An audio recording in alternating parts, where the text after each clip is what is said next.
A torrential downpour lashed the hospital in J City, signaling an inauspicious beginning. Amidst the bustling crowd, Lee Howren stood with a somber expression, introducing himself as just an ordinary young man. Memories flooded back as he recounted his unfortunate childhood, where his parents sacrificed themselves in the war between awakened beings and monsters, leaving him and his sibling to live under countless indifferent gazes. Cruel fate continued to strike when Lee Howren was diagnosed with anomalous syndrome, an incurable disease caused by monster energy. This dreadful disease would gradually erode the body, causing the patient to stiffen and die, and no one could survive it. Although he once wanted to give up, Lee Howren's eyes still shone with resilience as he remembered his younger sister and his mother's last wish, compelling him to survive at all costs. A few days later, the scene shifted to the outskirts of J City, where the sky was clear and the trees were lush green. A monster hunting team was gathered, and Captain Chen Zizhen briefed them on the mission to eliminate dozens of level 1 monsters attacking the populace.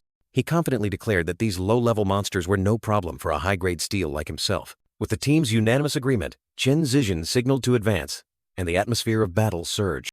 Lee Howren, the only unawakened member of the group, was reminded by Chen Zizhen of his porter role, and he replied that he understood. The young man understood that for an ordinary person like him, being a porter was the only way to join the monster-slaying team, ensuring safety and collecting materials after the battle. Lee Howren looked straight ahead, asserting that this was not his first time doing this job. Showing his determination and experience, the team advanced deep into the dense forest, where light filtering through the leaves created an ethereal scene. Chen Zizhen led the way, unleashing a fatal blow that pierced the green monster, splattering blood everywhere. Another muscular warrior was equally formidable, delivering a powerful punch to the monster, causing blood to spray. The remaining members were also fighting fiercely. The swordsman swung his sharp blade, the female warrior attacked decisively, and the mage unleashed powerful spells. Lee Howren quietly continued his porter duties, observing the battle and realizing that the gap between ordinary people and the awakened was truly immense.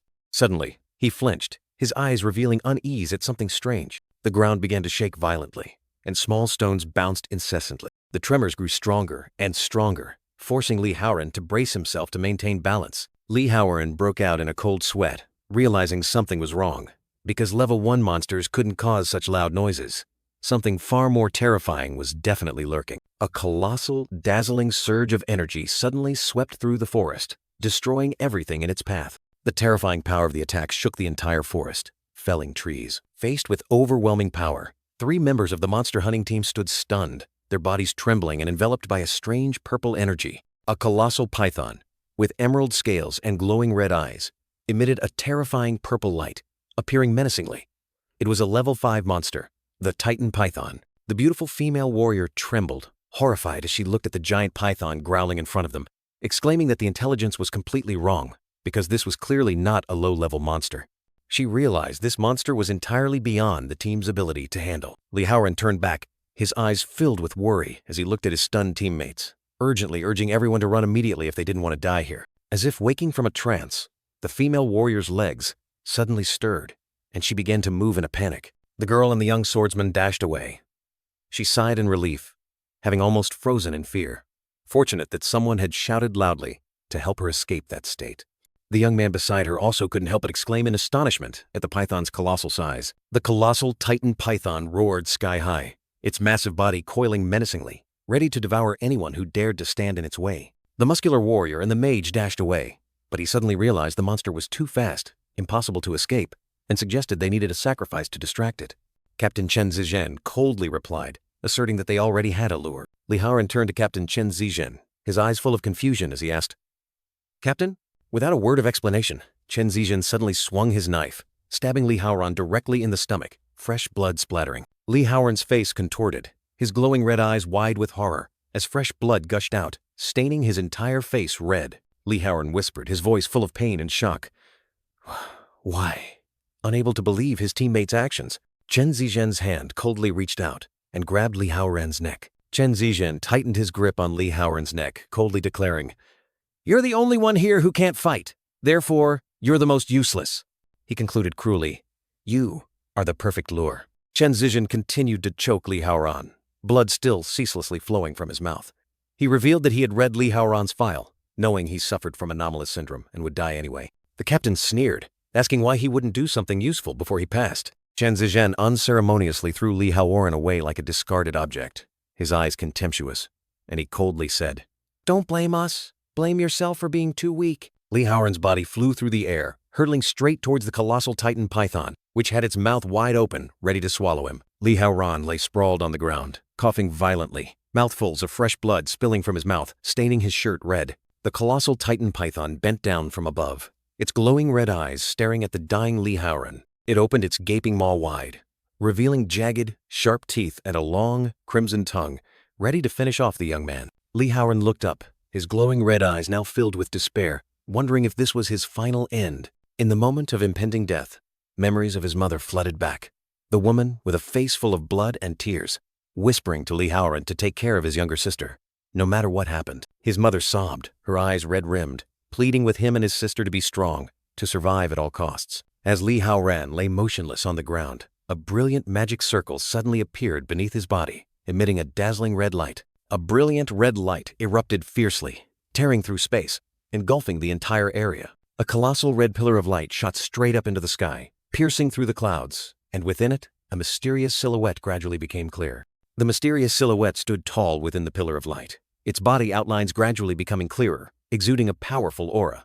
Li Haoran stood, stunned amidst the light. All wounds on his body completely vanished, replaced by a new, powerful outfit. The young man was bewildered, wondering what was happening, if he should have died, and if the brilliant red light before he lost consciousness was the cause of it all. Li Haoran's eyes widened in surprise, his face clearly showing bewilderment. At the young man's feet, a crowd of girls with horns and bat wings were whispering about him. They continuously marveled at his handsome appearance and the unexpected success of the summoning ritual. Two demonesses below whispered excitedly, their blood seemingly boiling at the appearance of a rare, handsome man. The powerful magical aura emanating from him made the entire crowd even more agitated. Three demonesses with alluring figures stepped forward, their eyes full of invitation, eager to play with the young man. Li Haoran was still in shock, cold sweat trickling down as he realized he was surrounded by a horde of female demons. He wondered what the hell was going on and why there were so many succubi. The young man turned his head, and a faint, red status panel unexpectedly appeared beside him. He was confused to realize that others couldn't see the status panel displaying his information. Li Haoran, Level 1, Race Vampire, Class Blood, Demon God. A blonde demoness approached, explaining that she had used an ancient summoning ritual to bring him here. Nico, a Level 3 demoness, continued to recount the earth-shattering scene when the ritual activated, asserting that someone who caused such a massive tremor must be incredibly powerful. The blonde woman flashed a charming smile, solemnly declaring that this Nico would forever be loyal to her master, never betraying it. Immediately, a system notification appeared. "You have your first follower, please check." The young man stared in surprise at the notification panel, unable to believe how quickly everything was happening. When Li Haoran touched the panel, a detailed interface about Nico appeared. Name, race, succubus, 18 years old, Level 3, with characteristics craves power, innately admires the strong and a favorability rating of 88%. Another notification appeared, revealing that when favorability reaches 100%, the master can add the follower to their harem and receive a mysterious reward. It was only then that Li Haoran had an epiphany, realizing his rebirth was thanks to this system. He reached out towards the status panel, his entire body erupting with a brilliant red energy, feeling a power far surpassing any awakened person. The Blood Demon God system had granted him the power for revenge, and this time, he wouldn't miss the opportunity. Suddenly, Nico pressed her face close to Li Haoran, asking worriedly as she saw him eagerly grasping at the air. The blonde woman winked mischievously, asking if he wanted to exercise a bit after his long sleep. Li Haoran watched her turn her back, while she continued to suggest he should exercise. Nico turned back, inviting him to touch her, declaring it would be her honor if her body could help her master relax. She even boldly pulled her outfit down slightly, shyly saying this was her first time but she would try her best to satisfy him. Two other demonesses behind immediately flared up, scolding Nico for being shameless for daring to cut ahead, confidently boasting that their breasts were much softer and more comfortable. Li Haoran was stunned, realizing he had misspoken, but then suddenly understood that affection was the core mechanism of the system. The young man narrowed his eyes, a sinister smile spreading across his face, telling himself that if he wanted revenge, he had to maximize the system's power, which meant maxing out the girl's favorability. He turned his back to Nico, hastily explaining that he had been misunderstood, then asserted, "You are beautiful. All of you are beautiful." Li Haoran bent down, his gaze fixed on the blonde girl, saying, "I've never met anyone as unique as you." She blushed, stammering a question in return. The system immediately displayed a notification. Nico's favorability had skyrocketed to 90%, making her exclaim in embarrassment, "Master, saying such things makes me feel flustered." The young man looked up, his expression serious. But since I've just been summoned, I'm still adapting to everything. I need energy. Nico tilted her head and asked, a finger on her chin. Energy? Since you are the blood demon god, then blood will replenish your strength, right? She blushed, flashing a charming smile, inviting, go ahead, drink as much as you like. It would be my honor if my blood flowed through your veins. Lee Howren's eyes widened, his red pupils glowing, feeling his body strangely restless. Wondering if this was a vampire's instinct, he bared his sharp fangs, his expression fierce, unable to control himself. Nico screamed, ah! Eyes tightly shut, tongue lolling out, drooling, an expression of extreme pleasure as her master bit her. The system displayed a notification. Her favorability had increased to 92%. She panted, tears streaming down her face, saying, It's amazing. I've completely merged with Master. At the same time, 2 other notifications appeared. Congratulations. You have unlocked a new skill, Blood Fusion. And your attribute has increased. Strength +1. Lee Howren and Nico stood facing each other, both trembling. He exclaimed in surprise, a new skill? Is this even possible? The young man reached out to touch the system screen displayed before him, his expression thoughtful. I need to check this. The skill screen displayed details. Blood Fusion, passive skill. Absorb fresh blood from a character of the opposite sex to gain 1 random attribute point. Each target can only activate this skill once. Lee Howren turned his back, looking at the skill screen, a purple aura surrounding him, muttering to himself. An attribute boosting skill without needing to level up? Even if the stat increase is random, if I have enough targets, I can increase my power quickly. He smirked, his crimson eyes glowing in the purple aura. This skill is insane. The young man turned to Nico, calling her name. She flinched, replying, Yes, Master. Lee Howren continued. Blood. I need more blood. Nico trembled, bowed, and with a charming smile, said, You can take as much as you like, Master. Lee Howren smiled sinisterly. No, not just your blood. He turned his back to Nico, looking towards the other succubi standing behind him, declaring, Women's blood! The more the better! The succubi behind him were surprised. Huh? You mean us too? Another succubus excitedly said, Is this a new kind of game? Sounds fun. The others expressed excitement and envy. Nico looks amazing right now. I'm jealous.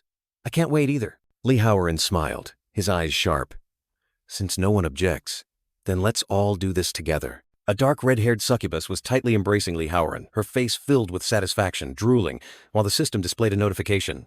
Your attribute has increased. Stamina +1. A purple-haired succubus with glowing red eyes, her face flushed, tears streaming and drooling, an expression of extreme satisfaction as the system announced that the intelligence +1 attribute had increased. Another succubus with similar purple hair, her eyes glazed over, face flushed, drooling, while the system again displayed, Your attribute has increased.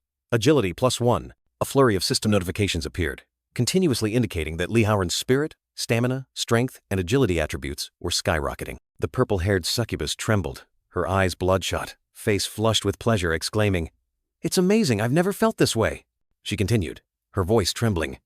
The bite hurts, but at the same time, the sensation is incredible. Another brown-haired succubus also trembled, her crimson eyes glazed over, face flushed and drooling, exclaiming, It's as if my soul is connecting with the demon godmaster. She excitedly added, I feel like I'm ascending. Lee Howren stood amidst the crimson smoke, a demonic smile on his face, his red eyes glowing, thinking to himself, Perfect. Every succubus activated blood fusion. He mused. Thanks to them, I've gained a lot of attribute points. The young man raised a hand to touch the corner of his lips, still stained with blood, his eyes thoughtful, muttering. But it was just a bite on their necks. Their reactions seem a bit excessive, don't they? A series of system notifications continuously appeared, announcing succubus favorability increased, along with images of the succubi trembling, immersed in pleasure. The scene shifted to a village under a crescent moon known as Succubus Village. Nico emerged from a wooden door, with prominent pink demon horns and wings, her tight-fitting outfit accentuating her curves. She entered the room, looking towards the empty bed, with an expectant expression, saying, Master Howren, I'm here. She continued, There were too many people around earlier, so you couldn't fully let loose, could you? Nico subtly bent over, showing off her firm buttocks, her eyes sparkling invitingly. She lay stretched out on the bed, her eyes glazed over, face flushed, whispering, Ever since you left your mark on me, I've constantly craved that thrilling sensation. She cooed, Come on, Master. Let's deepen our bond. The girl added, Now it's just the two of us. You can truly show off your skills. Nico looked with expectant eyes, her face flushed, saying, Tonight, turn me into a true succubus. Nico excitedly lunged forward, arms wide open, her face full of desire, joyfully exclaiming, "I'm coming!" Suddenly, Nico stopped, her eyes confused, her face clearly showing bewilderment, muttering, "Something's not right." She was surprised. This feeling, why is it so hard? Nico looked up in shock, realizing she was hugging a pristine white pillow, not Li Haoran. The pillow revealed itself to be a large log, standing upright, surrounded by shattered wood fragments. Nico looked up, her eyes filled with disappointment, her flushed face gone, sadly asking, "So this island, you found something more important than me, haven't you?" The scene shifted to a desolate graveyard, covered by night and fog, with old tombstones and withered trees. Li Haoran stood in the middle of the graveyard, a glowing pink status board before him, muttering to himself. "Although I'm still only level 1, the young man continued. "After a day of blood absorption, my stats are looking pretty good." Li Haoran looked straight ahead, his gaze firm, saying, "My top priority now is to seize every opportunity for real combat." He emphasized, "and level up." Li Haoran smirked cruelly, his crimson eyes flashing with vengeance, while a blurry image of a spiky-haired man holding a dagger rushed from behind. The young man coldly said, "After that, it will be time for revenge." Li Haoran stood in the middle of the graveyard, surrounded by rising demonic red smoke. He thought, "This desolate graveyard is filled with dense yin energy."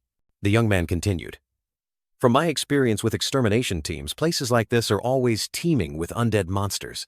He confidently stated, "If I release a bit of demonic power, I'll be able to lure them out." Li Haoran spread his arms wide, his entire body erupting with crimson demonic power, forming a powerful swirling energy current. He challenged, "Come on, let's see what I can do." Li Haoran's crimson demonic power spread throughout the graveyard, dyeing the silent space red, promising a fierce battle about to unfold. Amidst the gloomy graveyard, ghostly blue flames suddenly flared up, echoing with indignant questions. "Who dares disturb our eternal slumber?" The blue flames flickered continuously, then simultaneously shrieked, recognizing the one who had broken the peace. "It's you! It's you!" From the flames, a series of level 1 faceless demons materialized, their pale purple bodies hidden behind pristine white cloth, simultaneously growling menacingly. The largest faceless demon charged forward, its entire body emitting a greenish light, roaring for the intruder's life. Li Haoran unleashed an extremely powerful punch, sending demon blood splattering, contemptuously scoffing. "A puny level 1 monster dares to dream of killing me?" Surrounded by the swarm of faceless demons, the young man erupted with crimson demonic power, shattering them into pieces, blood splattering everywhere. He continued to deliver brutal blows, each punch tearing through the demons' bodies, and the notification experience gained continuously appeared. A thunderous kick sent another demon to its demise, while the system announced, "Level up," along with 5 new attribute points waiting to be allocated. Without pause, he lunged at the next demon, crushing it and receiving another exhilarating level-up notification. Li Haoran transformed into a crimson whirlwind, sweeping away the entire swarm of faceless demons, causing a flurry of level-up and experience notifications to appear. New power erupted. An incredibly potent skill was unlocked. Blood lightning, allowing him to dash twice within 5 seconds. A crescent moon hung suspended in the night sky, illuminating the recently ended battlefield. Li Haoran looked up, his face clearly showing surprise and excitement. "Is this what it feels like to fight monsters as an awakened one? It's incredible!" Standing amidst the scattered demon corpses, Li Haoran confidently declared, "I'm no longer the good-for-nothing I once was." As the system reported, he had reached level 8. The status board appeared, showing that Li Haoran had reached level 8 with 40 attribute points waiting to be allocated, along with superior strength stats. He smiled, telling himself that in the current situation, strength, stamina, and agility would be key factors in enhancing his combat skills. The young man carefully considered, deciding not to put too many points into agility since he already had blood lightning, and would instead prioritize boosting strength and stamina. Suddenly, a dazzling danger warning appeared, startling Li Haoran, his expression instantly changing. A gigantic level 2 monster, its body covered in stitches and its eyes glowing green, appeared towering, a large saber clutched in its hand. Its colossal saber slashed down, creating a deep crack in the ground, fresh blood splattering. Li Haoran narrowly dodged, exclaiming in surprise, "A level 2 butcher? It's huge but not slow at all." Before he could compose himself, a sharp chain with a pointed hook flew in from nowhere, forcing him to remain vigilant. He quickly leaped high, evading the deadly chain swing, which exploded upon hitting the ground. Landing safely, Li Haoran suddenly noticed something unusual. The names of the previous faceless demons were displayed in green, indicating they were not his match. But the name of this butcher appeared in yellow, making the young man wonder if this was a truly serious threat. Despite all doubts, Li Haoran stood firm before the colossal monster, his gaze resolute, telling himself that no matter what, fate had given him a second chance. Li Haoran stood defiantly facing two colossal butcher monsters, one wielding a saber, the other an axe. But his resolve remained unshaken. He swore that nothing would stop his progress. A blond young man with a ponytail, wearing round-rimmed glasses, was on the phone with a smiling face, shielding his eyes from the sun. The butcher growled, its green eyes glowing ferociously, ready to charge into battle. The monster's colossal saber slashed down, creating a deep crack in the ground. But Li Haoran swiftly dodged, narrowly escaping the scythe of death. The young man didn't hesitate, immediately counterattacking, charging straight at the butcher, where the dagger was still firmly lodged in its shoulder. He threw a devastating punch at the opponent's face, but it seemed to have no effect on its thick skin. Li Haoran was startled to realize that this monster was too tough. Ordinary punches and kicks couldn't even scratch it. He told himself that he couldn't hurt it with just his fists and kicks.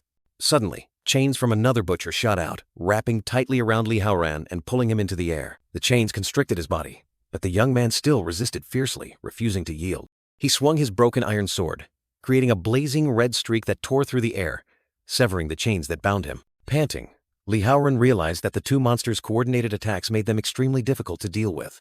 Fortunately, he had managed to snatch a sword from the back of the previous butcher in time. He put all his strength into stabbing the sword into the monster, telling himself that with his allocated attribute points, as long as the battle didn't drag on, he definitely had enough power to defeat them. The butcher roared in fury, swinging its colossal axe, ready to counterattack. The axe came down, but Li Haoran glided away like a ghost, leaving the sword still deeply embedded in the enemy's shoulder. With resolute eyes, he declared he wasn't afraid, asserting that he had poured 80% of his attribute points into strength and, despite the risks of a direct confrontation, he would still win.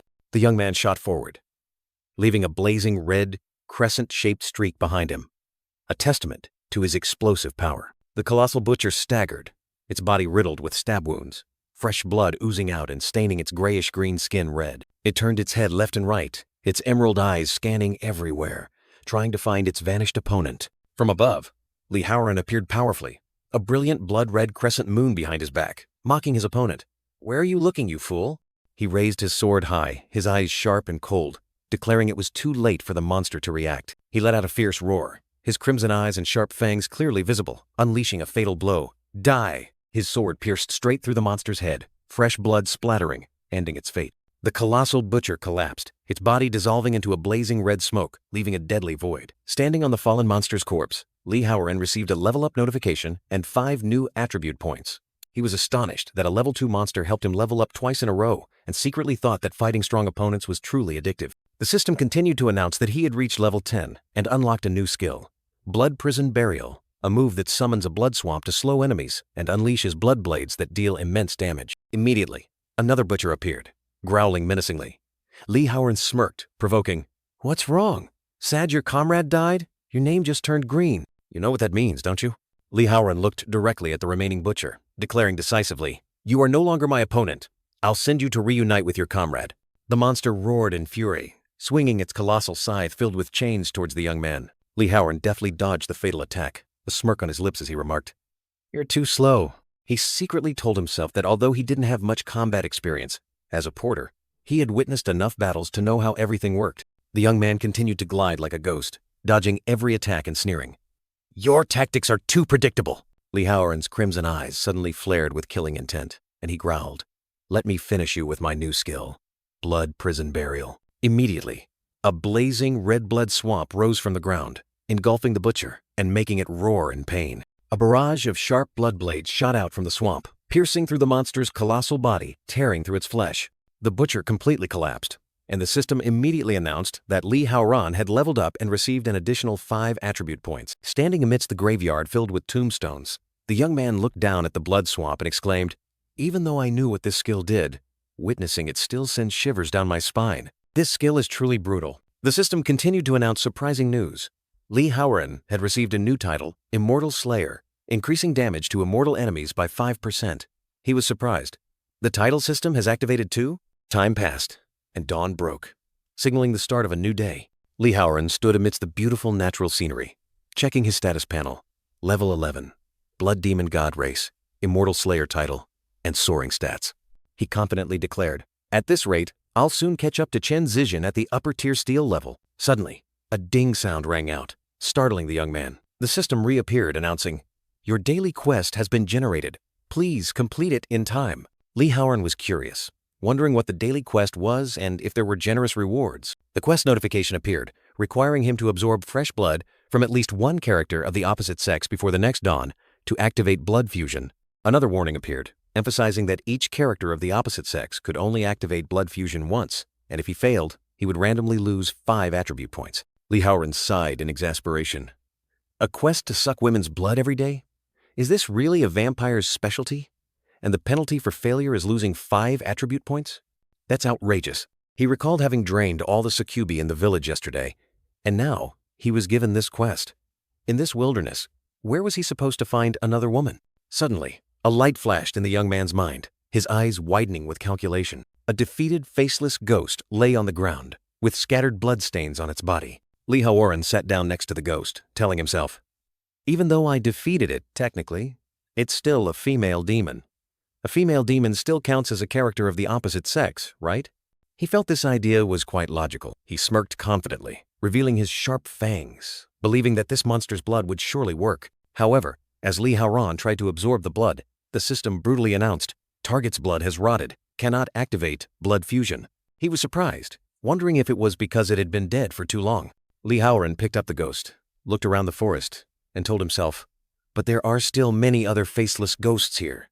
Surely one of them will work, right?" Lee Howren continued to be disappointed as the system repeatedly reported target's blood has rotted, cannot activate blood fusion, after he tried to absorb blood from numerous defeated faceless ghosts scattered on the ground. The young man persistently tried his luck with other fallen monsters, but the result was still the disheartening rotted blood notifications. The more he tried, the more brutal rejections Lee Howren received from the system, causing his hope to gradually fade. By the last faceless ghost, the familiar notification reappeared, leaving the young man utterly desperate. Lee Howren clutched his head and pulled his hair, his face contorted in anger, telling himself that perhaps it was because they were undead, so their blood wasn't fresh to begin with. He suddenly realized his mistake was having drained all the succubi yesterday, leaving himself in a severe shortage of fresh blood. With crimson eyes and a look of intense craving, Lee Howren yelled in the forest, "A woman! I need a woman!" The young man suddenly became flustered, wondering where he could find a woman in this desolate wilderness. Meanwhile, in a cozy wooden house, a romantic energy enveloped the space, as if someone was enjoying a moment of relaxation. Nico, the demon girl with small horns, was sprawled on the bed, her eyes half closed, enjoying her master's familiar scent. Suddenly, her eyes shot open, sensing something unusual from Lee Howren. Nico sprang up, her eyes filled with worry. The demon girl realized her master was in trouble and needed her immediately. At the same time, a black off-road vehicle was speeding along the forest road, kicking up clouds of dust. Inside the vehicle, the man in sunglasses and the brown-haired man were discussing their search. The man in sunglasses confidently asserted that the magic they were tracking belonged to an extremely rare monster, and if they caught it, they would be promoted and get a raise. The brown-haired man expressed concern, reminding him that if they couldn't handle it, they would be in big trouble. The man in sunglasses immediately retorted, stating that hesitation was not in line with the company's spirit, and asked if this was how they were trained. A silver-haired woman appeared, reassuring her subordinates that she had everything under control, and nothing would happen to them. Li Shuer, leader of Evolution Team 4 of the Crimson City Corporation, declared that they weren't the only ones who sensed that magical surge. She emphasized that they needed to act before anyone else could. The car stopped in the middle of the forest, and Lee Howren was standing not far away, observing. The young man frowned, wondering if they were humans, and if there was a woman in that car. 3 people stepped out of the car, and the brown-haired man confirmed that this was indeed the magical signature they were looking for. But the magic level was only Tier 2, not too strong.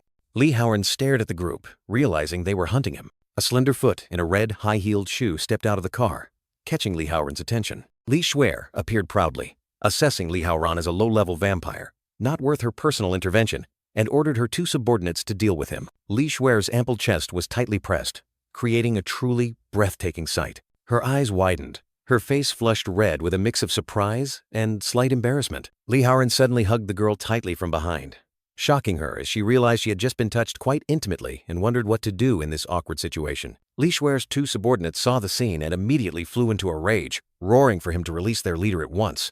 Still in shock, she stammered, asking the intention of the one who had just attacked her. Lee Howren, with crimson eyes and sharp fangs, hastily apologized but confessed he couldn't control himself. The young man didn't say much, directly bit Li Shuer's neck, completed the daily quest, and received +1 strength. The girl closed her eyes in pain, resentfully exclaiming that no man had ever touched her body before. She was still too shocked to speak, only able to stammer the name of the one who had humiliated her. Meanwhile, 2 of Li Shuer's subordinates were sent flying. A brilliant blue energy orb exploded in midair, along with a stern warning. Li Haoran stood upright, his red and black cloak fluttering, his gaze fixed forward. The young man bent slightly, scoffing that he didn't think he had gone too far, even teasing the opponent for pretending to hate it. He stood between Li Shuer's legs, looking up at her, continuing to tease. Li Shuer's face flushed with anger. She roared that his leaving a mark on her neck was unforgivable, and the only way to resolve it was to turn him into an ice statue. The system announced that her affection for Li Haoran had increased to 30%. Li Haoran, with a trace of blood still on his mouth, smirked, declaring that he had seen through the heart of this venomous-mouthed kind-heart girl. She grew even more furious, scolding him for daring to speak nonsense, asserting that she was not saying one thing and doing another. He stared at the girl, thinking to himself that he had guessed correctly, and if she didn't truly want to kill him, perhaps he would have a chance to escape. Suddenly, Li Haoran's eyes became wary, and he sharply turned to the side. A brilliant golden card tore through the air, flying swiftly. Li Shuer quickly raised her hand to catch the card, while Li Haoran still stood right behind her. She turned around, holding the card, her eyes sharp as she looked into the void, challenging the cowardly hidden foe to reveal themselves and face her directly. From deep within the forest, 2 unfamiliar men appeared, one teasing Li Shuer as a hot-tempered woman, while reassuring her that they meant no harm. It was Ye Wen, a gold upper class with green hair, and Zheng Ji, a gold lower class wearing a red hat. Ye Wen suggested Li Shuer hand over Li Haoran to their elite center. Li Haoran frowned in annoyance, cursing inwardly why everyone wanted to deal with him today, and 2 gold-tier opponents from the elite center at that. Li Shuer turned her back, coldly waved her hand, and resolutely refused. She declared boldly that Li Haoran was the prey of the Hongcheng group and absolutely could not be handed over. He stood beside her, grinning with delight, adding that only a beautiful, noble, and cold woman like her was worthy of him, while those 2 were not qualified.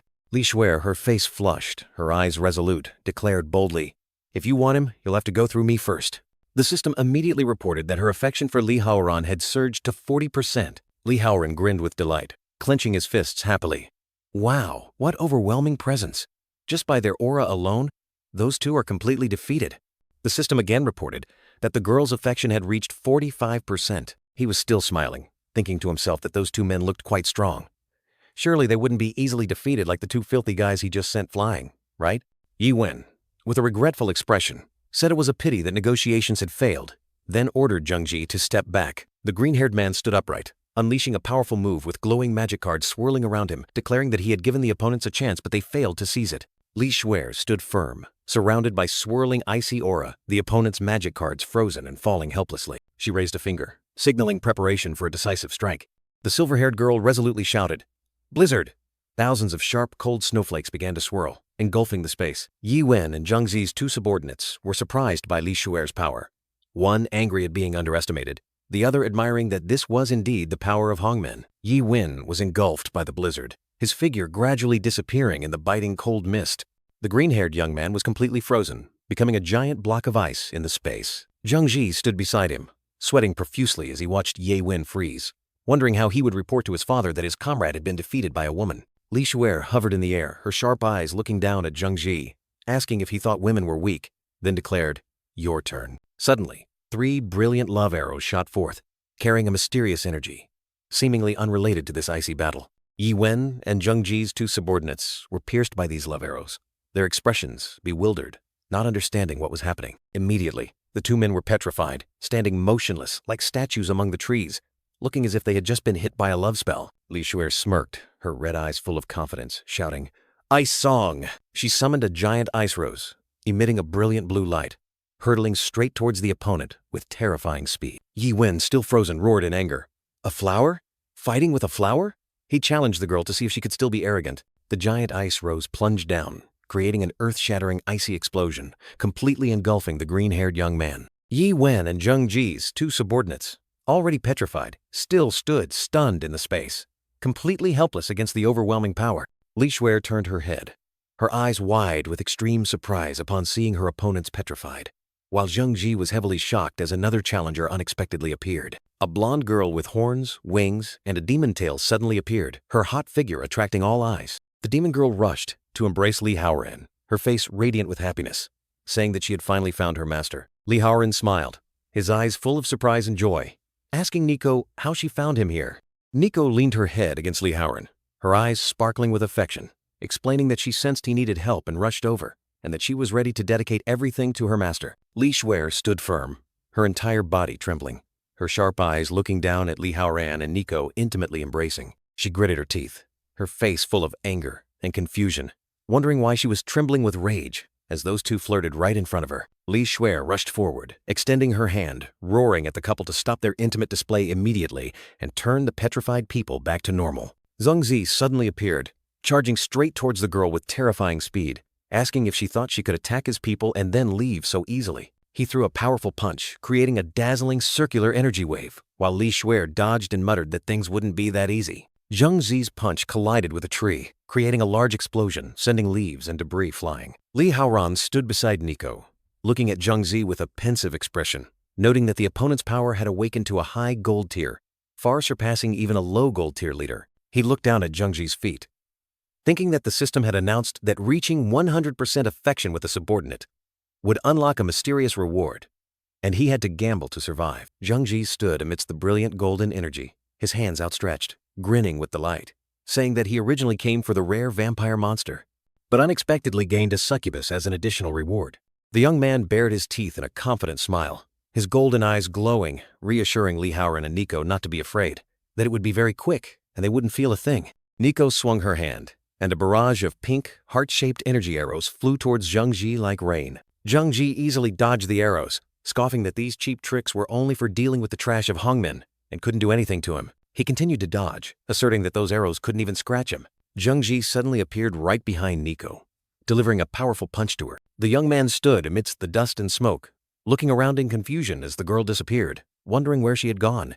Zheng Zi was utterly astonished, his eyes wide, unable to believe that a level 2 monster could be faster than his eyes, completely impossible to keep up with. Li Haoran appeared, carrying Nico in his arms, gliding through the air, thinking to himself that both of his glides were used up, with no escape route left. He looked at the girl, calculating that he needed to obtain the mysterious reward before Zheng Zi realized something. Nico looked up at Li Haoran, her eyes welling up, apologizing for her uselessness and for dragging him into saving her. Li Haoran looked directly at Nico, his face serious, saying that now was not the time for apologies. The young man bent down, preparing to kiss Nico, surprising her, making her wonder if this was the right time to do this with a strong enemy right in front of them. Li Haoran kissed Nico.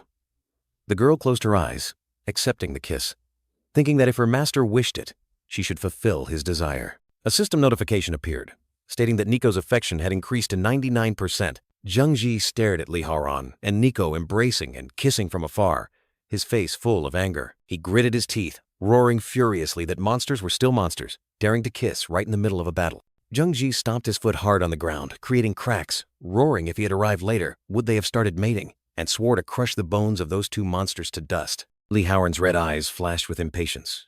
He told himself there was only 1% left and worried he was too late. Zheng Zi still frantically charged to attack Nico, roaring for her to die immediately. Nico easily dodged his attack, making Zheng Zi grumble irritably about too many distractions. The demon girl quickly created a massive ice shield, completely blocking the opponent's attack. Li Shuer turned to Zheng Zi, coldly declaring that she had held back for Hongmen's reputation, but he contemptuously retorted that she would never be lenient with enemies. The silver-haired woman proudly declared Li Haoran was hers and challenged the other to step over her dead body if they wanted to touch him. While Li Shuer and Ye Wen were still fiercely battling, Li Haoran's system unexpectedly announced that Nico's affection had reached 100%. Nico was ecstatic with happiness, feeling as if she was melting when her master kissed her right in the middle of the battlefield. At the same time, Li Haoran's system also activated a mysterious reward, the right to use Pinnacle Blood Demon God once, unlocking all attributes and skills of the Blood Demon God, granting unparalleled combat power for 10 minutes. A gigantic glowing red crystal suddenly appeared, radiating terrifyingly powerful energy. A colossal crimson pillar of light descended from the sky, piercing straight through the ground, creating a shocking spectacle. Zheng Zi and Li Shuer were both utterly astonished, unable to believe their eyes. Amidst the trembling earth, Li Haoran appeared with longer hair, his red and black cloak fluttering, his crimson eyes looking down at Zheng Zi, questioning, "Didn't you want to crush me to dust?"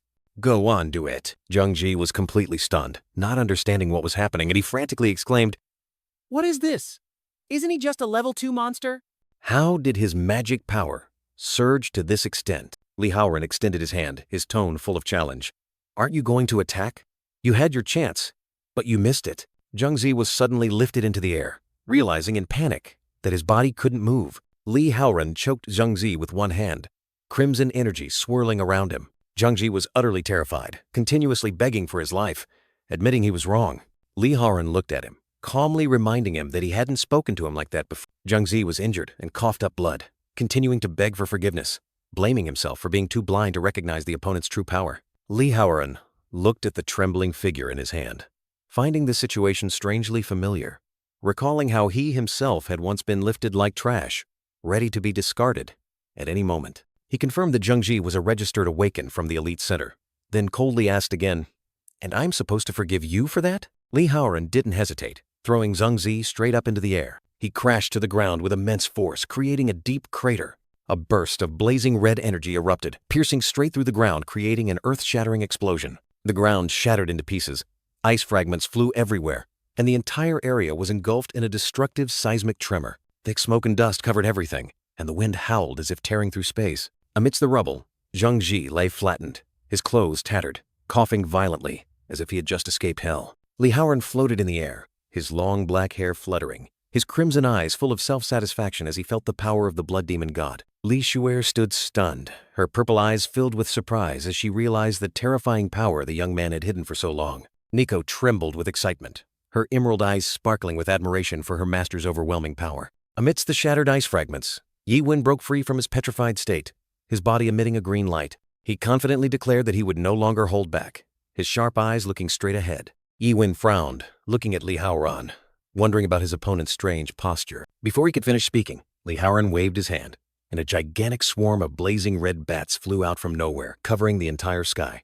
Yi Wen screamed in horror, trying to ward off the disgusting bats that were swarming him. The swarm of bats plunged straight into Zhang Zi, forming a gigantic black vortex that swallowed him whole. In an instant, Zhang Zi was reduced to a withered skeleton, his life force completely drained by the bats. The skeleton collapsed to the ground, disintegrating into dust, and a series of level-up notifications appeared before Li Haoran's eyes. He calmly looked at the skill panel, where the new skill, Red Storm, Bat Summoning, had just been unlocked, along with 5 additional levels. Zhang Zi, now just a talking skeleton, still desperately begged Li Haoran for help. Li Haoran approached, pretending not to hear clearly, and asked his opponent to speak louder. Zhang Zi frantically pleaded, even bringing up his father, the chairman of the elite center, to beg for his life. Li Haoran extended his hand, kindly offering to help him go home, making Zhang Zi overjoyed and profusely grateful. He lifted Zhang Zi into the air with a stream of red energy, saying he was just a kind person who liked to help. But immediately, Li Haoran waved his hand, launching Zhang Zi away like a fire bullet. Li Xuer and Nico stared after him, surprised to see Zhang Zi thrown in the direction of J City. Li Xuer frowned in confusion, wondering if Li Haoran was truly helping his opponent go home. Zhang Zi soared past snow-capped mountain peaks, like an unmanned missile. He continued to hurtle at breakneck speed, streaking across the city sky. Finally, Zhang Zi crashed into a skyscraper, creating a terrifying explosion. Li Haoran stood calmly in the forest, a series of ding notifications from the system continuously appearing, signaling that he had leveled up and gained additional attribute points. The young man smiled smugly, thinking to himself that Zhang Zi must have landed safely after that sky-shattering throw. His crimson eyes flashed with a calculating glint, as if he was brewing some plan. Li Xuer stared in astonishment at his back, wondering about his next intention, while the demon girl Nico was utterly thrilled, asking herself if it was her turn to be summoned by her master. Li Haoran turned around, coldly ordering Nico that he needed to test something and required her cooperation. Nico didn't hesitate, immediately obeying, ready to do anything her master wished. Suddenly, a brilliant pink energy enveloped Nico, astonishing the demon girl. The demon girl cried out in panic, feeling all the energy in her body compressing towards her chest, as if something was about to burst out. She widened her eyes in horror as a blazing red sword began to emerge from her chest, wondering if this was her master's sword. The sword was now fully visible, piercing through the demon girl's chest, making her cry out in pain and beg Li Haoran to slowly pull it out. Li Haoran's hand firmly gripped the hilt of the blazing red sword, ready to pull it from Nico's body. He held her tightly, reassuring her that this was just the result of soul resonance and everything would be fine.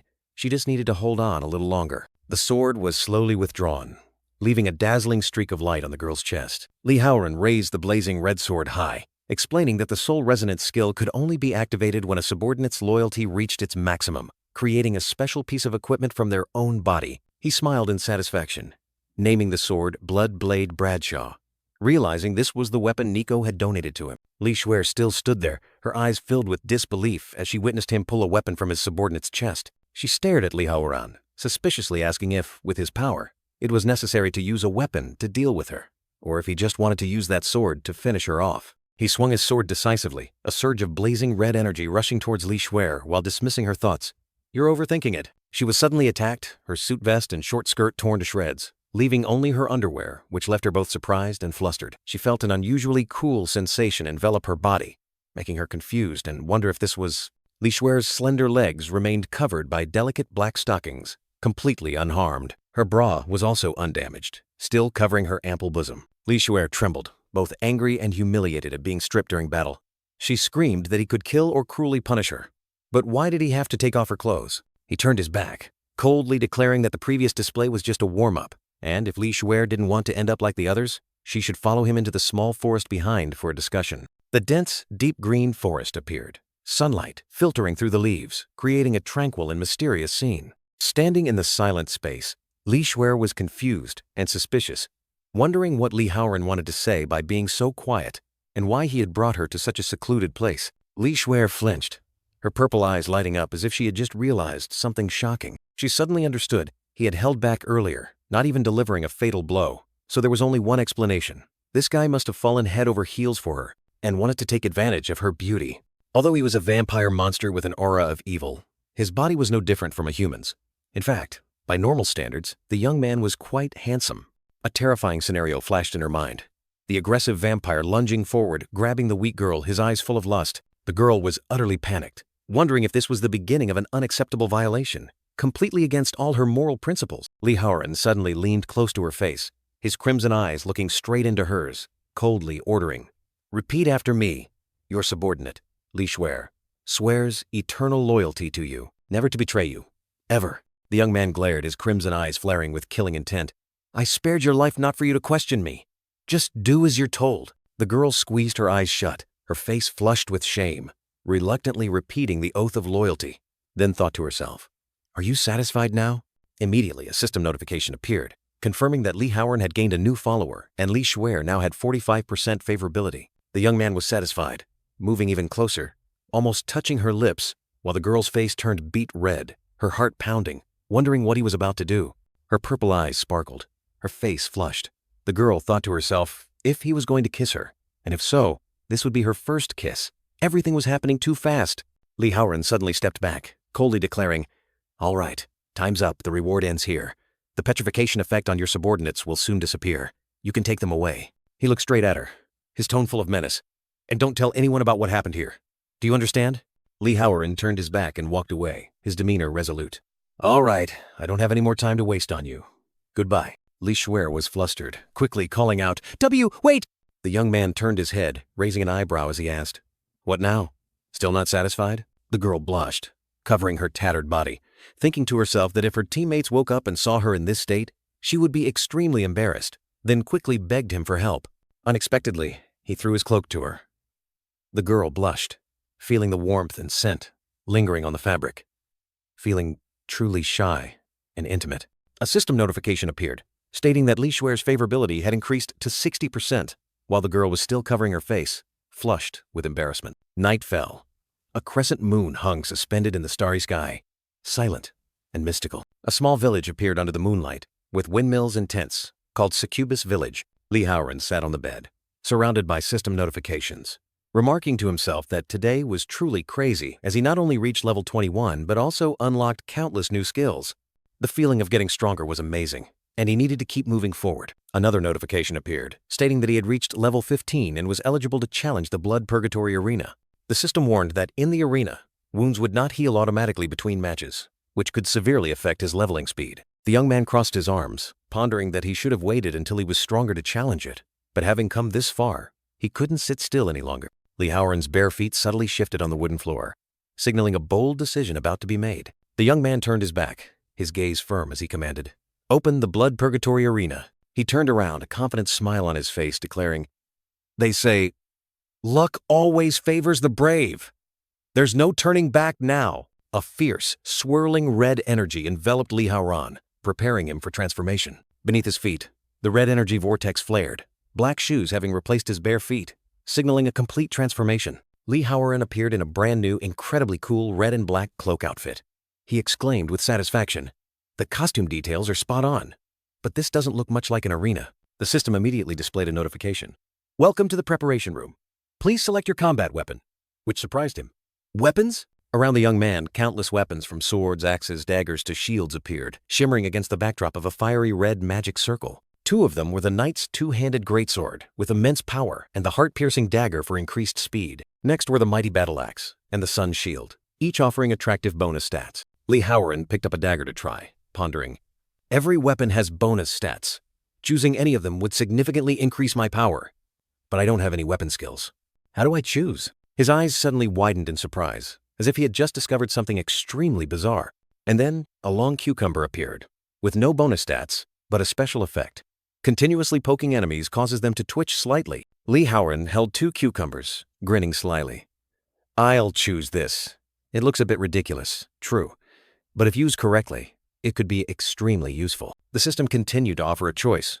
Choose a buff to help you in battle, with 3 options: armor break, potion, and equipment forging, making the young man think, "I have to choose a buff without knowing who my opponent is? Based on my gaming experience, reducing enemy defense is always a safe bet." Finally, he decided, "All right, I choose armor break." Immediately, the system announced, "Buff activated, transporting you to the Blood Arena." A red light enveloped Lee Howren, transporting him to an ancient Roman arena.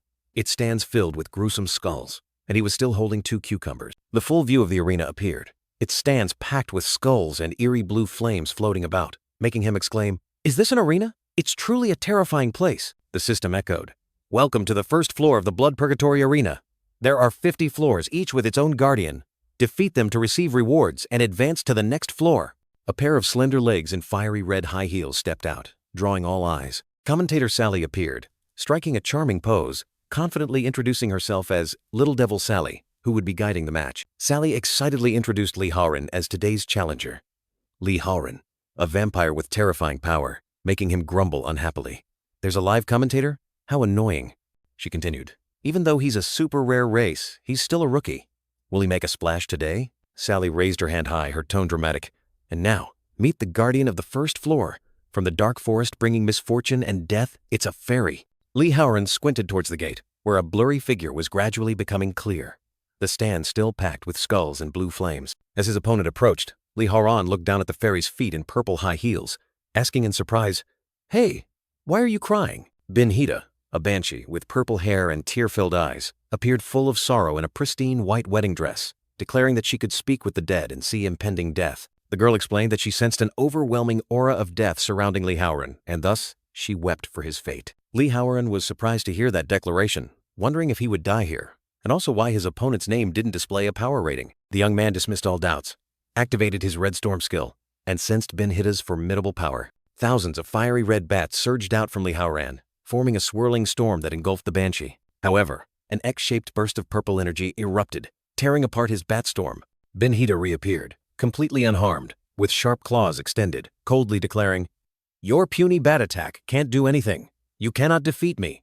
The banshee finished speaking, stomping her foot hard on the arena floor, creating a powerful shockwave. Benhita instantly appeared right behind Lee Howren, claws raised high, confidently asserting, "This battle is already over." But in an instant, Lee Howren spun around to counterattack, grabbing the girl's arm and leg, while simultaneously raising a cucumber, revealing that he had deliberately lured her into a trap. Lee Howren smirked provocatively, asking if Red Storm had no effect on her, then declared, "All right, let's see how you handle my long cucumber." Benhita's eyes widened in horror, tears streaming down, her expression full of panic and disgust at her opponent's weapon. The girl tried to kick Lee Howren away, screaming that she would rather not be poked by that thing. The 2 cucumbers were knocked out of Lee Howren's hands, spinning in midair before falling. Sally, the female commentator, exclaimed in astonishment as Lee Howren's strange weapon was knocked away, and it seemed Benhita really didn't like stick-shaped objects. The commentator continued to be stunned as Lee Howren unexpectedly grabbed Benhita in an awkward position, rendering the banshee unable to move and making her wonder why he was stronger than her. Benhita was still struggling, her purple high heels stomping hard on the arena floor, but to no avail. Lee Howren held Benhita tightly, a triumphant smile on his face, saying that he never thought his weapon choice would be so effective, and the girl had completely lost her composure the moment she saw it. The young man confidently declared, "Surrender! I know I'm stronger than you. You can't escape." A memory suddenly flooded back.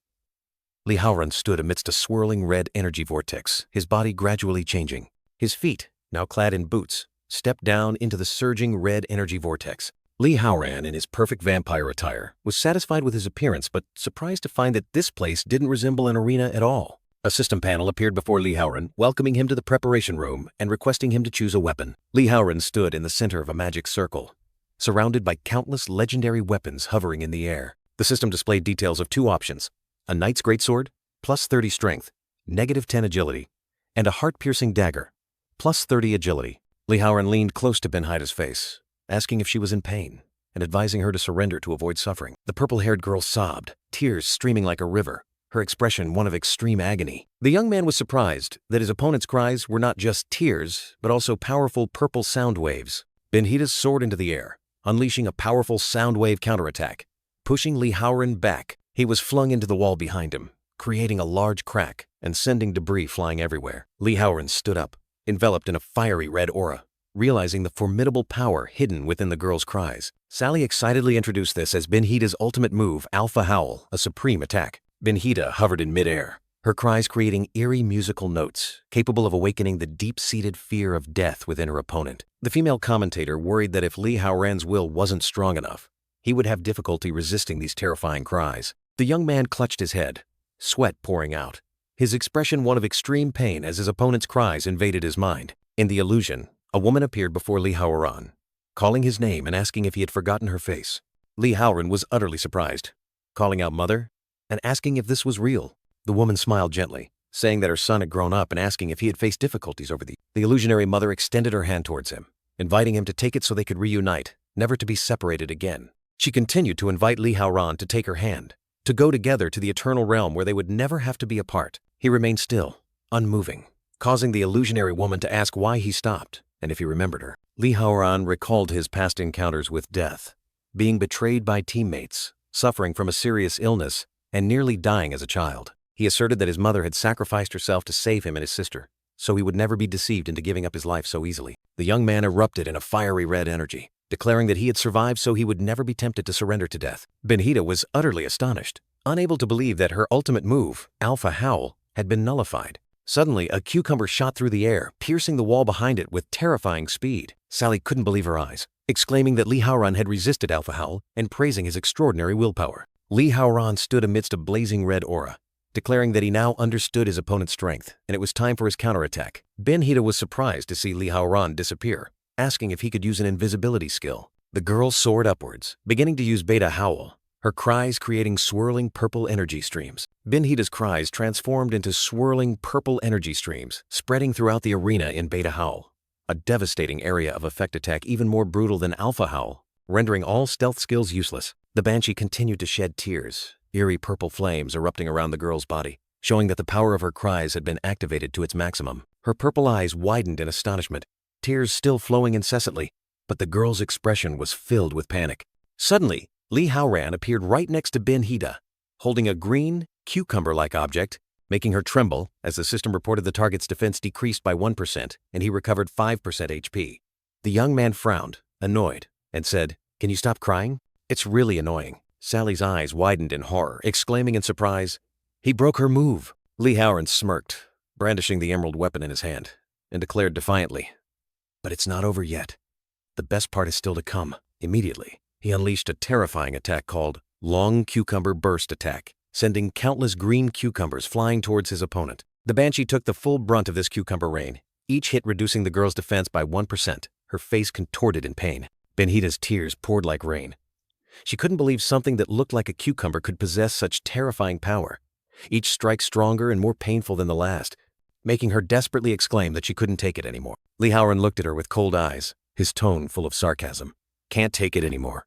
My attack isn't over yet." He continued his relentless assault, causing Ben-Hida to collapse to the ground and convulse violently as the secondary effect of long spiral yellow cucumber activated, putting the target into a state of spasms. The Banshee sobbed, her entire body convulsing nonstop, desperately crying out that she couldn't take it anymore, her body completely out of control. The cucumber attacks continued to rain down, constantly reducing the girl's defense, plunging her into endless pain and spasm. Thick smoke and dust enveloped the entire arena, obscuring visibility. When the smoke cleared, Li Haoran stood tall at the edge of a deep crater, while Bin Hida lay flattened at the bottom. He coldly asked, "Tell me, do you want me to continue?"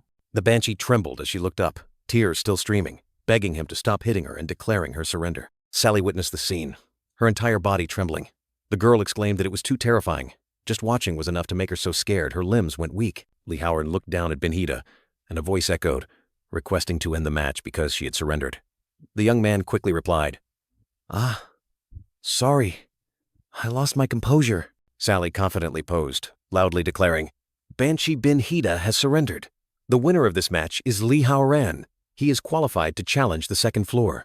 Receiving a reward of 10 abnormal status resistance points and 1 skill point, Li Haoran smiled contentedly, thinking to himself that this place was truly worth visiting, not only for increasing attributes, but also for upgrading skills. The system immediately displayed a notification asking if he wanted to enter Blood Prison Arena, second floor, accompanied by 2 options, yes or number. Li Haoran thought for a moment, then pointed to the no option, telling himself that he had achieved his goal, but his body hadn't fully recovered, and rushing into another battle now would just be foolish. The young man decided he would return when he was stronger. A swirling red aura enveloped Li Haoran, taking him out of the arena and back to the familiar village. He stood in the middle of the village under the moonlight, no longer wearing the red and black cloak, his face full of contemplation. Just then, a system notification unexpectedly appeared. "You have unlocked hidden skill, Victor's Pact."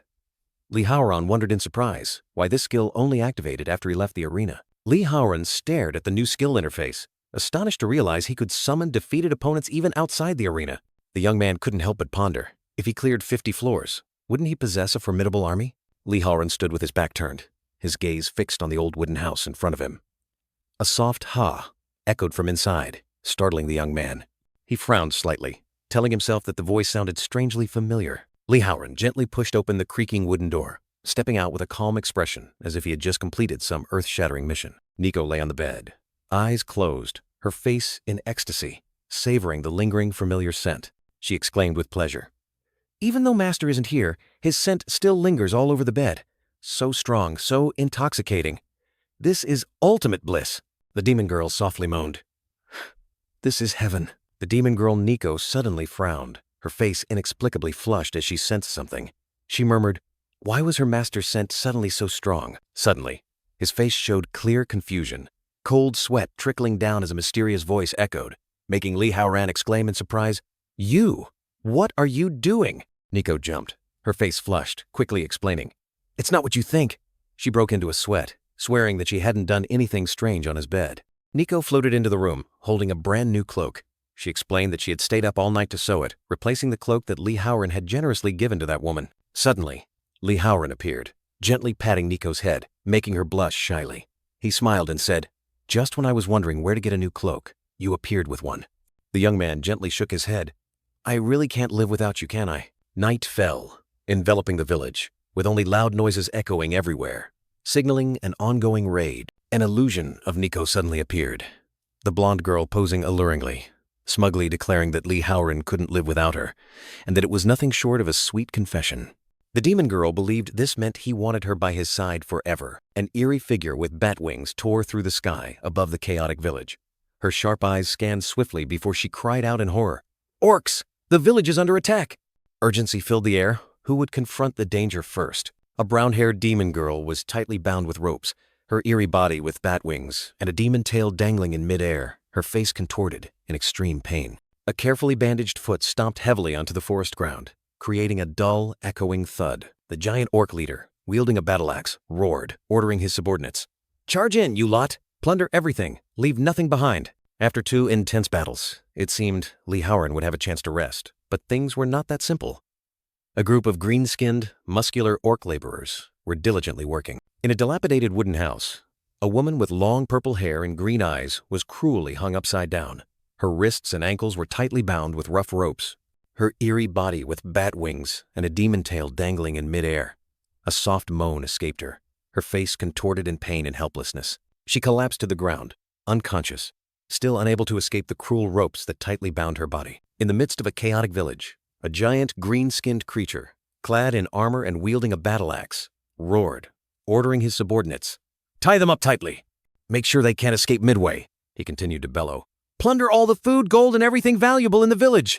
Suddenly, 3 sharp, heart-tipped pink arrows shot through the air, tearing through the night. Suddenly, a barrage of arrows flew from nowhere, embedding themselves directly into the bodies of the working green-skinned creatures, causing them to collapse in an instant. In the middle of the deep green forest, Nico suddenly appeared, hovering in midair. She didn't hesitate to ask, her voice full of challenge, "Who exactly are you?" Facing her, a large creature with grayish-green skin, sharp fangs, and a horned helmet growled furiously. He roared, You dare attack us! Are you tired of living? Nico suddenly appeared in the forest, her eyes blazing, and declared fiercely, If you don't want to end up as stone, then release my people and get out of my sight. The orc leader, with an arrogant expression, sneered contemptuously. Ha! You really don't understand anything, do you? He growled defiantly. What do you think you can do?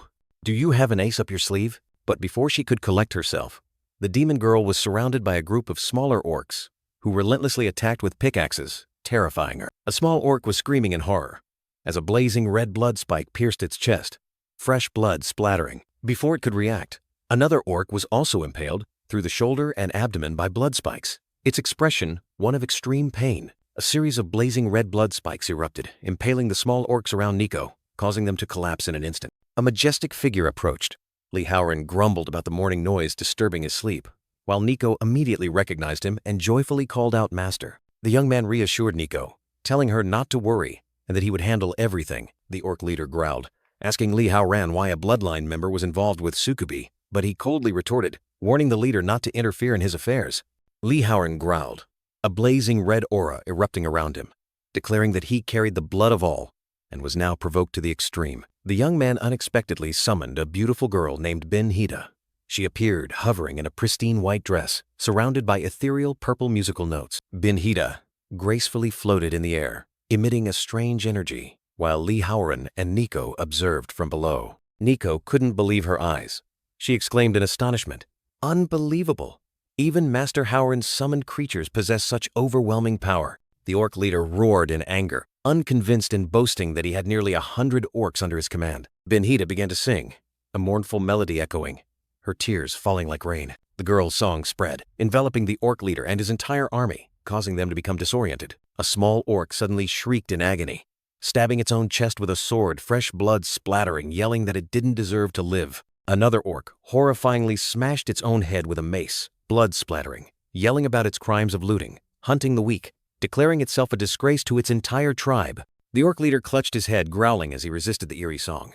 He realized the voice was sowing dark thoughts into his mind, but he still tried to maintain his will. He tensed, his body emitting a green aura, declaring that he carried the pride of the entire orc tribe, determined not to yield. Suddenly, Lee Howren appeared like a phantom, delivering a devastating kick to the orc leader's face, sending fresh blood splattering. The young man didn't stop, continuing with another kick to the leader's stomach, sarcastically remarking that the orc's definition of honor was merely arson, looting, and killing, truly too cheap. He braced his hands on the ground, channeling power to create a powerful shockwave. Lee Howren spun around, unleashing a whirlwind roundhouse kick directly to the hovering orc leader's head, sending him flying like a ragdoll.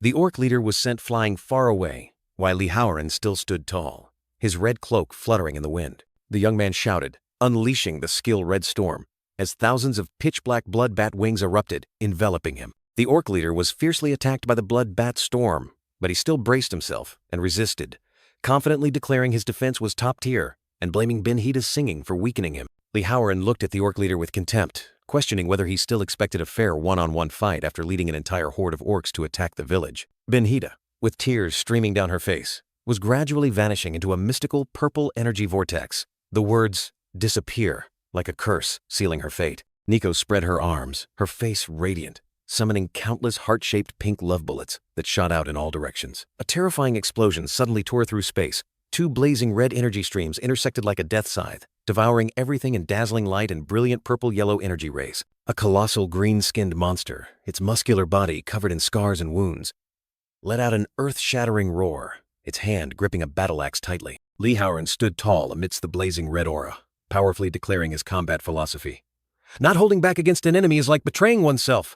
Suddenly, a hand reached out, emitting a powerful, blazing red light, as if controlling some mysterious power, creating dazzling streaks of light behind it. Lee Howren stood proudly, his gaze resolute. Behind him, countless blazing red blood spears pierced through the colossal green-skinned creatures, tearing them apart. He coldly declared, "Attack them when they're weak. Finish them. That's the law of the battlefield." A massive explosion ripped through space, red energy streams colliding in blinding light. Beep, beep. The system announced Li Haoran's level up with +5 attributes. Turning to the girls, he asked calmly, "It's done. Is everyone all right?" Nico, grateful, said, "Thanks to you, the village was preserved." While Ben-Hida, still in her wedding dress, exclaimed with admiration, "Master Haoran is amazing. He crushed those orcs like a badass." In another scene, 3 beautiful, fiery demon girls were excitedly whispering about the enemy's defeat, while wondering how to repay the benefactor who helped their village. He smirked, turned to Ben-Hida, and unhesitatingly praised her top-tier performance. "Ben-Hida, this is the first time I've summoned you, and you did great. Thanks to your crying, cleaning up those orcs was as easy as pie." Ben-Hida reappeared, her face flushed with embarrassment, bowing shyly and declaring absolute loyalty. "It is an honor to serve you, master, and whatever you command, I will give my all." Li Haoran turned to Ben-Hida, the purple-haired girl still in her pristine white wedding dress, and commanded, "Good. Then follow me. I have an important task for you." Ben-Hida nodded in response. "Understood." After the earth-shattering battle, the scene suddenly shifted, transporting viewers to a lush ancient forest where golden rays of sunlight pierced through the dense canopy, painting shimmering streaks of light on the vegetation, creating a mystical, enchanting landscape. Ben-Hida suddenly embraced the young man, biting hard into his neck, making Li Haoran exclaim in surprise, "You tormented me all night with that cucumber, and now you're biting my neck and won't let go." Ben-Hida's face was flushed, sweat pouring down, gritting her teeth, enduring something extremely difficult, whispering, "It hurts a lot, but if this is what you want, I will endure it to the end." Li Haoran, his mouth stained with blood, frowned uncomfortably as a series of system notifications appeared, indicating that Ben-Hida's favorability had increased by 50% and the daily quest was completed, granting 1 additional spirit point. He muttered discontentedly, "This isn't some weird fetish," and told himself, "As a Blood Clan member, I need to drink fresh blood daily to maintain my strength. It's essential for me." Li Haoran frowned, his face slightly pale, his eyes revealing concern as he uttered, "You don't look very well. Don't tell me. You're anemic, are you?" In the forest, Li Haoran froze as Ben-Hida flushed and trembled like under a love spell. He exclaimed, "Since yesterday's battle, my body is overly sensitive. Just seeing you recalls my defeat." She shyly confessed, "With you so close, my whole body feels strange." Ben-Hida's face was crimson, her eyes welling up with tears of shame, stammering hastily, "I can't take it anymore. It's too humiliating. Please forgive me, Master Haoran." "I need to leave immediately." Standing amidst the hazy purple smoke, Li Haoran was slightly surprised, wondering if she was truly that sensitive. A verdant green frog sat silently on a lotus leaf in the clear lake, surrounded by pristine white water lilies, creating an unusually peaceful scene. Nico, wrapped only in a white bath towel, was soaking her feet in the lake, pondering how to repay her debt. "Master Haoran saved our village. How can I repay his kindness?" Another purple-haired girl, also sitting in the lake, coldly replied, "Isn't it obvious? Offer your body to him." The demon girl Nico was bathing in the cool water, her wet body loosely wrapped in a towel, her eyes deep in thought. She told herself that was the most sincere way to express gratitude, but then wondered if Li Haoran seemed only passionate about battle, and he already had too many beauties around him like Ben-Hida and that human commander. Furthermore, she blushed as she confessed she had absolutely no experience with men. Meanwhile, Nico was still shy, her eyes thoughtful, wondering if she could satisfy the young man this way. Sally smiled charmingly, inviting everyone to support and share this story, and not forget to leave good reviews. Amidst the steam rising from the hot spring, Sally casually asked Nico if she was worried Li Haoran wasn't interested in her. Nico hesitantly admitted she had tried a few times but failed. Sally then laughed, confidently declaring that seducing men was a mandatory skill for a succubus. It was just that Nico was still too naive. Sally appeared alluringly in the bath, wrapped only in a white towel. She gave a knowing smile, making a bold invitation. "I know how to make Master Haoran completely infatuated with you," she continued to whisper, her eyes sparkling mischievously. "Take off your towel. I'll show you how." A pristine white towel lay neatly on a rock, as if someone had hastily left it after a bath. Sally, after the fatal backlash from the mark of lust, was still soaking in the steaming water, droplets falling around her. She turned halfway, her cheeks flushed and a bead of sweat on her temple, seemingly having just had a close call. Sally spoke with full confidence, "I'm ready." Then she continued to ask, her voice full of anticipation, "All right, what's next?" While soaking in the water, Ben-Hida suddenly reached out and unleashed a brilliant, rainbow-like energy stream, piercing through the night towards Nico. The blonde demon girl, soaring away, startled, turned her head back, her eyes wide with astonishment at this unexpected attack. Nico's face was crimson, her emerald eyes wide with surprise, exclaiming in shock, "What is this?" Sally smiled charmingly, her eyes sparkling as if to pierce through the opponent's soul. She offered praise, her tone full of confidence. "Your combat talent is stronger than most of your kind." But immediately, she teased, her eyes full of hidden meaning. "But with just that much." Immediately after, Li Haoran scoffed, his tone challenging. "Can you even call yourself a true succubus?" Under the full moon, night fell over the quiet rooftop. A heavy thought suddenly emerged, revealing that the mana cost for the victory pact was truly insane. Drenched in sweat after training, Li Haoran studied his status panel. Seeing his spirit far behind the others, he resolved, "I must strengthen it for battle." As for strength and physique, his eyes hardened with determination. "I'll train like crazy to stay at the peak." Sparkling droplets dripped from her bare feet as she stepped out of the spring. Just as she finished teasing, Sally unexpectedly appeared in an extremely alluring state, wrapped only in a flimsy bath towel. She blushed, beads of sweat on her skin, her eyes sparkling meaningfully as she repeatedly called out, "Master Haoran! Master Haoran!" The seductive demon girl subtly smirked, her tone full of invitation. "I've finally found the perfect way to repay you. Will Li Haoran be frozen by this sudden ambush?" The young man was drying himself, his bulging muscles attractive, turning his head to look off-panel with a surprised expression. "Nico, what has you so excited?" Beads of sweat on her skin. Sally's cheeks were flushed, her eyes glowing with heart shapes as she gazed at a top-tier sight. The demon girl couldn't hold back, exclaiming in admiration, "Li Haoran's physique is nothing short of a sculpted masterpiece, a true work of art." Her entire body even trembled uncontrollably, telling herself that this intensity of emotion had exceeded her limits. After the rigorous training session, cool water droplets soothed Li Haoran's bare feet, washing away all fatigue. A soft white towel gently brushed over him, enveloping him in a rare moment of relaxation. From a perspective between the legs, Li Haoran appeared with a muscular, bare-chested physique, his eyes wide with surprise, letting out a sound. Just as Sally was about to ambush, Li Haoran's eyes suddenly flared with dazzling light, his pupils transforming into a complex, mystical symbol. Immediately, a system notification popped up, boldly declaring, "Status resistance has reached maximum. You are now immune to the Mark of Lust effect." Sally, who was soaking in the warm water, suddenly flinched in horror, her eyes wide as she realized her fatal mistake. "Oh no, I forgot something important. If the Mark of Lust cannot charm the target, the user will suffer a backlash." Ben-Hida, with flushed cheeks and beads of sweat, was submerged in the water, only her head visible, with an extremely confused expression. The demon girl told herself that Li Haoran was a blood demon god, so Nico's charm would definitely be useless against him. But then, a panicked thought flashed through her mind. Now, what the hell is she going to do? Warm steam rose thickly, enveloping the entire space, making the heavy breathing even more distinct. The luxurious wooden ceiling was faintly visible through the hazy mist, creating a mysterious atmosphere, as if a supreme relaxation was taking place after endless days of grinding. Li Haoran asked Nico in surprise, "You're not well. What are those marks on your body?" She blushed, her body steaming with heat, muttering, "It's so hot. I feel so hot." Sally's prank backfired as the demon girl clutched her head, blushing, sweating, and overwhelmed with pink-hearted eyes. Panicked, she cried, "My head is filled with indescribable thoughts." The failed attack had left her trapped in an agonizing, self-inflicted state. At the same time, Ben-Hida was writhing in agony, her face crimson, sweat pouring down like rain. She gritted her teeth and pleaded in despair. "Master Haoran, please help me. I can't take it anymore." The scene shifted to a steamy room where Nico, blushing with eyes shut, was locked in a tight embrace as pink hearts filled the air. Li Haoran called out emotionally, "Nico!" Yet the man holding her, sweat glistening on his bare body, whispered calmly, "I understand how you feel." In the hazy steam, Li Haoran leaned in close, his blazing red eyes intense, his forehead dotted with sweat. The young man warned her, his voice hoarse, "But right now, you're not thinking clearly." Nevertheless, Ben-Hida's face was still crimson, her eyes moist, beads of sweat on her skin, as she resignedly said, "It's okay. You can do whatever you want to me."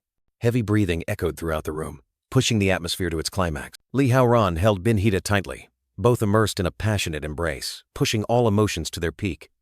She closed her eyes tightly, her face crimson, completely surrendering to this fiery moment. The young man also closed his eyes, his expression a mix of tension and intensity. as if struggling with his own warnings. The atmosphere in the hazy room grew hotter and hotter, pushing everything to its absolute limit. The small wooden house was enveloped in the quiet night, with only ambiguous sounds and lingering heart symbols floating about, revealing a passionate night that had just taken place. A brilliant dawn emerged from behind the mountains, shining down on the small village with its rustic wooden houses and stone walls, creating an unusually peaceful scene. Benhita's face was crimson, her eyes wide with surprise, beads of sweat on her forehead as she witnessed the explosive power. Nico, the blonde girl with horns and demon wings, lay there with a crimson face, feeling an earth-shattering surge of power throughout her body. She exclaimed in astonishment, "What is this feeling? An endless source of mana is flowing within me. I've never felt anything like this before. It's as if I've broken through to a completely new level." Benhita awoke with a start, her purple eyes wide with astonishment as she looked beside her, where Li Haoran was still sound asleep. The purple-haired demoness subtly frowned, chaotic thoughts flooding her mind. Wait, could it be because of what happened last night? The girl's face was flushed, and she couldn't help but question herself. Master Haoran's charm. Could it really be this potent? Nico sat leaning against the blanket, her face flushed, and her eyes moist with satisfaction. The demon girl secretly marveled that even though the mark of lust was ineffective, her master still devoured her, providing the most intense experience of her life. Amidst countless system notifications about Nico achieving blood demon essence and leveling up to tier 4, Li Haoran woke up with a start, his blazing red eyes full of surprise, wondering, a breakthrough? My essence can do this? Li Haoran lay on the bed, his forehead also dotted with sweat, his blazing red eyes full of worry, telling himself that power, though unrepeatable, was enough to be overwhelmingly overpowered just once, making her stats even higher than his own. Li Haoran appeared, looking at the demon girl with mischievous eyes, teasing, "What's wrong? Are you not satisfied with my performance last night?" Nico immediately denied it, her face still flushed. No, you were amazing. After a tumultuous night, a girl with golden hair, demon horns, and pointed ears, her face flushed, gently touched the corner of her lips. The blonde demoness, her emerald eyes shy yet resolute, confessed, "To serve Master Harem is my greatest honor." The girl's eyes shone with determination, as she resolutely declared, "From now on, I completely belong to you." Li Haoran, his face still slightly flushed, suddenly received a daily quest to drink fresh blood from an individual of the opposite sex before dawn to activate the bloodline fusion skill. The young man immediately pondered, wondering if there were any beastkin tribes nearby, prioritizing tribes with females. Right beside him, Nico, with a flushed face and sharp emerald eyes, revealed information about the fierce orc tribe they had encountered yesterday. Their tribe is just beyond the forest. They specialize in plundering, destroying, and terrorizing other beastkin tribes. Meanwhile, the wooden and stone city gate with 2 sturdy watchtowers was suddenly torn apart by sharp white energy streams, creating a terrifying screeching sound. The young man turned his back, his gaze resolute, as he looked towards a distant orc camp, where bloodthirsty individuals had terrorized many villages. Li Haoran coldly declared, "There must be female orcs there. Is this their camp? These bastards have been rampant for too long. It's time for them to pay. Show me what you can do after your breakthrough." Li Haoran looked straight ahead, his blazing red eyes full of authority, resolutely commanding, "Remember, leave the women alive." At the same time, Sally erupted with fierce pink-purple energy, her entire body sparkling in brilliant light. She firmly affirmed that she understood Master Haoran's command.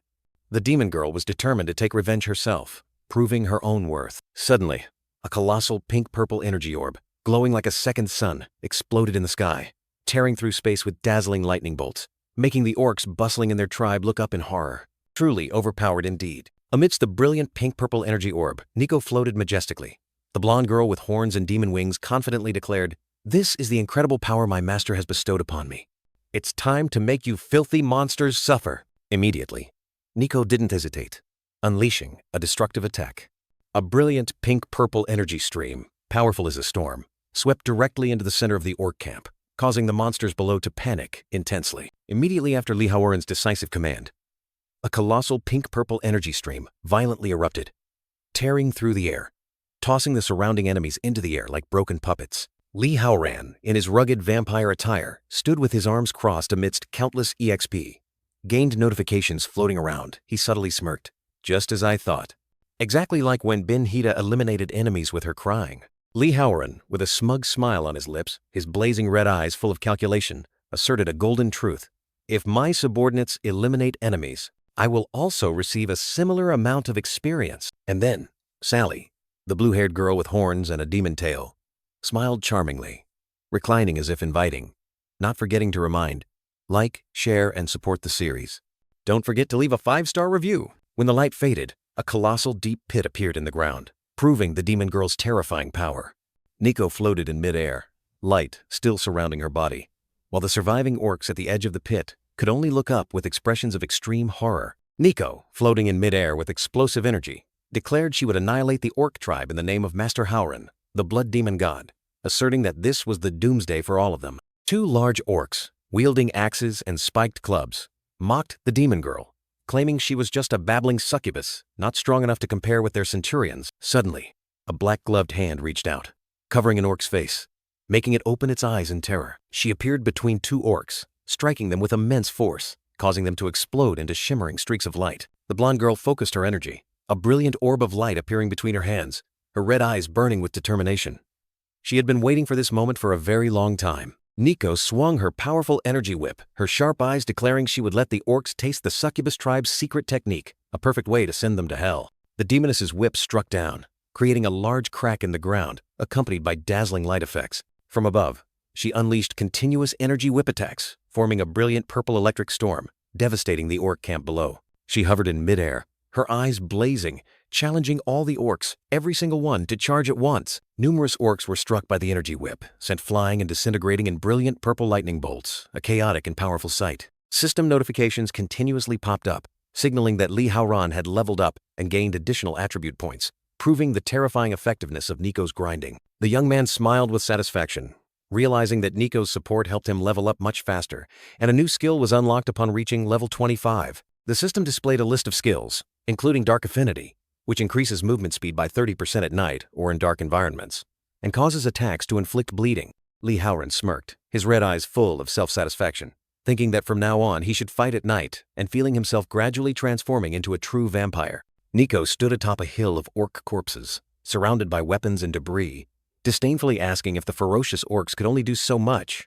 How disappointing. A muscular female orc with her hair tied up appeared with an angry expression, challenging the demoness not to be too arrogant and declaring she would teach her a lesson immediately. Li Haoran suddenly appeared behind the female orc, his red eyes full of demonic charm, startling her in terror, wondering when he had arrived. The young man flashed a demonic smile, revealing sharp fangs, declaring he would no longer hold back. The female orc collapsed, her face flushed red, eyes rolled back, mouth agape, surrounded by flying rose petals, while the system announced that the daily quest was completed and 1 strength point was added.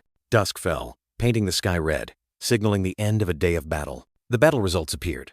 178 orcs were eliminated, and 30 female orcs were captured. Li Haoran turned his back to Nico, praising her for doing very well, stating that breaking through to level 4 truly made a difference. The demoness humbly replied that it was thanks to her master's training.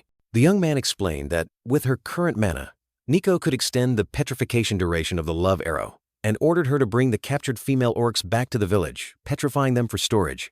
The demoness immediately obeyed. Li Haoran looked at the captured female orcs, secretly thinking that even if they weren't the prettiest, they were still females, and by preserving them, he wouldn't have to worry about daily quests for an entire month. Nico happily presented a green gem, saying she had found it, and it seemed very valuable, wanting to offer it to her master. Li Haoran, in his demonic cloak, his red eyes suddenly flashed with deep contemplation, as if considering an earth-shattering plan. Amidst the desolate landscape and streaks of crimson energy, the young man stood tall, silently telling himself it was time to meet an old friend. The next morning, Nico looked up at him with sorrowful eyes, confusedly asking if she had done anything wrong for her master to want to leave. Li Haoran gently reassured the girl that she was perfect, but he had some personal matters to resolve in J City in the next few days. The young man turned, patted Bin Hita's shoulder, instructing both of them to expand their territory, eliminate all monsters within a 10-mile radius, and specifically, deal with female monsters according to the known procedure. Nico immediately broke into a bright smile, her eyes sparkling with determination, replying that she understood the command clearly. Li Haoran decisively turned and walked away, leaving behind swirling leaves, while the 2 girls watched his retreating figure disappear. The 2 girls stood side by side, their eyes full of curiosity, whispering about why their master had to go to J City and who was waiting for him there. Night fell, a full moon hanging perfectly round in the starry sky. In J City's upscale residential area, magnificent houses were bathed in the nightlights. In a cozy room, Li Shuer tightly hugged his jacket, her face flushed, whispering Li Haoran's name and recalling that fateful night. A blue-haired girl with demon horns flashed a charming smile, calling on viewers to support the series. The next morning, Brilliant morning sunlight illuminated J City's peaceful residential area. Li Shuer was still sound asleep on the sofa, her breath coming out in gentle, even rhythms. She stirred, her dreamy purple eyes slowly opening, her ears listening to strange sounds, wondering what was happening. Li Haoran was shirtless, drenched in sweat, enthusiastically doing sit-ups, his bulging muscles clearly visible under his skin. Li Shuer looked up in surprise, seeing him exercising, and the young man asked if she was awake yet. Li Shuer's face suddenly changed, her purple eyes wide with astonishment and confusion. She sprang up, pointing directly at Li Haoran, urgently questioning when he had arrived, how he got into her house, and how he knew her address.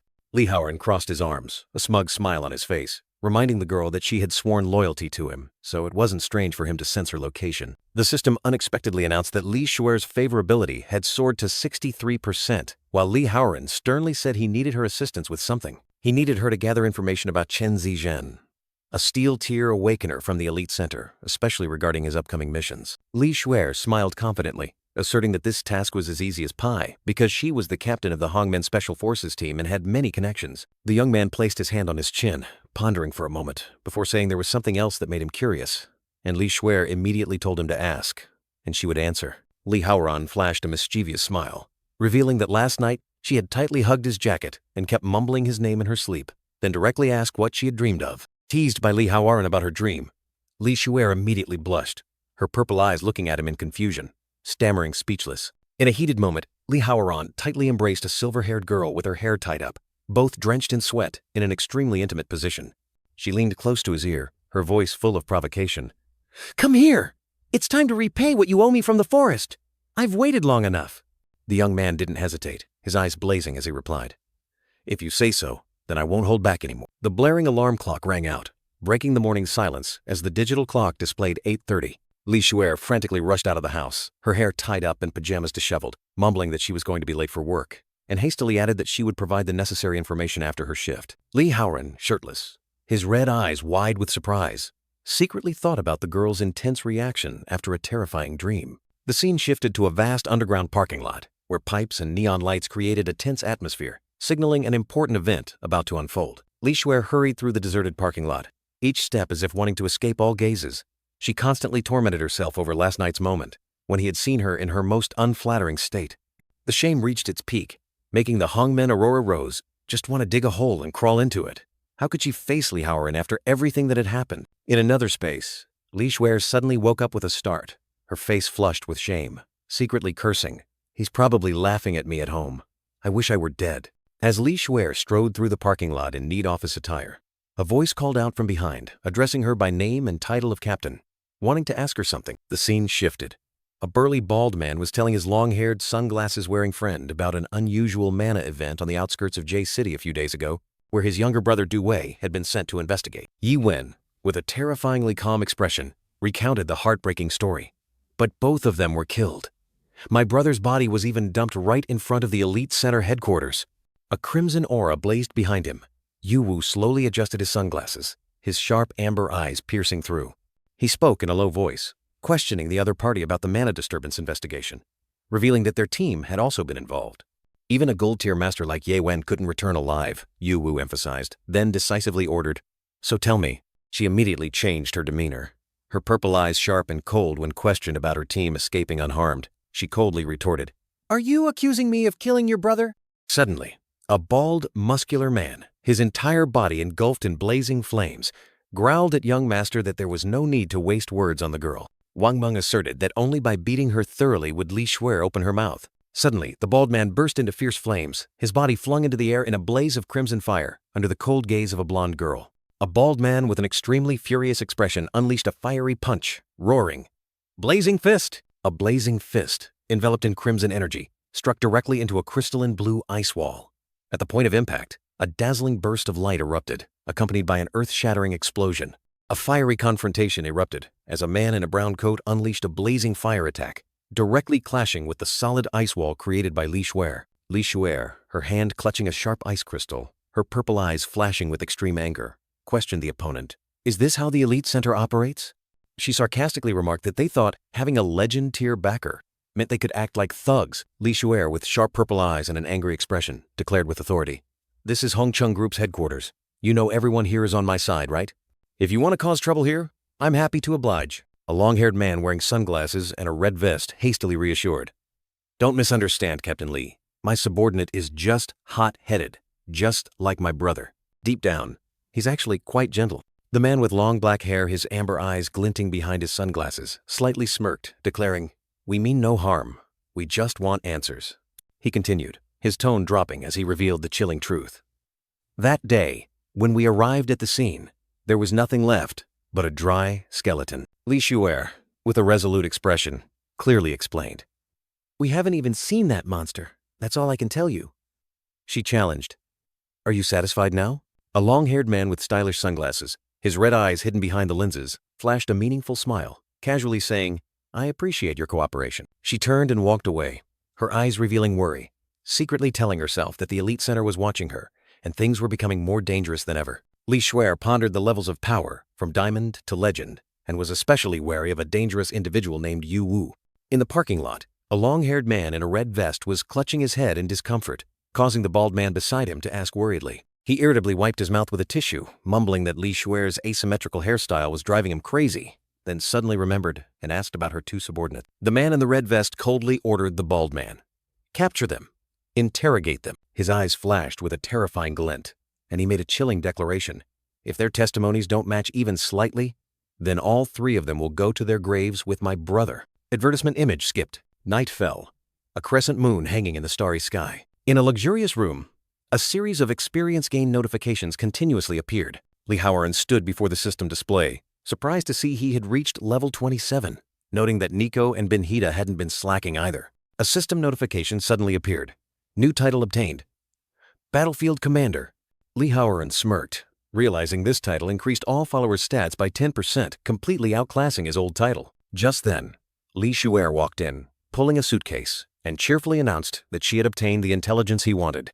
Chen Zizhen would lead a team out of the city at 10 p.m. tonight. She presented a thick stack of documents, explaining that it contained full mission details, team member information, skills, home addresses, and even phone numbers, then humbly stated that it was all she could gather. Li Haoran's jaw dropped in astonishment, exclaiming that she had given him the opponent's entire family tree, then quickly thanked her, saying it was an incredibly huge help. The system announced.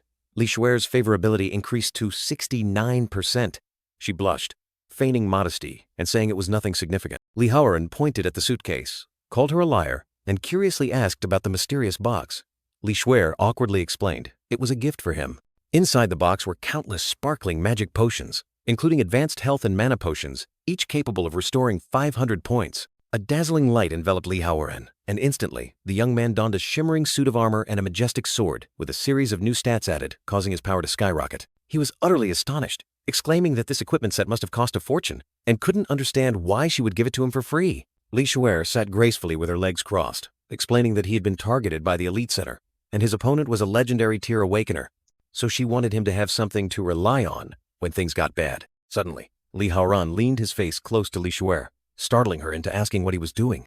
Without a word, the young man leaned down and gently kissed her lips, making Li Shuer blush crimson. Two system notifications appeared consecutively.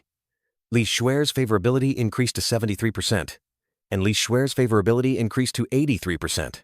Li Shuer was utterly shocked, clutching her chest, realizing that he had stolen her first kiss. Li Haoran smiled brightly, thanking her for her kindness, but said that he currently had something more important to do. Outside the house, night had fallen, with only the sparkling lights from the windows remaining. Li Haoran stood outside, his armor hidden but its stats still applied. He calculated the time before 10 p.m. and decided to visit Li Xiaoyu. Night fell, enveloping J City High School, with only the sparkling lights from the windows remaining. In a classroom, Li Xiaoyu was diligently doing her homework, her red-rimmed eyes hidden behind her glasses. Suddenly, Li Haoran's spirit appeared, hovering, looking at his sister with a pained expression. He told himself that he was too dangerous to be near her right now. The young man thought, in a world where the weak are guilty, he must constantly grow stronger to protect Li Xiaoyu without having to bow down to anyone. Little Li Xiaoyu unconsciously looked up, her eyes bewildered as she gazed around. She directed her gaze towards the door, wondering if it was just her imagination. Strangely, tears streamed down the girl's face, unable to stop. At the same time, under the bright full moon, a dense forest was shrouded in darkness. A figure darted like lightning, a sharp sword piercing through a giant white bear, blood splattering everywhere. Chen Zizhen, after completing the mission, coldly ordered his teammates to collect all equipment and valuable items from the monster's corpse. Two teammates immediately flattered the captain, praising that even a level 3 monster couldn't withstand his sword, and that he would soon reach silver tier. Chen Zijian frowned, brushed off the flattery, and urged everyone to quickly go home and rest. However, the team members were surprised, wondering if they would truly get to go home tonight as Li Haoran's spirit glided past behind them. Li Haoran appeared, standing with his arms crossed, his tone full of challenge. If you want to flatter him, do it now, because after tonight you won't have another chance. Chen Zijian and his teammates were stunned, unable to believe their eyes when they saw Li Haoran alive. He questioned how the young man could have escaped the Titan Python with his sword. Li Haoran raised his hand, his eyes sharp. Nothing is impossible, just as I never thought my teammates would stab me in the back. His eyes blazed, surrounded by a crimson energy. Li Haoran declared, I came here for one reason only, to make you pay. Zhang Weiwei, one of the teammates, burst into contemptuous laughter, mocking Li Haoran for being insane and asking if he was cosplaying Dracula. Wondering how an unawakened person could confront a steel-tier captain, Zhang Weiwei turned his back, eloquently justifying that the captain had sacrificed Li Haoran for the greater good, and that it was the young man's own weakness. He flashed a sinister smile, asking Li Haoran what the big deal was about him being alive that he had to keep rambling, then introduced himself as Zhang Weiwei, a steel-tier awakener. Zhang Weiwei held out 2 $100 bills, saying it was $200 to compensate Li Haoran for his emotional distress, telling him to take it and call it even. In an instant, a crimson energy sword shot forth, piercing straight through the air. Zhang Weiwei's eyes widened in horror, unable to react as the sword pierced through his body. Li Haoran stood behind him, the crimson energy sword impaled through Zhang Weiwei's chest, a dark orb hovering in the air. With blood-red eyes full of killing intent, Li Haoran coldly declared, I don't need your money. I want your life. A blue-haired girl with demon horns and wings, showing off her figure in a seductive outfit, offered an inviting smile. Another brown-haired girl, also with demon horns and wings, was soaking in pinkish-purple water, her face flushed with allure. Zhang Weiwei's corpse lay motionless on the ground, blood splattered and his eyes wide with horror. Chen Zijian and his two teammates stood frozen, unable to believe that Li Haoran, a person with no aura whatsoever, could defeat Zhang Weiwei.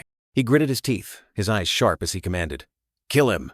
Avenge Weiwei! Lu Chen, a mid-tier steel-grade warrior, charged forward roaring contemptuously.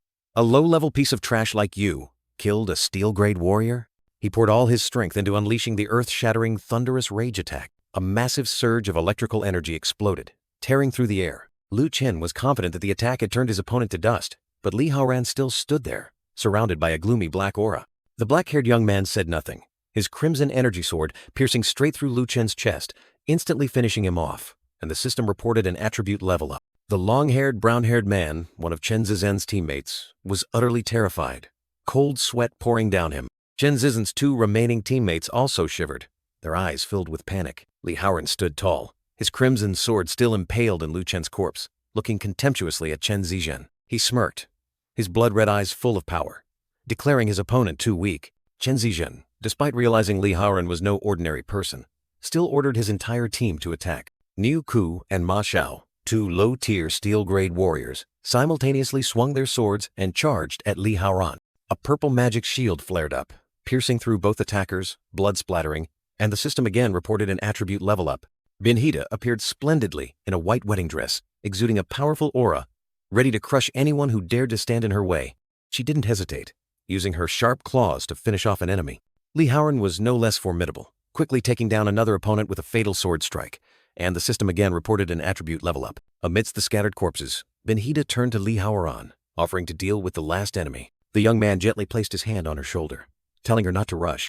He turned to Chen Zijian, his eyes sharp as he declared, This one is mine. Chen Zijian admitted he was surprised by his opponent's strength, but had seen through Li Haoran's trick. He questioned Li Haoran, asking if he would abandon his humanity just to kill him. Li Haoran smirked contemptuously, responding to his opponent's question with a defiant attitude. Thanks to you, I have no other choice. So who are you to judge me?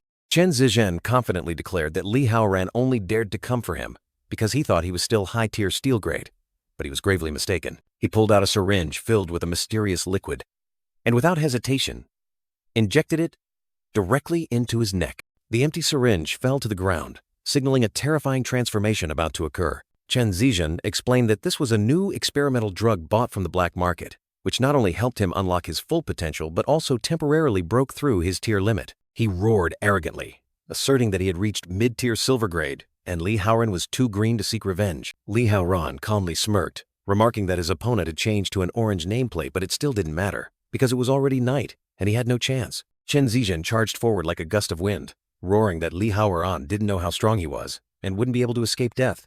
A skill notification for Li Haoran's Night Love appeared, showing that he gained increased movement speed and attacks that caused bleeding effects at night. Chen Zizhen was horrified to find himself trapped amidst crimson chains, unable to believe his eyes when he had just injected the drug to keep up with his opponent. The sharp chains pierced through his body, and blood began to gush out. A bleeding status notification appeared, showing the target losing 1.5% of maximum HP per second for 5 seconds. Chen Zizhen screamed in agony, blood flowing from the corners of his eyes and mouth, his entire body trembling. Benhita observed from a distance, realizing her master had the chance to finish off the opponent instantly, but deliberately avoided vital points, clearly enjoying the game.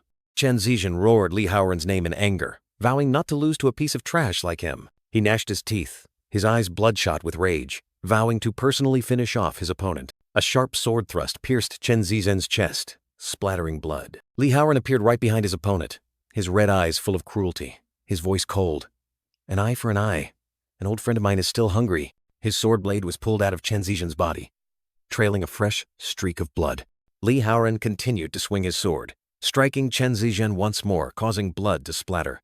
Chen Zizhen collapsed to the ground, his entire body drenched in blood, the bleeding notification still visible.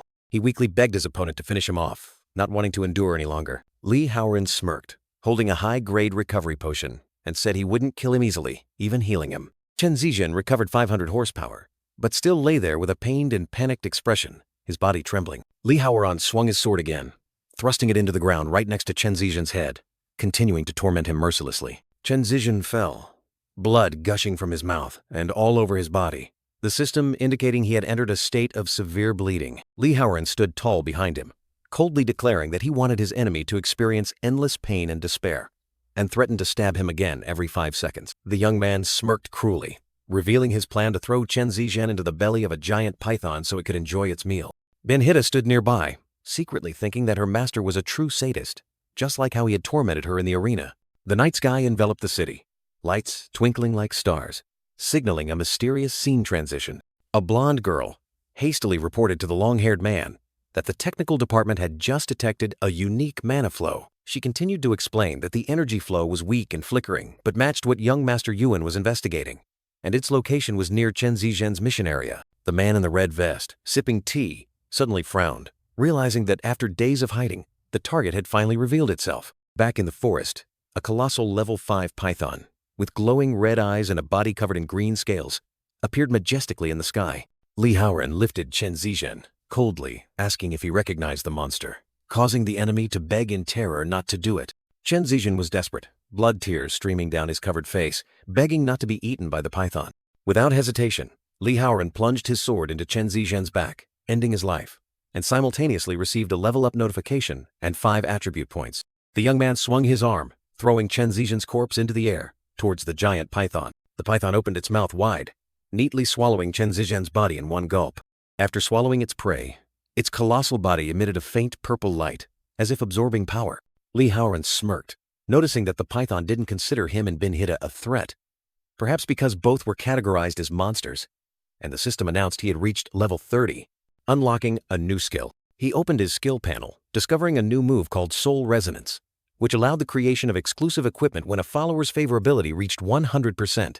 Li Haoran recalled his Soul Resonance experience with Nico, where even using the Blood Blade for just 10 minutes, its stats were absurdly powerful. The young man realized his limitless potential if all followers could create exclusive equipment through resonance, and currently Benhita was at 50% favorability, while Li Shuer was at 63%. Suddenly, a rapid danger warning sounded, announcing an extremely dangerous target was approaching quickly and recommending immediate evacuation. Li Haoran immediately turned to Benhita, urgently ordering her to cancel the summon and hide at once.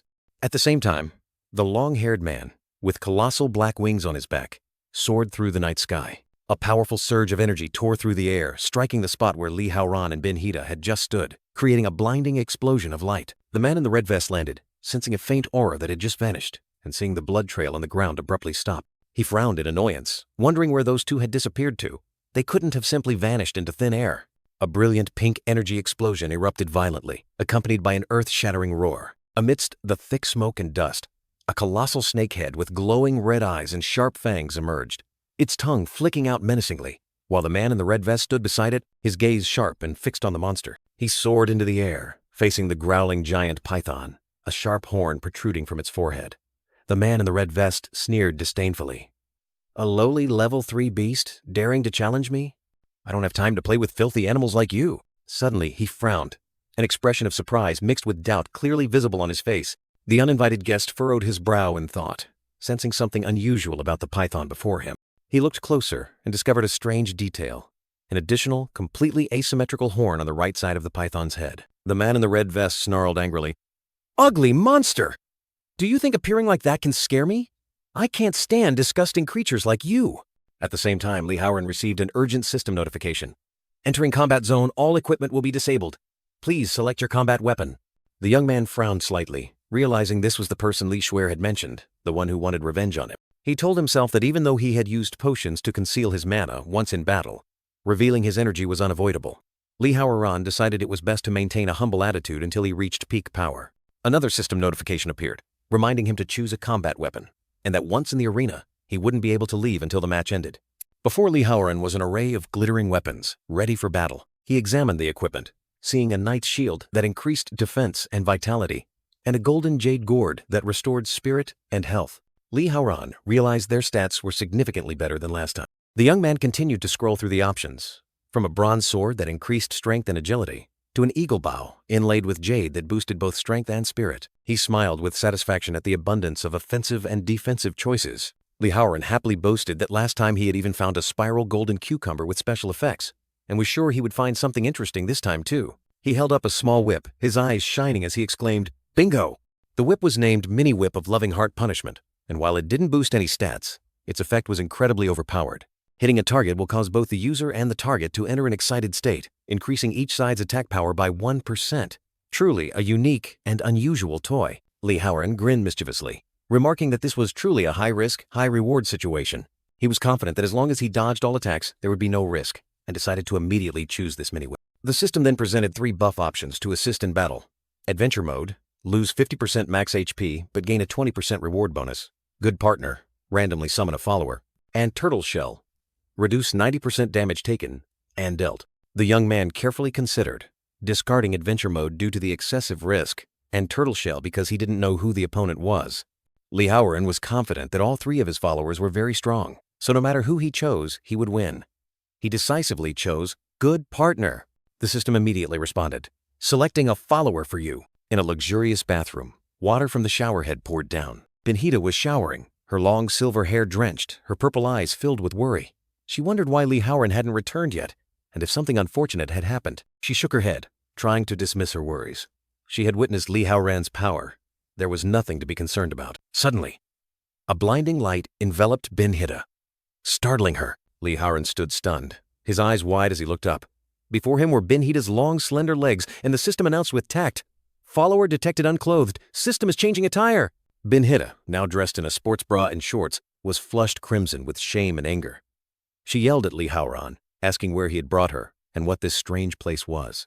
Li Howren hastily waved his hands in defense, saying he hadn't seen anything, only wanting to test her skills. Meanwhile, he still clutched the loving whip in his hand, making the situation even more awkward. A demon girl with red horns and bat wings flashed a charming smile, announcing the new mission. Today's second-floor challenge is for Li Howren and his followers. Li Howren and Benhita stood stunned before the fiery arena, where a fierce surge of burning energy was swirling, and the system echoed, announcing their opponent was the Fire Witch, master of fire magic. A fiery figure suddenly appeared. It was Fire Witch Bao, her entire body ablaze like lava, her sharp orange-yellow eyes sweeping over Li Howren and Benhita. The girl with horns and a dragon tail smirked defiantly, her voice echoing through the air. 2 against 1? Interesting. She raised her hand, the flames flaring more intensely, and declared boldly, "Don't expect me to surrender like Benhita!" A fiery demoness, her entire body ablaze like lava. Her golden eyes proudly declared she would burn everything to ashes. A red-haired girl, with fierce demon horns and fiery eyes, suddenly appeared powerfully, her entire body intensely ablaze, ready to unleash her strength. Immediately, Li Howren and Benhita were teleported to a fiery arena, facing a colossal lava sphere radiating terrifying heat. Instantly, a massive fireball hurtled towards them, but the young man narrowly dodged it, the terrible heat blasting directly into his face. Faced with Fire Witch Bao's terrifying display of power, Li Haoran was utterly astonished, exclaiming, "Those tiny fireballs can grow that big?" The battlefield transformed into a sea of fire, ghostly flames swirling among thousands of skulls. The power and range of this fire attribute skill truly surpassed all imagination. Li Haoran thoughtfully gazed at the mini whip of Loving Heart Punishment in his hand, contemplating its excitement effect. A 1% attack power increase for both the user and the target. The young man was worried because damage in the arena would affect real life, and if Li Shuer or he himself were injured, the consequences would be dire. The young man suddenly noticed something unusual in the system notification, his red eyes widening as he carefully read the skill description. It stated that both the target and self would be in an excited state, but it didn't mention that the target had to be an enemy. From the fiery epicenter, Ballo, the witch with lava-red hair and demon horns, appeared proudly, declaring her challenge. "Now you know how strong Fire Witch Ballo is. No matter how many of you there are, you're all just my prey." Fire Witch Bao relentlessly unleashed colossal fireballs, creating a destructive rain that engulfed the entire battlefield. She smirked defiantly, her voice echoing, "Let's see how long you can keep dodging." On the ground, Li Haoran and Bin Hida stood firm, directly facing the fiery onslaught. Suddenly, a colossal sharp ice wall rose amidst the flames, forming a solid shield, blocking the destructive heat. In another corner of the arena, an earth-shattering confrontation erupted as a barrage of blazing fireballs slammed into a blue energy wall, creating a colossal impact. Meanwhile, Bin Hida activated her icy powers, magical snowflakes swirling around her, and she snarled angrily. "Fire attribute! I hate fire types the most! Just because your damage is high, you think you're hot stuff? I'll extinguish your flames today." She smirked disdainfully, her fiery eyes sweeping over her opponent, snarling, "What a coincidence. I also hate ice types the most. I wasn't even serious just now, but now it's time to play for real." Bin Hida, her entire body glowing with a vibrant blue energy, slightly bowed, her sharp gaze sweeping across the battlefield. The purple-haired girl growled disdainfully, seemingly having cast aside all embarrassment to face her enemies. Amidst the skulls burning with ghostly flames, she resolutely declared, "Then just try it." At that very moment, a sudden attack struck Bin Hida directly, creating a sharp thwack and a flash of lightning around her body. Bin Hida's face suddenly flushed crimson, her eyes squeezed shut, letting out a soft moan as the system confirmed she had entered an excited state, increasing her attack power by 1%. The purple-haired girl seemed to be experiencing an utterly indescribable sensation. Surprisingly, Li Haoran swung his loving mini-whip, striking the bewildered Bin Hida directly, causing her to exclaim in shock, "What the hell? Why are you hitting me?" He, with his calculating fiery red eyes, simply replied coldly, "Change of plans. Just endure it." Meanwhile, Li Haoran maintained a cold expression, swinging his familiar mini-whip directly at Bin Hida, and the system immediately announced, "Target is in an excited state. Attack power plus 1%. He subtly smirked, muttering, "This angle is perfect." Bin Hida's face suddenly flushed crimson, her tear-filled purple eyes gently squeezed shut, and she let out a soft, suppressed moan. The system immediately announced she was in an agitated state, increasing her attack power by 1%. The blue-haired girl Sally stood, stunned, amidst the fiery battlefield, exclaiming in shock as she realized Li Haoran was attacking his own teammate. Her piercing scream echoed everywhere, making the entire arena wonder, what kind of internal drama is this? The red-haired girl who had just appeared couldn't help but be flustered. Her face flushed crimson as she awkwardly blurted out, "Hey, we're in the arena, you know." Sally stood behind her, eyes wide with extreme astonishment, unable to believe what she was witnessing, and yelled, "What the hell are you two doing?" The relentless whips rained down on Bin Hida's slender legs, making her tremble, soft moans escaping in excitement. The system immediately announced in a cold tone, "Li Shuer's affection has increased to 88%. Bin Hida was still immersed in extreme excitement. The heart-shaped whip marks on the purple-haired girl's body sparkled like stars, and suddenly, the system announced that Li Shuer's affection had soared to 90%. Bin Hida, a mid-level executive of the Red City Group, was blushing, panting, and secretly thinking about being whipped in front of a crowd. She admitted that she felt pain and humiliation, but harbored no hatred, even feeling extremely excited. Bin Hida suddenly burst with power, her whole body glowing brightly, and she excitedly shouted, "I feel like I'm overflowing with power!"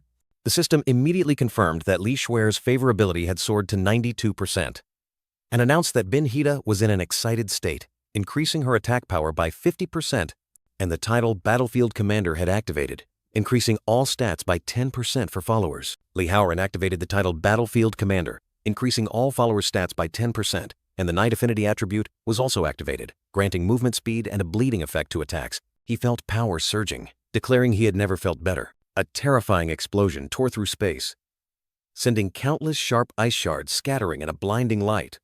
Brilliant red-orange energy rays erupted violently, engulfing everything in a frenzy. And right at the peak of that destruction, a blazing symbol in the shape of the character Fiend suddenly ignited crimson, like a haunting affirmation of this power's origin. Li Haoran stood in the blazing arena, looking up at his enemy from above with disdain. Your ice wall is nothing more than this.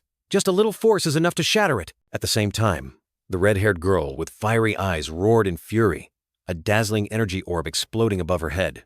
You two dare to pull such tricks while fighting me? I will never forgive you. Witnessing the scene, Sally's jaw dropped in astonishment, wondering if Ben-Hida was preparing to unleash her ultimate move, and it seemed Li Haoran's actions had truly provoked the girl. Just then, a red-haired girl with demon horns suddenly appeared, unleashing an extremely powerful lava breath attack, creating a giant pillar of fire that swept across the battlefield. A thunderous boom echoed as the massive fire mass blazed fiercely, engulfing the entire space with terrifying heat. Li Haoran stood tall on the cracked ground, with Ben-Hida still blushing beside him, his gaze fixed on the fiery epicenter. The young man decisively declared, "Leave her to me!" But immediately, another voice, full of pleading and somewhat confused, echoed from within the fire mass itself. "Please, hand her over to me." Li Shuer raised her hand, icy energy swirling around her, and the girl coldly declared, "Feel the bone, chilling cold." In a state of extreme excitement, Ben-Hida reached forward, unleashing a terrifying, icy blast called Frost Fangs that swept away everything. A massive surge of energy exploded, combining fire and ice, creating a brilliant pillar of light with swirling snowflakes, showcasing Ben-Hida's terrifying power. Sally froze, her eyes wide with extreme astonishment as she saw the flames on her chest extinguish, replaced by cold snowflakes. She screamed in disbelief at what had just happened. No sooner had the plea ended than the red-haired girl who had just emerged from the fiery epicenter was engulfed by a terrifying icy blast. Sharp ice crystals instantly covered her body, locking every movement within a block of azure crystal. The girl's fiery hair also met the same fate, covered in white snow, with the sound of cracking ice echoing like a death knell. Sally stood stunned, gazing in astonishment at the giant ice pillar that had completely frozen Balo. A voice rang out, full of admiration. Li Haoran's follower not only blocked the lava breath, she also turned the tide and completely froze that flying creature. Her power is no joke. A voice echoed throughout the arena, declaring Li Haoran and his follower as the winners of this round, qualified to challenge the third floor. Ben-Hida stood beside the young man, still panting, and her face flushed with exhaustion. Li Haoran looked at the system interface, his face showing fatigue and a hint of confusion. He secretly thought he could continue fighting with his current strength, but his body was too exhausted, and the side effects of this mini-whip were preventing him from thinking clearly. Li Haoran turned to Ben-Hida, praised her recent performance, and also asked about her condition. Amidst a space filled with skulls and ghostly blue flames, Ben-Hida stood there, her eyes hazy, cheeks flushed, and forehead beaded with sweat, looking as if she had just weathered an emotional storm. The purple-haired girl exclaimed, her voice full of astonishment, "This feeling is so strange. I've never been this excited in my life." Although the whip mark still stung, she whispered with a satisfied smile, "But it feels so good." Li Haoran looked at the scene, his face showing clear worry. He secretly thought, "She's clearly not thinking straight anymore. If I continue to challenge, I might end up just like her." Li Haoran looked at the virtual interface, deciding not to rush to the third floor, but to use the teleportation gate to take Ben-Hida home first. He also secretly thought this was a good way to guard against those who were hunting him. Standing before the blazing red teleportation gate, Ben-Hida massaged her shoulders, complaining of aches all over her body and hinting that she wanted Li Haoran to massage her. The young man immediately agreed, admitting it was his fault, and the system quickly restored her outfit. Ben-Hida shrieked in panic, her whole body flushing with embarrassment as she realized her clothes had vanished, leaving only a few tattered rags. She hastily demanded to go change immediately. In a luxurious room, the soft light from a desk lamp illuminated exquisite decorations, and in the distance, a slightly ajar door led into another space. Ben-Hida lay face down on the massage bed, clad only in seductive lingerie and black stockings. She shyly told Li Haoran that she was ready.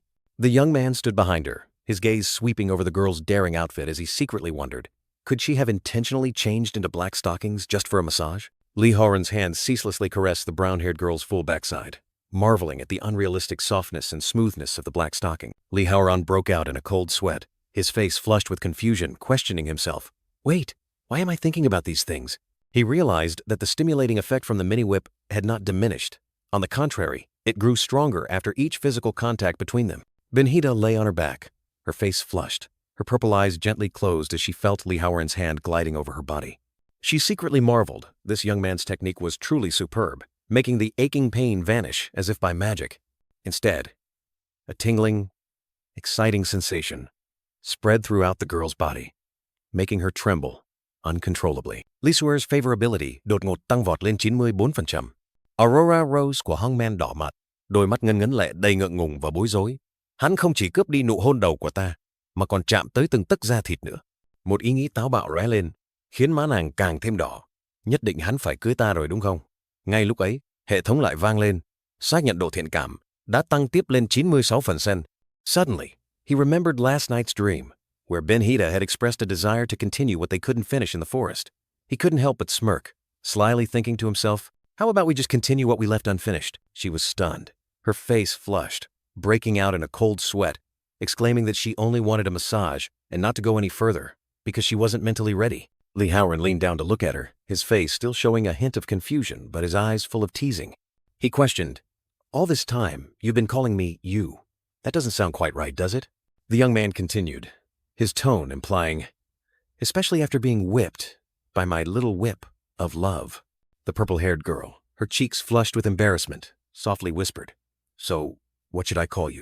Lee Suer panted, her whole body drenched in sweat, her face flushed with extreme arousal. Amidst this, a haunting call echoed, Daddy! The decisive command continued to reverberate, asking the girl to call again. And immediately, the system announced that Lee Suer's favorability had unexpectedly soared to 98%. Ding-ling. A resounding system sound cut through the night silence. On the screen, a dazzling red notification appeared. Lee Suer's favorability has increased to 100%. At the same time, countless sparkling hearts floated around the luxurious mansion, as if the entire space was celebrating her explosive, emotional milestone. Immediately, a system notification popped up, a thrilling ding sounding, Followers' favorability has increased to 100%. You have unlocked a special reward. Pinnacle Blood. Single use. Suddenly, Lee Howren awoke in bed, his red eyes wide open as he heard the call, Master! Echoing in his ears, a strange blue energy surrounding him. Before she could get an answer, Benhita suddenly felt a massive surge of energy explode within her body. She stood up straight, her whole body radiating an ethereal blue light, exclaiming in astonishment, an endless stream of energy is surging within me. Lee Howren lay below, his red eyes wide open, looking at the girl, his face unable to hide his shock. He couldn't help but marvel at the extraordinary sight. Truly astonishing. Lee Suer, her whole body still trembling, her face flushed, her eyes filled with pleasure, softly exclaimed, This feeling is absolutely wonderful. The girl looked up, her eyes full of astonishment and longing, questioning Lee Howren. Have you opened up a whole new world for me? Just then, a shocking system notification rang out. Follower Lee Suer has received Star Blood Blessing, attributes significantly enhanced, evolution level, promoted to Star Diamond rank. Lee Suer, with bare shoulders and a flushed face, her purple eyes dazed, was immersed in a feeling of extreme pleasure. She softly let out enchanting gasps, then suddenly exclaimed, her voice trembling with ecstasy, Master, I've arrived! Immediately after, a dazzling red system notification appeared, explaining that Fiend Blood Essence could only be used by followers who reached 100% favorability, and each person could only benefit once. The young man smiled confidently, his red eyes gleaming as he secretly marveled at how insane this mechanism was. He deduced that even a gold-tier character like Lee Suer was instantly promoted. So would this effect work similarly for those at even higher levels? Immediately, Lee Suer appeared, smiling as she told him that he was now qualified to create an exclusive weapon for her, just like the blood sword he had previously drawn from Nico's chest. The endless energy exploded so powerfully that it tore Benhita's clothes, leaving her clad only in simple underwear. An ethereal purple light continuously streamed from her chest, while her face was flushed with embarrassment. Benhita, with a flushed face and wide purple eyes, felt an earth-shattering surge of power rising from deep within her body. She exclaimed excitedly, her voice choked, It's coming! From the girl's chest, jet-black spikes began to pierce through her skin, emitting a dazzling purple light, making Benhita both surprised and curious as she wondered, what kind of weapon will I create for Master? Still immersed in the afterglow of extreme pleasure, Lee Suer suddenly startled, her dazed purple eyes wide open at an unbelievable sight. Her face was flushed, her gasps still lingering. But now, it was extreme astonishment as she exclaimed, A black crown? How majestic. No less impressive than Nico's blood sword. In that moment, the silver-haired girl clearly felt that the crown was a perfect fit, as if born to enhance her master's aura. Another notification appeared, introducing a new item. Crown of Knight with formidable stats, increased intelligence, magic critical hit rate, and magic attack power at night. He gazed at the crown on his head, thinking he looked even more like a vampire, but then wondered if wearing a crown was a bit too ostentatious. However, the system quickly resolved the young man's worry by automatically applying a hidden mode, ensuring the attribute still functioned without the crown being visible. Li Haoran asked in surprise if she was truly leaving, as the silver-haired girl turned her back, asserting that thanks to him, all her tasks were complete. But she couldn't stay too long due to her special status. Li Haoran turned around, unexpectedly throwing a teasing question at Binhida. Oh, one more thing. You're quite rich, aren't you? Can I borrow some money? She was so stunned she couldn't speak, only able to stammer and repeat his question. Binhida, now with her light pink hair tied up in sparkling purple eyes, her face flushed with shyness. The girl chuckled softly, her voice a little flustered. We just, and now you're asking for money? That's so awkward. But then, she immediately asserted, her gaze more resolute. However, what's mine is master's. Take as much as you like. After gathering enough money to do something big, Li Haoran took the opportunity to visit high school number 1 before leaving J-City. There, Li Xiaoyu couldn't help but be stunned, her eyes wide open at the sight of a mountain of sparkling money in the pink bag. Truly an unbelievable stroke of fortune. Just then, the system reported that the daily quest was complete, granting him 1 strength point. At the same time, a brown-haired girl walking by suddenly clutched her neck, frowning and wondering if she had just been bitten by a mosquito. Li Haoran stood amidst the city landscape, his heart filled with mixed emotions as he thought about his family and advised Li Xiaoyu to use the money he borrowed wisely. The scene shifted to a luxurious office, where the red city group sign stood out, signaling that a new story was about to begin. A silver-haired female executive sat in the office chair, her face flushed and expression dreamy, her mind still lingering on last night with Master. Startled when a female colleague suddenly appeared, the female executive hastily explained that she was just preparing for the meeting with an embarrassed expression. The female colleague sternly reported that 2 teammates had been captured by the Elite Center, and this incident seemed to be related to Wu Wen's death. The scene shifted to a suburban factory belonging to the Elite Center, where the sunset dyed the entire sky red. Inside the factory, male teammate 1 and male teammate 2 were tightly bound, a bald man relentlessly interrogating them about Wu Wen's death, his face bruised, nose bleeding. Male teammate 2 angrily retorted, accusing him of bullying the weak because he couldn't find the culprit.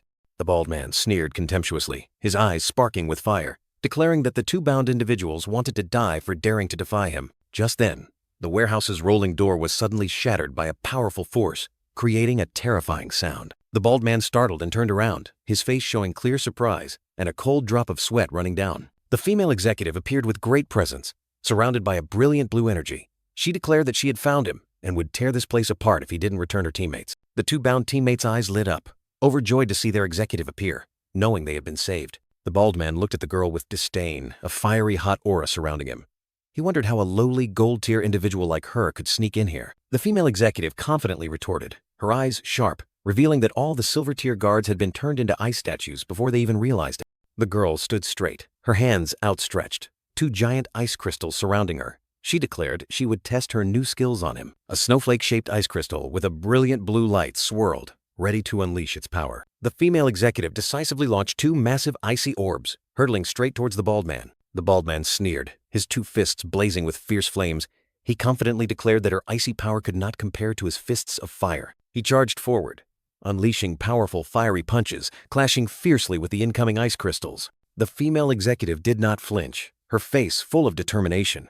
She loudly shouted and unleashed the extremely powerful technique, 16 ice wheels. Immediately, countless giant snowflake-shaped ice wheels appeared, swirling and rushing like a storm towards him. The bald man was surrounded by a barrage of ice, but he steadfastly defended himself with his blazing fists of fire. Sweating profusely, his face tense, the bald man still strained his neck to declare that he was one of the strongest gold-tier elites, and the girl had no chance of winning. The female executive merely smirked, her eyes sharp as knives. She coldly retorted that she was no longer the person she used to be. With a whoosh, the girl darted towards the bald man, declaring that all of them were the same, ready to end the battle. The bald man horrifyingly realized that the sharp ice shards piercing him were remnants from the destroyed ice wheels. He couldn't believe the girl could control even the smallest ice fragments with such astonishing precision. The silver-haired girl decisively shouted, her hands forming a stance to unleash the powerful technique Ice Blossom. Immediately, a sharp, flower-shaped ice shard, like a dagger, pierced the man's shoulder, causing him extreme pain. The bald man's entire body was impaled by countless sharp ice shards, his eyes wide with shock as he realized he had fallen into a trap. His face contorted with shock and rage. He gritted his teeth and muttered that this was her true plan, and he had underestimated his opponent. Li Shuer coldly explained that the ice shards had penetrated his body through his wounds, and with just a snap of her fingers, she could freeze his blood instantly. She declared that he had lost completely. She calmly hovered in midair, offering that if the bald man knew what was good for him, she would consider sparing his life. Below, her two bound teammates stared wide-eyed, constantly exclaiming praise for their leader's superior strength. The man trembled, his eyes filled with resentment, wondering how a powerful gold-tier warrior like himself could be so humiliated by another gold-tier woman. Despite everything, the bald man roared in anger, his entire body erupting in fierce flames, declaring that he would use his fire to melt all the ice within his body. A terrifying burst of firepower erupted from his position, creating a powerful shockwave in the warehouse. Completely enveloped by blazing flames, he was determined to use his power to resist the freezing. Li Shuer gently closed her eyes, her expression calm but her tone full of contempt. She simply uttered, "Fool!" Immediately, the flower-shaped ice mass inside the bald man's body began to glow brightly, freezing his heart from within. He screamed in agony as his entire body was completely frozen, fresh blood splattering, and large ice shards piercing his body. He collapsed to the ground, his eyes wide and lifeless, blood flowing everywhere, ending his tragic fate. Li Shuer smiled confidently, declaring that his fire could not melt her ice, and that she was no longer just a gold-tier warrior. She proudly asserted that she had broken through, officially reaching the powerful Diamond Star tier. The vast factory scene appeared, with dazzling light from outside shining in. The silver-haired girl turned to check on her two bound teammates, who quickly reassured her that they only had a few minor scratches and hadn't revealed anything. Suddenly, Li Shuer was startled with horror, sensing an extremely powerful surge of killing intent approaching. She spun around, her eyes full of vigilance, wondering if it could be. The girl's purple eyes widened, revealing extreme surprise and anxiety at the mysterious energy surge. Li Shuer was astonished to see a strange man appear from the entrance, and she couldn't help but exclaim in praise that the opponent had broken through from gold tier to diamond star tier in just 2 days. The long-haired man in sunglasses and a red vest coldly declared that he hated 2 types of people, those who looked asymmetrical and those who dared to lie. He looked directly at Li Shuer, his tone full of menace, saying that she embodied both of those things. Meanwhile, elsewhere, Li Haoran had returned to Succubus village and successfully obtained the weapon he had longed for, the Blade Saw Blood Blade. Li Haoran confidently held the blazing Blade Saw Blood Blade, smiling contentedly as he could finally thoroughly examine its attributes. The young man turned his back, the Blade Saw Blood Blade emitting a fiery red glow, and the blonde girl Nico stood beside him, both looking into the distance. Nico blushed, her eyes sparkling as she looked forward, seemingly very happy to be by her master's side. 3 consecutive level up notifications appeared on the screen, each adding 5 attribute points, making Li Haoran realize this was definitely Li Shuer's doing. He was startled, his crimson eyes widening with worry, as he realized that if such a powerful foe was confronting her, they must be masters from the elite center. And she was in danger. The sky was painted in a brilliant sunset, and rapidly streaking lights indicated dizzying speed. Li Haoran embraced Nico and soared through the air, urging her to speed up even more to arrive in time. The blonde girl panted, her face flushed, confessing that being held by her master like this made it difficult for her to concentrate, and that she had reached her limit. A powerful surge of energy erupted, creating a large shockwave circle on the ground. Li Shuer was thrown into the air, astonished to see the man in red who had just delivered an extremely fast blow. He swung his fist, full of killing intent, and roared a challenge. "Feel my wrath!" A brilliant red shockwave erupted from his fist, piercing through everything in its path. Li Shuer's 2 teammates, one blonde and one bald man wearing glasses, were mercilessly knocked away, lying unconscious on the ground. The silver-haired girl braced herself with her hands on the ground, her body trembling from the truck-like blow she had just received, secretly thinking this guy was truly insane. She frowned worriedly, telling herself that if she didn't go all out, she wouldn't stand a chance against this formidable opponent. Li Shuer unleashed her icy power, and a series of sharp ice wheels spun around her. The man in red stood from a distance, watching her control the ice wheels, secretly assessing that she wasn't bad, but this was definitely her limit. He adjusted his glasses, his eyes harboring contempt, declaring that whether she was gold tier or even 6-star diamond tier, it made no difference to him. Li Shuer angrily retorted, unleashing hundreds of ice wheels towards her opponent, shouting, "You won't know unless you try." The man in red remained unfazed, activating his Slaughter Storm skill, creating a blazing red vortex. The blazing red energy storm swallowed all the incoming ice wheels, destroying them in the blink of an eye. Li Shuer watched the scene before her in horror, unable to believe that he had blown away over 1,000 of her ice wheels in an instant. She realized this was the power of a legendary tier awakener. Feeling utterly stunned, the man in red's crimson eyes flashed menacingly, his gaze sharp as if wanting to pierce through his opponent. Li Shuer was terrified, her body unable to move, realizing that his mere aura was enough to paralyze her, a pure, pressure-based control skill. The man in red charged straight towards the silver-haired girl, his fist ready to deliver the finishing blow. Li Shuer was in extreme panic, blood trickling from her mouth, her purple eyes wide as she stared into space. She desperately cried out that her story with her master had only just begun, yet now it had to end in tragedy. A colossal red-black energy stream, swirling like a drill of death, plunged straight down, tearing through space and crushing everything into fragments with an earth-shattering explosion. At the epicenter of that terrifying destruction, the man in red still stood tall, seemingly completely invulnerable to the power he himself had unleashed. Li Shuer stood stunned amidst the blazing red energy, her purple eyes wide with astonishment as she exclaimed, "What is this feeling?" Li Shuer's purple eyes were wide, her cheeks flushed with extreme fear, and she let out a desperate cry, "Master!" Just as the man in red was unleashing his move, Li Haoran appeared like a flash of lightning, grabbing his hand and roaring, "She is my woman! Touch her, and I'll tear you apart!" At the same time, the young man's entire body erupted in blazing red energy, activating the Blood Peak skill, granting him overwhelming power for 10 minutes. The man in red stared, his eyes sharp and full of contempt. He snarled, exposing that Li Shuer had been protecting an enemy all this time, and thus her true nature was finally revealed. With a face contorted by hatred and prominent blue veins on his forehead, the man in red snarled furiously, "You are the monster who killed my brother!" His eyes behind the sunglasses blazed, and he declared with unshakable, vengeful intent, "Now, I will personally avenge him." Li Haoran, his crimson eyes full of killing intent, slightly curled his lips in response to an unseen question. Revenge? No need. Immediately, Li Haoran charged like a whirlwind, delivering a devastating punch that sent fresh blood splattering into the air. A horrifying scream tore through the air as the enemy's arm was ripped from his body, fresh blood splattering, causing him to cry out in agony, "My arm!" Under immense pressure, Li Shuer knelt on the ground, her body trembling, helplessly unable to move. The man in red, veins bulging with hatred, roared, "You're the monster who killed my brother! I'll avenge him myself!" Li Shuer, drained and panting amid faint smoke, seemed helpless until a majestic figure appeared, black hair flying, eyes blazing. With firm resolve, Li Haoran stepped forward and said urgently, "Sorry, I'm late." Li Shuer knelt down, her entire body trembling, her eyes brimming with tears as she looked up at her. Master, I knew you would come to save me." He stood tall, his opponent's severed arm still hovering, then turned to order Nico. "Nico, take care of her! I don't have much time! I must defeat him now!" The demon girl quickly replied, "Understood." Even with only one arm, he stood firm, his eyes full of resentment as he snarled, "You only tore off my arm because you ambushed me. Do you think you can finish me off?" I reached legendary tier at 13, a once-in-a-millennium genius.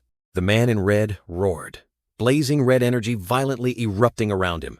He declared that scum like his opponent would never understand true power, and ordered her to open her eyes and witness it. Immediately upon arrival, Li Haoran unleashed an earth-shattering surge of power, his entire body enveloped in a blazing red aura, emitting fierce energy rays as if to tear space apart. Meanwhile, the man in red proudly declared, 6 colossal black wings spreading behind his back, a scythe of death in his hand. "This is my ultimate form, the 6-winged slaughtering god form." Despite being brutally outclassed, the man in red casually spread his arms, complaining with a displeased expression. "This scythe ruins my sacred sense of symmetry. That's why I always hate transforming." Suddenly, he burst into maniacal laughter, declaring that losing an arm had freed him.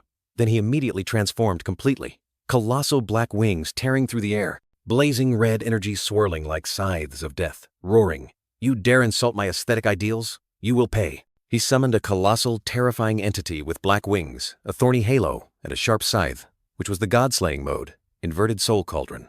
The man in red contemptuously asserted that his enemy was merely a low-class beast with no place in this world. Li Shuer turned her head, her purple eyes wide with astonishment as she felt the surging power. She realized with horror this terrifying killing intent, recalling that when she fought him, her opponent hadn't even used his full strength. Li Shuer couldn't believe that Master was willing to directly confront that monster, just to protect her. A purple gold notification appeared before Li Haoran's eyes. The system warned that the target intended to kill the subject and requested elimination within 5 minutes for a special reward. But he coldly replied, "Even the system wants this guy dead. But honestly, I'll kill him even without a reward." As soon as he finished speaking, he immediately launched a terrifying counterattack. 6 blazing red energy streams, like scythes of death, tore through space, roaring, "6 strikes of the slaughtering god!" Amidst the blazing red X-shaped energy streams rushing forward as if to tear everything apart, Li Haoran still stood there, his gaze firm, ready to confront his opponent's wrath. Immediately, a colossal red-black energy stream, swirling powerfully like a drill, plunged straight down with terrifying speed, ready to destroy everything in its path. Li Haoran, his eyes sharp, questioned his opponent about the recent slashes, his tone full of contempt. "These slashes, you call this divine?" He raised the blazing blade saw blood blade high, challenging his opponent. "Let me show you what a real slash looks like." Li Haoran snarled, decisively unleashing his move.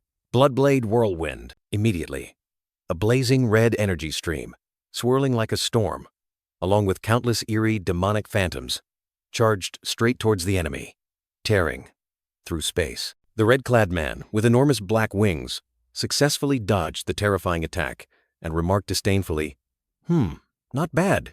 It's got some power. Too bad you still can't keep up with my speed." But just a moment later, he widened his eyes in horror as his left arm suddenly gushed blood. Even though he had dodged, he cried out in astonishment, unable to believe the attack still hit its mark. Li Haoran smiled coldly, explaining, "Sword Chi, you fool. Don't you just love symmetry? I'm just giving you a hand." Wu Wu immediately accelerated, shooting into the sky, trying to escape his opponent's reach. The young man looked up at the fleeing figure, his gaze firm, and whispered, "Trying to run away? Not so easy. Time is limited, and I will finish this on time." Li Haoran spread his blazing red wings, soaring into the air at dizzying speed, and declared firmly, "The scent of a demon! You won't escape from here!" Wu Wu, with his arm completely regenerated, smiled confidently, "Got you, you idiot. Your power is real, but the sky is my playground. Up here, I am invincible. My flying speed is unmatched." He proudly showed off his fully healed arm. "And with the power of the slaughtering god, I can even regenerate my arm. Up here, you don't stand a chance." Li Haoran asked coldly in return, "What are you so smug about?" Wu Wu suddenly paled, turning his head to see his opponent charging at terrifying speed, and exclaimed in shock, "What? He's even faster than me?" Before he could finish speaking, a devastating punch from Li Haoran landed squarely on his face, sending him flying like a rag doll. From above, Li Haoran looked down at him coldly, declaring, "Special move, fly swatter." Wu Wu crashed into the ground, creating a massive crater and widespread cracks. He lay motionless in the deep crater. Thick dust enveloped his battered body. Despite his blood-soaked body, he still struggled to get up, trembling as he threatened, "My father is the director of the Elite Center. You can't kill me. If I die, the entire hierarchy of J City will hunt you down. They won't let you off the hook." Li Haoran hovered in the air, his eyes full of disdain. "Oh, you and your little brother are exactly alike. Even when you're about to die, you both pull out the 'my dad is important' card. Do you think this is a schoolyard fight? Are you going to cry to your mommy just because you got punched?" The young man gritted his teeth, his eyes burning with hatred. "Only when you die can I find peace." Li Haoran plunged straight down, the blood blade saw glowing like a blood moon, carrying boundless resentment. The blazing red blade pierced straight through his body, creating an earth-shattering energy explosion. Wu Wu screamed in extreme pain, his body disintegrated amidst a sea of crimson flames. Immediately, a series of system notifications appeared, indicating that Li Haoran had leveled up and received attribute points. Li Shuer exclaimed in astonishment, "Unbelievable!" Master annihilated Wu Wu without breaking a sweat. Nico, with a proud expression, added, "Wu Wu was even considered a legendary tier awakened." Come on, this is just an ordinary day for Lord Haoran. A brilliant system notification appeared, confirming that Li Haoran had leveled up to 36 and unlocked a new skill. The new skill, named Flash Flood, allows him to unleash a destructive torrent of bloodline energy, dealing explosive damage and changing form depending on the weapon used. Emergency quest completed. The young man received a special reward, a one-time consumable item, Little Blood Moon. He thought to himself, "This name sounds a bit strange." Li Haoran looked at the item. Another notification appeared explaining that Little Blood Moon would create a blood moon lasting 1 hour, doubling all stats of the blood race. The young man couldn't help but exclaim in astonishment at this terrifying power. After handling everything, Li Haoran turned back to ask the two girls, "Are you two all right?" Li Shuer smiled to reassure her master, saying that thanks to his medicine, both she and Nico were fine. Nico hugged the young man from behind, pouting, asserting that everything would be fine as long as he was by her side. Li Haoran gently replied, "Good, that's all that matters." He turned to Li Shuer, suggesting she shouldn't return to J-City now as it would bring trouble upon herself. Instead, she should come with him. Nico also enthusiastically invited her to Succubus Village. Li Shuer expressed her desire to be with her master, but she knew now was not the time. The death of Wu Wu, a legendary tier awakened, would surely stir up J-City. She worried that her superiors would act against Li Haoran, and if she left, Red City might consider him a threat. Li Shuer didn't want her personal desires to drag him into more trouble. Li Haoran looked at the girl with deep affection, realizing she always put him first. He asked her to promise to stay safe, and whenever she was in danger, to seek him out because he would always be there to protect her. The scene shifts to B City, at a luxurious private rehabilitation center. In a room, an old man with silver hair was coughing violently, his face contorted in pain. He looked at the blood-stained tissue, realizing in horror how bad his condition had become. Yu Tianxiang, the chairman of the elite center and a legendary tier awakened, sat on the bed, feeling his heart race and his body unwell. He decided he had to return to the elite center immediately. He couldn't just lie there recuperating anymore. A few days later, news of Wu Wu's death spread throughout J-City. Yu Tianxiang returned, in extreme pain over the loss of his son. Determined to avenge his son, Yu Tianxiang convened an emergency meeting, gathering the strongest awakened organizations in J-City. Zhao Defei, a supreme tier awakened and a member of the J-City branch of the Awakened Association, began to speak. She mentioned the incident at the Elite Center, where many high-tier awakened, including gold-tier Wu Wen and legendary-tier Wu Wu, had died. The prime suspect was a mysterious monster that appeared during the recent mana anomaly. She looked at those present, asserting that they were the pillars of J-City, and asked for their opinions on how to resolve the matter. Yu Tianxiang angrily declared that they must turn the entire city upside down if necessary, so that the monster would pay for his son's death. Bai Lilian, a legendary tier awakened from the Shen Land Corporation, immediately retorted. He questioned Yu Tianxiang if his illness had made him senile, wanting to drag everyone into trouble just for his personal revenge for his son. He emphasized that high-tier awakened were valuable resources and could not be wasted. Bai Lilian sharply asked if Yu Tianxiang would take responsibility if he lost people in this futile hunt. He declared that he would not gamble his forces for the old man's personal vendetta. Yu Tianxiang yelled that Bai Lilian had the wrong attitude. Lu Zhengyi, a legendary tier awakened from the Justice Guild, interjected, declaring that great power comes with great responsibility. He disdainfully called Bai Lilian a muscle-brained idiot for daring to call him brother. Li Hongping, a legendary tier awakened from the Red City Corporation, spoke up. She praised guild leader Lu's enthusiasm but warned that passion alone wouldn't be enough to stop this monster. She revealed that she had visited the battlefield where Wu Wu fought to the death but found no traces of monster blood. Li Hongping questioned, besides Zhao Defei, if anyone here could kill someone like Wu Wu without leaving a scratch. She concluded that this monster must be at least level 8, possibly even level 9. Yu Tianxiang immediately retorted, pointing out that so far only members of the Elite Center had been killed, and questioned if the monster was only targeting him. Li Hongping angrily yelled back, "You damn old man, what the hell are you implying?" Yu Tianxiang roared, his eyes blazing as he stared directly at his opponent. "One of your people, Li Shuer, was present at both crime scenes where my son died." The old man continued to press, declaring that the Red Gate was highly suspicious, and simultaneously questioned, "Are you colluding with this monster?" Zhao Defei, wearing stylish sunglasses, unexpectedly spoke up, interrupting the heated argument. She coldly declared that she had heard all opinions clearly, implying it was time to end this pointless bickering. Zhao Defei sat cross-legged, her face stern, stating that there was too little information about the target, and acting blindly now would be extremely risky. She decided to report to headquarters, requesting 2 more supreme-tier powerhouses to J-City. The purple-haired girl coldly ordered, "Until they arrive, no one is to act." Yu Tianxiang grumbled that supreme-tier awakened were both rare and busy. It would take at least a month for headquarters to deploy them. The old man clenched his fists, growling that he couldn't wait that long. Yu Tianxiang, his face flushed with rage, growled, declaring, "If we gather all the awakened in this city, we have a real chance to take it down. Why not try?" Zhao Defei appeared with an imposing aura, her sharp eyes piercing through her sunglasses. Around her swirled dark energy. She smiled meaningfully, directly taunting Yu Tianxiang. "Chairman Yu, I hear you're quite ill." The long, purple-haired woman didn't hesitate to continue teasing, her tone sarcastic to the point of annoyance. "It's time you went back to bed and rested." The night sky was silent. A full, perfectly round moon hung suspended amidst fluffy clouds, casting silver light down onto the forest below. In the forest, Li Haoran stared at the system screen, knowing time was short. To grow stronger before his enemies found him, he had to raise favorability for rewards and weapons. The panel showed Ben Hitta at 50% and Ballo, the fire demon, At 10%, Li Haoran stared at the illusory image of Ben-Hida. A thought suddenly flashed in his mind about her extremely sensitive skin. He thought to himself that Ben-Hida's reactions were indeed much more interesting, and decided to start with her. Amidst a brilliant magical light, Ben-Hida appeared majestically, her arms spread wide as if embracing power. Skill-activated winner's contract. Death goddess Ben-Hida is ready to serve. After Zhao Defei's teasing, the scene shifted to a night forest where Li Shuer, doubtful, asked, Master, this doesn't look like a battlefield. Why bring me here? Li Haoran smirked, red eyes gleaming. It's a long night. I can't sleep. Li Haoran appeared with a meaningful smile, his blazing red eyes sparkling under the moonlight.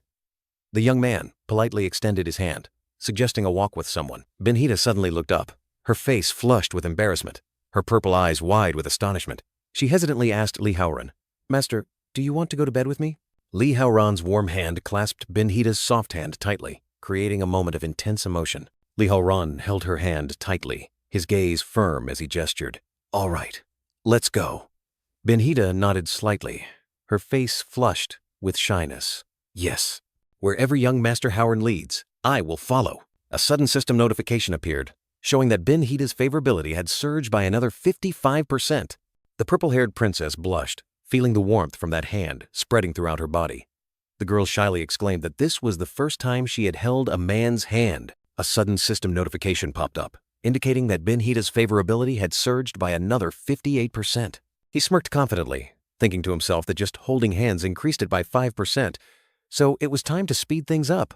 Amidst the towering reeds, Li Haoran gently took Ben-Hida's hand, leading her through. The purple-haired girl was still blushing, and a sudden system notification appeared, indicating that Ben-Hida's favorability had reached 60%. Amidst the hazy mist, a soft, alluring curve appeared and disappeared, as if immersed in an indescribable ecstasy. Suddenly, Ben-Hida let out a soft, uncomfortable moan. Purple lightning, like streaks, seemed to run across her body. Ha! It's ticklish. These reeds keep rubbing against my butt. Ben-Hida was still shy. Tiny beads of sweat rolled down her skin. Ben-Hida suddenly burst into sobs, her face flushed with embarrassment and her purple eyes wet with tears. She exclaimed that too many reeds were touching her, making her extremely sensitive. Ben-Hida stood amidst the reeds, her face growing redder and redder. She timidly asked Li Haoran why he chose this place for a walk. She clearly felt the reeds caressing under her skirt, as if a man's hand was sliding inside her clothes, causing her favorability to continuously surge to 65%, 70%, then 75%. Ben-Hida clung tightly to Li Haoran's arm, her face flushed from the heat and the ticklish sensation from the reeds. She whispered that her body was having strange reactions again. Her face flushed crimson, her sparkling purple eyes held extreme confusion. She exclaimed helplessly, If this keeps up, I can't take it anymore. In another development, Li Haoran suddenly blushed, sweat pouring out as he thought of Li Shuer.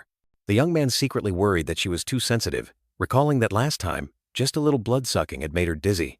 He was afraid that if it continued like this, she might automatically be recalled again. Ben-Hida was being carried on Li Haoran's back, her body pressed tightly against his. The young man gently reassured Ben-Hida that he would help her avoid the itchy reeds, advising her to lean comfortably against his back.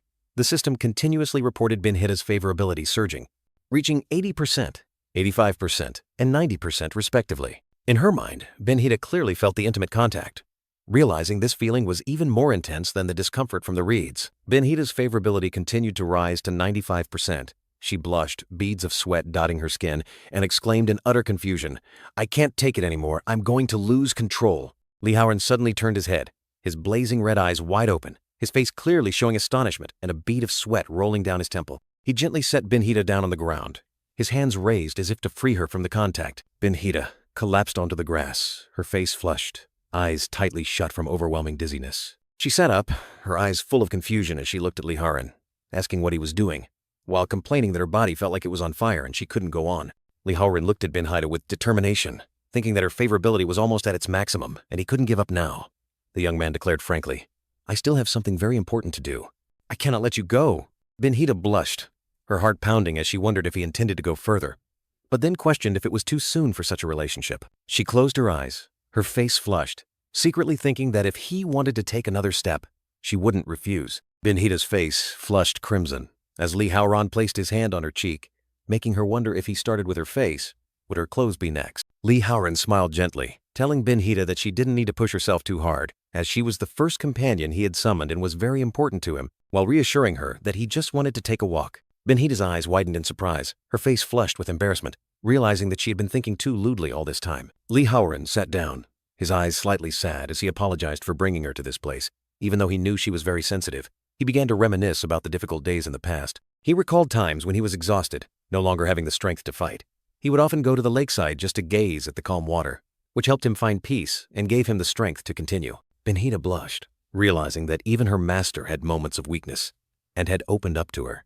She felt like a couple strolling under a starry sky. Ben-Hida's favorability officially reached 100%, and she smiled happily, feeling truly special to him. The system announced that favorability had reached maximum, unlocking a secret reward. Blood Forging Domain. Lee Howren stood tall, wondering if previous draws were just luck, but hoping this secret reward would be extremely powerful. The system displayed information about the Blood Forging Domain, a personal fortress instantly built in the wilderness, helping the master and followers quickly recover HP and MP. A massive Gothic castle appeared under the brilliant blood moon. Lee Howren pondered the fortress, noting that it was very useful for building long-term forces, but currently he needed immediate power. Ben-Hida gasped in surprise when she saw a brilliant light emanating from her chest, and she confusedly asked Lee Howren if he had placed something on her. An exquisite pendant appeared. It was the Ben-Hida's soul pendant, with stats increasing spirit power plus 88, status resistance plus 25, a 5% chance to nullify magic attacks, and a 10% chance to nullify crowd control skills. Lee Howren picked up the pendant, explaining that it not only increased abnormal status resistance, but also had a chance to nullify magic attacks, making it a game-changer against magic users. He further explained that this was an exclusive soul resonance item, usable only when both their souls and hearts were in complete harmony, and he owed her a favor. Ben-Hida covered her mouth, her face flushed and eyes filled with astonishment, feeling numb and tingling as if her soul had just given birth to a child for her master. Lee Howren stood by the lake, his gaze distant as he looked forward, mentally calculating strategies to delve deeper into the blood purgatory arena and recruit more followers. He smiled confidently, believing that just one top-tier blood draw could change everything, or if unlucky, he would leave and build his own domain with blood treasures. Suddenly, Ben-Hida hugged Lee Howren tightly from behind, her face flushed with embarrassment. He turned his head, surprised, and asked Ben-Hida what was wrong. She shyly confessed that she'd never expected to be so important to her master, feeling that he was the destiny she had been waiting for all this time. Ben-Hida still held the young man tightly. Amidst the starry and butterfly-filled scenery, she whispered that their souls and hearts were in harmony. Wasn't that soulmates? And she had just given birth to a child for him on a spiritual level. Ben-Hida's face flushed, her eyes sparkling with meaning. She asked if their bodies should catch up with their souls. Lee Howren also blushed, secretly thinking it must be due to the excessive stimulation from the soul resonance, making her high. Ben-Hida subtly shifted her leg, moving closer to Lee Howren. Without hesitation, the girl actively kissed Lee Howren, a sudden kiss amidst the sparkling butterflies. Two carp gracefully swam amidst a whirlpool of hearts, symbolizing fusion and sublimation. Ben-Hida lay sprawled on the ground, her entire body emitting a faint pink light with floating hearts.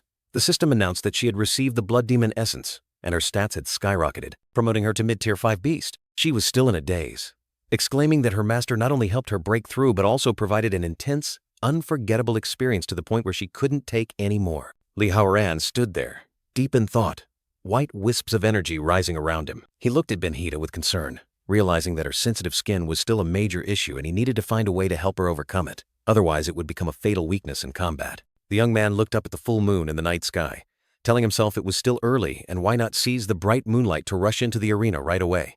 A battlefield notification appeared, welcoming him to the Blood Purgatory Arena, where all equipment and consumable items were nullified, except for exclusive equipment. Lee Howren smiled confidently, holding a jade gourd in his hand, explaining that if exclusive equipment was still active, he didn't need to choose a weapon, but merely a defensive or healing item would suffice. The system continued to offer 3 buff options. Thorn Armor reflects 20% damage as energy. Adventure, lose 50% initial HP, but if victorious, loot value increases by 20%. And Fury, start the battle with plus 20% attack power. He decided to choose Adventure, asserting that time was crucial and he needed the fastest power increase, despite the risks. An announcement echoed throughout the arena, welcoming Lee Howren to the 3rd floor of the Blood Purgatory Arena, introducing him as a challenger with 3 exclusive equipment items. His opponent appeared, a green-haired girl with small bat wings, introduced as the Arena Guardian, charging forward with unstoppable power and speed. Hooves pounded the ground relentlessly, kicking up clouds of dust, It was a level 5 centaur warrior, Santar, known as the Divine Knight who controlled the sun and moon. Santar looked at Li Haoran, admitting he had skill in defeating the fire demon Balo, but confidently declared he would have no chance against her. Li Haoran smirked, gripping his red sword tightly, remarking that the centaur woman was a rare species, but also sarcastically adding that she talked too loudly. Santar was full of confidence, dazzling light surrounding her as she boldly declared, If you're not convinced, then prove me wrong. However, a sudden provoke effect struck, forcing Li Haoran to attack the target, making the young man frown in annoyance. Without hesitation, Li Haoran charged forward, unleashing a fiery X-slash from his red sword, tearing through the air towards his opponent. The centaur woman stood firm, her golden shield suddenly glowing brightly, activating Sun God Shield ready to block. A loud explosion rang out as Li Haoran's slash powerfully collided with the shield, creating a dazzling energy blast. Santar was momentarily surprised by the attack's power, but then a smirk appeared on her lips as she thought, his attack power is incredibly deceptive. She continued to provoke, urging her opponent, Keep going! Don't stop! Attack me with everything you've got! Li Haoran hovered in midair, his eyes full of anger, retorting, You arrogant bastard! Don't get complacent too soon. When I defeat you, I'll make you pay. The young man relentlessly swung his sword, continuously striking fiery slashes against the shield, creating a series of dazzling red flashes. He was suddenly surprised to realize that the provoke effect had ended early, all thanks to the abnormal status resistance that Benhida had bestowed. Li Haoran continued to attack diligently, but inwardly he couldn't help but feel annoyed. This centaur woman's shield is incredibly thick. I have blood sword and even a night damage buff. Yet I still can't break her shield? Santar was once again astonished, wondering, the provoke effect hasn't ended, so how can he move? Does he have crowd control resistance? Then this is big trouble. Her azure eyes gleamed with determination, and she secretly told herself, but it doesn't matter. The silver moon spear in Santar's hand suddenly glowed brilliantly, signaling that it had been fully charged with energy. The centaur woman growled, her face full of aggression. Taste the light of the silver moon. The spear was launched at terrifying speed, slamming into the ground and creating a powerful shockwave. Li Haoran swiftly dodged the fatal thrust. The spear whizzed past him and created a brilliant blue energy explosion. The young man knelt on one knee, realizing that the energy surge just now was not only powerful but also carried a large portion of his own aura. Li Haoran suddenly realized, his eyes full of determination as he understood his opponent's mechanism. She uses provoke to force me to attack her shield, then absorbs that energy into her spear. Using my own strength to attack me back, that's her mechanism. Santar stood proudly amidst the dust and smoke, while Li Haoran was stunned to realize, basically, the harder I hit, the stronger she counterattacks. Meanwhile, the green-haired girl with tiny horns and demon wings commented worriedly, It seems Santar is giving Li Haoran quite a headache. Unless he can break her shield, Li Haoran might not win. In a sudden moment, Li Haoran abruptly threw away his red sword. The sword flew past Santar, grazed her shield, and embedded itself directly into the wall behind. The centaur woman stared in astonishment at the discarded sword. She couldn't help but wonder, he threw away his weapon? What is he doing? Then she continued to provoke, Are you giving up? How disappointing. Keep going, hit me like you really mean it. I don't feel a thing. The provoke effect once again enveloped Li Haoran, but his abnormal status resistance was activated, shortening its duration. With iron determination, Li Haoran channeled all his strength into a punch and launched it directly at Santar's shield. Li Haoran charged straight towards Santar, and the centaur woman immediately realized her opponent's intention. Santar exclaimed, her voice full of caution, So you threw away your weapon to reduce damage, shortening the time it takes to accumulate power for my silver moon spear. The centaur woman looked directly at Li Haoran, her face showing surprise. She couldn't help but be astonished by her opponent's sharp deduction. This is our first battle, yet you've seen through all my tricks. Your deductive ability is truly remarkable. But Santar didn't give up easily. She stomped her hooves hard on the arena floor, creating a small tremor. The centaur woman launched her silver moon spear towards Li Haoran, proudly declaring, I didn't become an S-rank monster just because of my defensive abilities. Blood splattered as the attack pierced through the young man. Santar looked at Li Haoran with a challenging expression, asking, A warrior without a weapon. What can you do now? Despite his wound, Li Haoran smirked mysteriously, blood still clinging to the corner of his mouth. He retorted, his tone full of confidence. Who said only those who wield swords are called warriors? Santar flinched, drops of blood from Li Haoran's wound splattering onto her face. The centaur woman realized in horror. That's blood from his wound. Li Haoran's blood drops did not vanish, but transformed into vibrant red energy threads, spreading throughout the space. Santar's sun god shield suddenly fell, creating a loud noise as it hit the ground. Santar was completely bound, by blazing red blood chains, her body trembling incessantly. A notification appeared. Buried Blood Prison Level 3 can be cast using the user's blood. Skill form is fully customizable. Santar's face changed color and she realized in shock. So this is what you planned from the start? All your moves were just bait. The centaur continued in dismay. You lured me into attacking first. Santar acknowledged her opponent's cunning. You are truly very sly. But she didn't forget to taunt. But your move is truly too shameful. Lee Howren stood there, surrounded by a blazing red energy, his face full of smugness. He sneered, revealing the truth. You think I'm still on the 3rd floor? Kidding. I've already moved to the 5th floor. Without your shield, you can't activate your defense mechanism, can you? Lee Howren was firmly seated on Santar's back, holding her tightly, while the blood chains still bound her. He declared, I only changed the skill's form because I want you to become my subordinate. The young man added coldly. Otherwise, I would have turned you into a pincushion long ago. Lee Howren leaned close to Santar's ear, whispering suggestively.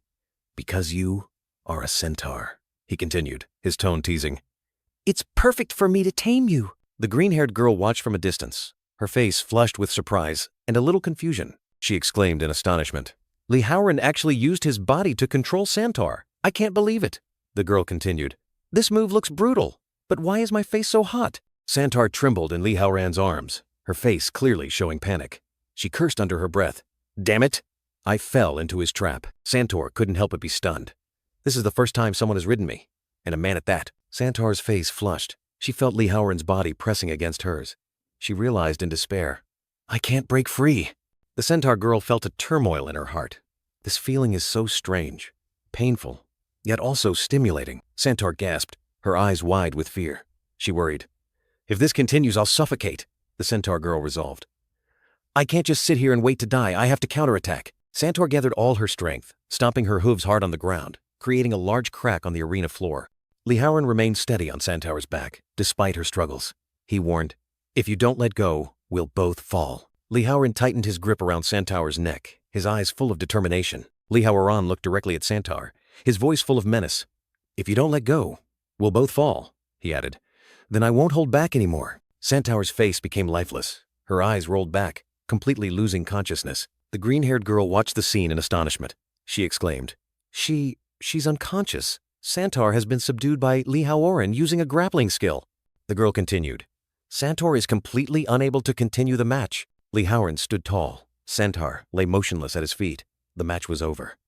A voice echoed, announcing, The winner of the 3rd floor of the Blood Prison Arena is Lee Howren. The voice continued, He has earned the right to challenge the 4th floor. Lee Howren stood in the middle of the arena, checking his status.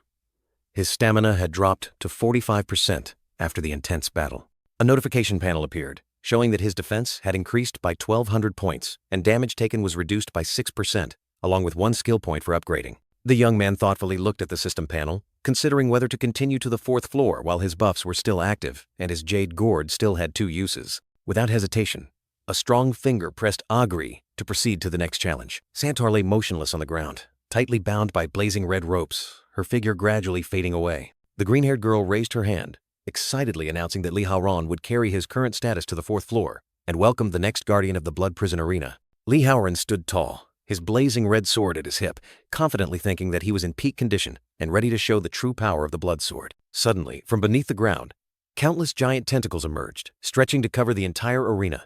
Lee Howren was startled, his red sword already drawn from its sheath, ready to face the tentacles coiling around him. He smirked, realizing that his opponent had unleashed a move before even appearing, thinking to himself, Quite impatient, aren't they? The full view of the arena appeared, Lee Howren standing alone amidst a forest of giant tentacles rising from the ground. The 4th floor guardian appeared. Bide, a female demon with blazing pink hair, a mysterious third eye on her forehead, and countless tentacles for her lower body. She exclaimed that his aura was too alluring. Bide licked her lips seductively, her eyes burning as she looked at Lee Howren, wondering how to play with him most interestingly. Lee Howren felt this woman was like a poison. Deciding it was time to teach her a lesson, Bide giggled, her tone full of provocation. Oh, an impatient man. I like that. The young man rushed to attack, but Bide's tentacles quickly formed a solid defensive wall. She smirked, declaring that it was yet to be seen who would be trained in this battle. Bide unleashed her tentacle constriction skill, and a series of tentacles shot out, forming a deadly encirclement around Lee Howren. The tentacles slammed down onto the arena floor, creating explosions of dust and dazzling light. Bide mocked him. asking if he thought he could tame her. But Li Haoran retorted confidently, "Not necessarily, darling."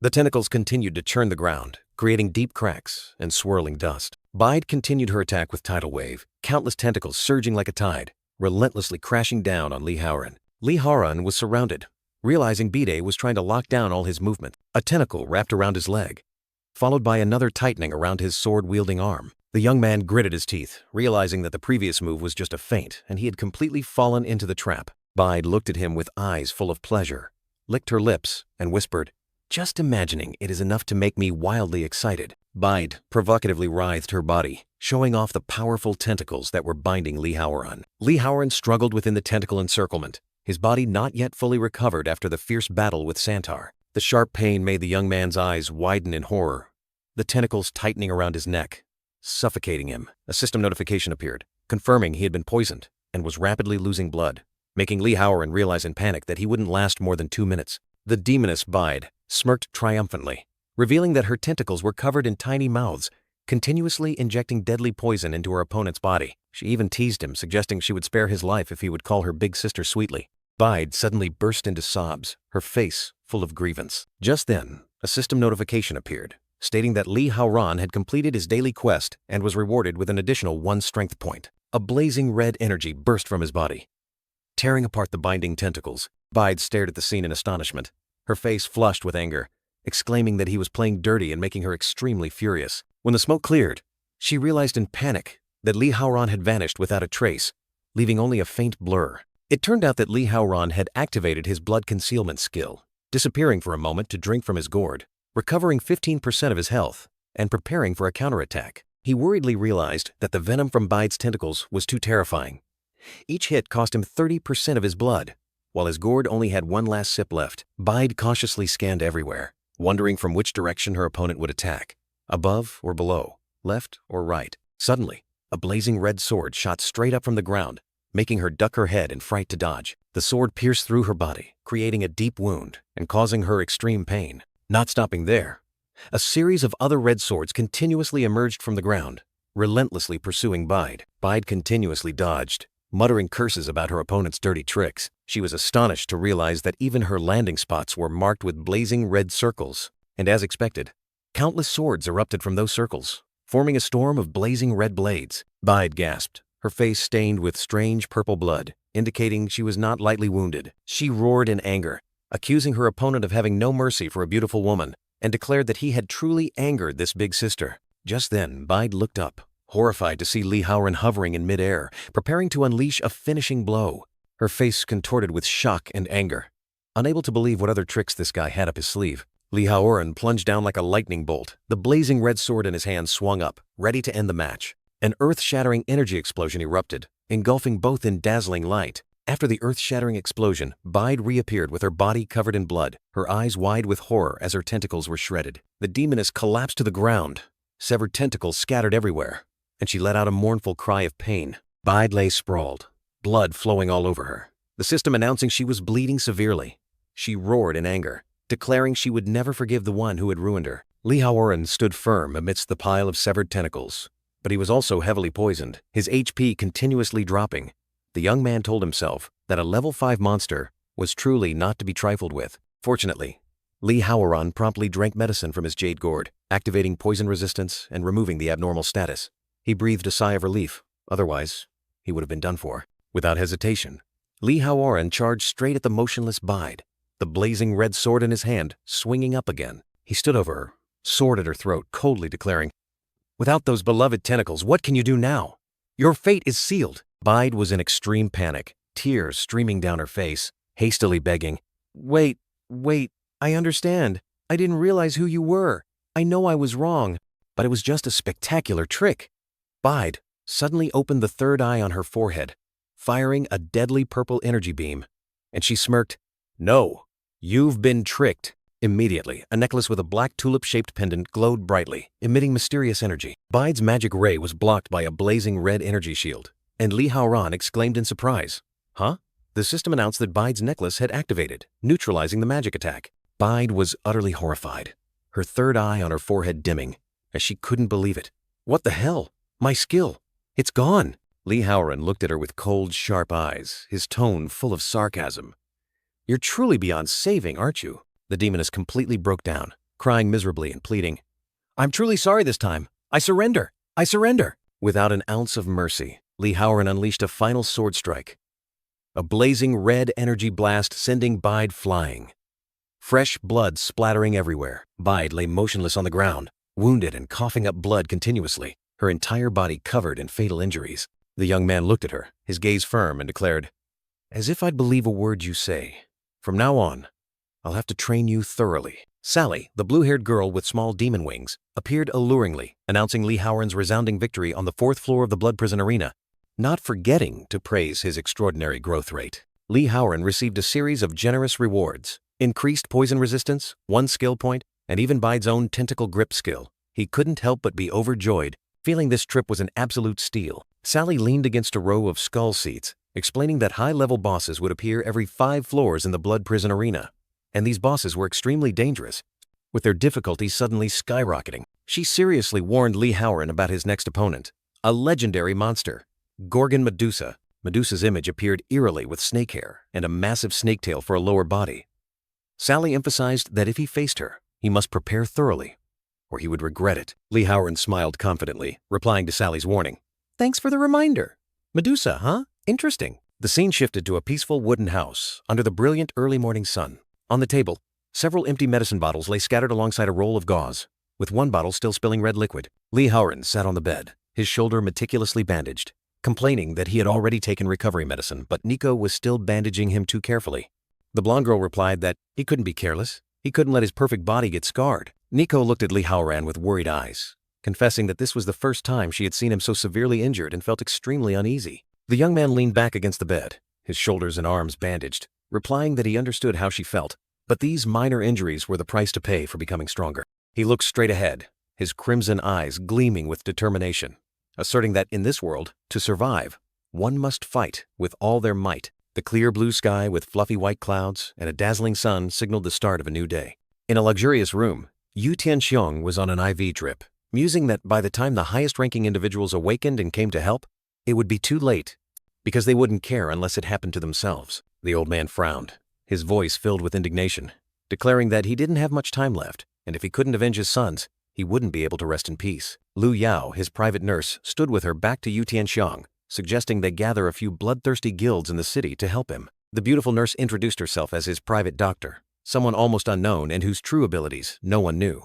Yu Tianxiong looked at the red-haired girl in surprise, while Liu Yao calmly walked towards the door, admitting the plan was somewhat extreme but urgent times call for urgent measures. The red-haired girl turned back, her eyes sharp, saying that if she got caught, she would be screwed beyond salvation, but if successful, she wanted some benefits. The nurse looked directly at Yu Tianxiong, her purple eyes gleaming with calculation, and asked bluntly, "With both your sons gone, and after all these years of my loyal service, don't you think it's fair to add me to your will?" The scene shifted to the outpost of the Justice Guild on the outskirts of J City, where a few guards were patrolling under the moonlight. A guard on the observation deck spotted Liu Yao approaching, immediately warning that no one was allowed to leave the city at this time. He explained that a dangerous monster was rampaging, and Guildmaster Lu Jingyi had ordered everyone to stand guard to keep everyone safe, advising the girl to return home immediately. Liu Yao stood in the dark night, her long red hair flowing like tentacles, her purple eyes gleaming with an eerie charm, preparing to act. The beautiful nurse unleashed pink blood magic threads, wrapping around the guards, draining their life force, leaving them suspended in midair. A skinny, disheveled guard entangled by the blood magic, his face contorted in pain, his life force completely drained. Another guard suffered the same fate, his body withered, his eyes lifeless as the blood magic continued to drain his life. Liu Yao looked at her victim, sighed softly, and apologized for not wanting to do this. But the old man already has one foot in the grave, and that inheritance is too big to ignore. The red-haired girl held a test tube containing pink liquid, explaining that this was a special reagent made from the residual soul of the second young master's corpse, and with her skills, no one would be able to trace its origin. The beautiful nurse poured the pink liquid onto the ground, creating trails of purple smoke, calculating that with just a little of this potion, everything would be considered a monster-related accident. The red-haired girl looked up at the night sky, her purple eyes glowing with ambition, whispering Yu Tianxiong's name, and declared, "You are mine." Liu Yao had attacked many guild outposts in a similar manner, then framed Li Haoran by placing her secret poison formula at the scene. As a result, the entire city now viewed Li Haoran as a threat, because that demonic glow was what had killed Yu Wen and Yu Wu. Lu Zhengyi, guildmaster of the Justice Guild, stood among the fallen members, his face filled with rage, declaring this was an insult to the guild itself, and he would never forgive the one who caused this. Luo Xuan, a member of the heavy metal girl group, stood there with her pink-spiked bat, sadly recounting that she had spent so much time gathering enough people to debut, yet he had destroyed them all in one night. Luo Xuan, the blonde singer, was still burning with anger, declaring she would never rest until the one who destroyed her dreams was completely buried. In a luxurious office, Bai Lilian, a legendary tier character from Senlin Corporation, was reviewing reports of attacked outposts where all guards had been drained of their life force. He analyzed that the evidence showed the attacker was the same person who attacked the Elite Center, but only targeted those individuals, making the gray-haired young man feel something was amiss. A tall building with modern, luxurious architecture appeared, signaling a new setting. Li Shuer was diligently practicing yoga on a large ball, her body flexible and drenched in sweat. She panted, her face clearly showing discomfort, muttering that there was no way Master would attack the outposts in J City without reason, asserting that this was completely illogical. A pair of elegant legs stepped through the door, signaling the appearance of a new character. Li Hongping, a legendary tier character from Hongcheng Corporation, entered the room and asked her daughter why she was practicing yoga, then remarked that she seemed to be deep in thought. Li Shuer was startled and surprised to see her mother, asking why she was here after not visiting for many years. Li Hongping looked at the painting on the wall, explaining that she had hidden her daughter's identity for a long time and that her work was too busy for her to visit, along with an apology. The mother sat down on the sofa, saying that the monster who once saved Li Shuer was causing trouble in J City again, and she was here to check on her daughter. The girl immediately retorted, asserting that it wasn't him, because he had no reason to do these things. Li Hongping looked at her daughter suspiciously, asking if a monster had logical motives, then questioned if she seemed to know him very well, and if the two of them were close. Li Shuer frantically denied it, saying no way, she had only narrowly escaped once. Li Hongping taunted her daughter for being a terrible liar, then reminded her that she knew her own abilities well. Li Shuer turned away, angrily saying that her mother didn't come for her but to investigate that monster. She said in a hurt tone that she was just the child her mother didn't want anyway, and no matter how hard she tried, she would never get her mother's attention. Li Hongping replied that if she didn't come, the association or Yu Tiangxiang would. Li Hongping's eyes glowed with eerie swirls, and she said that this was how she protected her daughter, that things were very serious, so she had no other choice. Li Shuer was still practicing yoga, but around her were countless fragments of memories of Li Haoren, from the times he saved her, intimate moments, to bloody battle scenes. Li Hongping looked at her daughter, and similar memory fragments also appeared around her. She sighed, remarking that young people nowadays are truly drama, full of theatrics. Li Shuer was startled, her eyes wide with panic as she realized something. She spun around, angrily asking her mother if she had seen everything, and why she had arbitrarily read her memories. Li Hongping only softly replied, "I'm sorry." Li Hongping said that she had seen the name Li Haoran before. He wasn't a monster, but should have been dead. The mother sat on the sofa, recounting that some time ago, a hired porter had died during a mission for the Elite Center. She had read the incident report, and the name of that person was Li Haoran. Li Shuer was completely shocked, speechless. Li Hongping continued, saying that the photo in the report perfectly matched the image in her daughter's memories. She also added that he had asked her about the Elite Center, and then there was a system that eliminated every survivor of that mission. The mother concluded that that was all the evidence she needed. They were indeed the same person, but she still wondered how an ordinary man could die and then return a few days later as such a powerful monster. And what was hard to believe was that he still retained a human heart. Li Hongping asserted that Li Haoran was not a pure monster, but a human possessing the terrifying power of a beast. The mother patted Li Shuer's shoulder, praising her daughter for acting correctly by letting him save her from Yu Wu. The middle-aged woman sternly declared that Hongmin must protect the young man at all costs, for he could be the key to unlocking the future for everyone. Meanwhile, a gigantic purple cocoon stood majestically in the dark cave, signaling that Li Haoran was frantically cultivating to become stronger before the coming storm. He and the demon girl Nico stood before a mysterious cave, and she enthusiastically praised it as a perfect location with abundant mana and countless monsters. Li Haoran smirked confidently, his crimson eyes flashing with satisfaction. "Perfect, exactly what I need." Without hesitation, both immediately stepped deep into the dark cave, a place filled with countless mysteries. Inside, thick darkness swallowed everything, creating a chillingly gloomy space. Nico cried out in panic because she couldn't see anything, but Li Haoran calmly explained that thanks to his dark attribute, he was not only unaffected, but also buffed, while his teammates suffered greatly. The young man asserted that the purpose of the trip was not just to level up himself, but also to train his entire team. Suddenly, The centaur, Santar, appeared, majestically kneeling and swearing to faithfully fight under Master Howren's command. Next was Bide, the pink-haired tentacle girl, lamenting that her tentacles hadn't grown back yet, forcing her to appear in this pathetic form.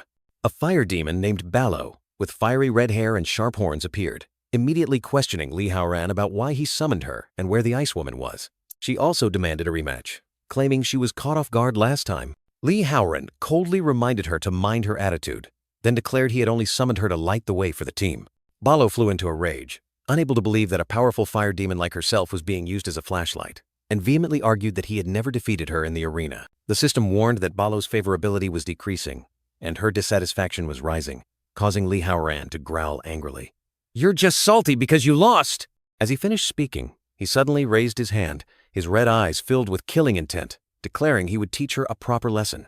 An incredibly powerful, invisible energy immediately struck Ballo, leaving her stunned. The fire demon quickly dodged, swinging her fiery dragon tail, and asked what he had just swung. Without another word, Ballo roared, summoning a gigantic, blazing fireball, ready to incinerate everything. She confidently declared that Li Haoran was trapped in this cave with no escape, and this time, victory would definitely be hers. But in an instant, Li Haoran vanished, causing Ballo to exclaim in astonishment.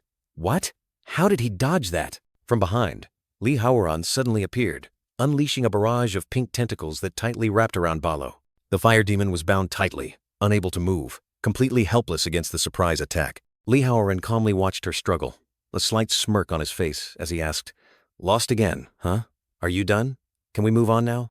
Immediately, the system announced that Ballo's favorability had surged to 50%. She quickly apologized and swore loyalty to her master Li Haoran. Two flickering yellow lights led the way deeper into the dark, mysterious cave. Li Haoran's fiery red eyes suddenly narrowed, a bead of sweat gently rolling down his temple. The young man sighed as Nico and Bide clung to him, complaining that they were there for team training, not cuddling. Nico innocently replied that she felt safer near her master, while Bide playfully suggested if he was interested in her now that he had copied her skills, and perhaps they could research some new techniques together.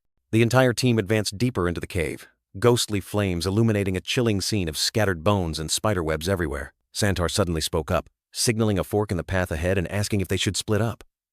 Li Haoran immediately determined that these paths were not meant to be traveled. A dark stone wall appeared, covered in thick spiderwebs and countless glowing red eyes lurking in the shadows. Gigantic animal skeletons were piled up, evidence of the inherent danger of this place. The young man observed thoughtfully, asserting that this was definitely a hunting den, where monsters set traps for their prey. Li Haoran decisively ordered Santar to use her taunt skill to lure all the monsters out, declaring he would wipe them out in one go.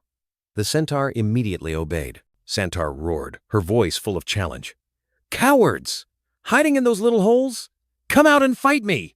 The centaur stood firm within a glowing hexagonal barrier, surrounded by countless spider-shaped shadows lurking. A multitude of shadows suddenly multiplied, rushing forward at terrifying speed, creating a chaotic scene. From the darkness, a swarm of gigantic dark red spiders with fiery eyes appeared simultaneously. They poured out from the crevices, their overwhelming numbers making the atmosphere suffocating. Santar was completely surrounded by the spiders but still defiantly provoked. "Come on, keep going. Is that all you useless spiders have? All of you, charge at once. Don't disappoint me." The pitch-black spiders piled on top of each other, forming a gigantic hill that engulfed the centaur. Li Haoran, his eyes sharp and cold, shouted, "It's time! Wipe them out in one go!" Nico swung her whip, unleashing her passion whip skill with fiery whip trails and flying heart shapes. Bide was not to be outdone, casting tentacle whip array with numerous, long, pale pink tentacles ready to attack. Ballo roared, spewing a blazing fire breath that incinerated everything in its path. A dazzling burst of light erupted, signaling that the full-force attack had been unleashed. A series of level up. You have received 5 attribute points. Please allocate. Notifications continuously appeared, while charred spider corpses lay scattered. Li Haoran checked his status panel, seeing that he had reached level 36 and unlocked a new skill, Demonic Hand, which allowed him to grasp objects from a distance using demonic energy. He realized that even though the spiders were low level, their immense numbers had yielded a huge amount of experience. The young man pondered, wondering if there were so many baby spiders. There must surely be a Spider King lurking somewhere. Li Haoran continued to deduce that the Spider King had not fallen for the taunt trap, and that the small tunnels were not large enough for it to emerge. He looked up, a glint in his eyes as he realized the horrifying possibility. Right above the group, a gigantic, hideous spider with fiery red eyes and green fluid dripping from its mouth suddenly appeared, full of menace. Li Haoran's eyes widened in horror and he shouted, "Watch out! Everyone, get back!" Immediately, Bide, Nico, and the leader quickly jumped to avoid the stream of thick green liquid pouring down from the cave ceiling. The disgusting fluid fell onto the stone floor, creating eerie sizzling sounds and corroding the ground. Bide frowned, her voice full of caution. "Acid venom. This stuff is truly disgusting. Just one drop is enough to be lethal." Nico let out a sigh of relief, her fiery eyes looking up. That was close. This must be the true boss of the cave. The gigantic Spider King, a low-level rank 6 monster, lumbered into view, its fiery red eyes and green venom still continuously dripping from its mouth. Li Haoran stared at the enemy, thinking to himself, a rank 6 monster is no joke. I have to severely wound it as soon as possible. I'd be dead alone, but I have a whole team. The young man raised his hand, and a surge of fiery red energy erupted, signaling his teammates to prepare for attack. The Spider King, clinging to the cave ceiling, suddenly jolted, pulled down by an invisible force. Li Haoran exerted his strength, shouting, "Get down here!" The gigantic monster fell straight to the ground, creating a loud thud. Once it was on the ground, the leader decisively ordered, "Now that it's down, unleash a full-force attack. A rank 6 monster is no joke. We have to severely wound it as soon as possible." Immediately, countless attacks rained down on the Spider King. Blazing fireballs, sharp energy arrows, and pitch-black tentacles. Centaur raised her moon silver spear high, brilliant blue light enveloping the spear, and she shouted, "My moon silver spear is fully charged." The centaur poured all her strength into the thrust, decisively declaring, "Feel the light of moon silver!" The moon silver spear pierced straight into the gigantic spider's body, creating a dazzling explosion of light and electricity. Centaur was stunned, her blue eyes wide. That was a fully charged moon silver spear attack. It blocked it with its mouth. The hideous Spider King swallowed Centaur's spear, simultaneously spewing a gigantic stream of spider silk that enveloped her. The spider silk, tough as steel and sticky as glue, surrounded Centaur, making her unable to move. The centaur struggled in the tangled spider silk, lamenting, "Damn it! This spider silk is too tough. I can't move at all." Nico suffered a similar fate, grimacing. My whole body is sticky, completely trapped, can't break free. This is bad." I let my guard down. Once caught by spider silk, it's over." The Spider King spewed another wave of green venom, aiming directly at the trapped targets. Nico realized in horror, "It's turned around! Now it's targeting me! Is it deliberately aiming for the weakest person here to break our formation?" The gigantic monster opened its mouth, and a brilliant green energy beam shot straight towards Nico, bound tightly by spider silk. Nico gritted her teeth, her eyes resolute. "Damn it!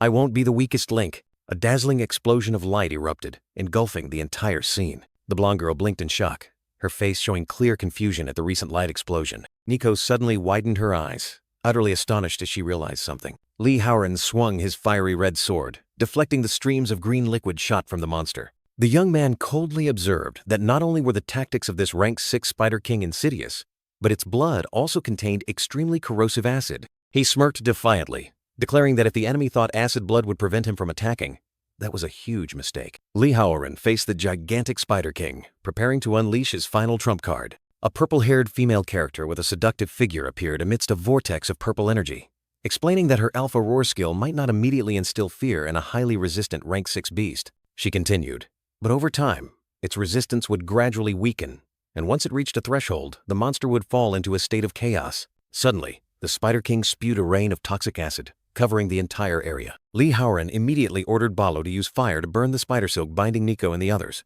while also telling everyone to take shelter under Centaur's shield and wait for an opportunity. Balo confidently responded to her master, promising to handle this task perfectly. Li Haoran, despite being poisoned, still ordered Bede to attack together, confident that they had enough poison resistance to endure for a while. Bede struck a seductive pose, excited to be given the most dangerous task, believing it proved her master trusted her the most, and fighting alongside him thrilled her immensely. The young man stomped his foot heavily on the ground, creating a powerful tremor.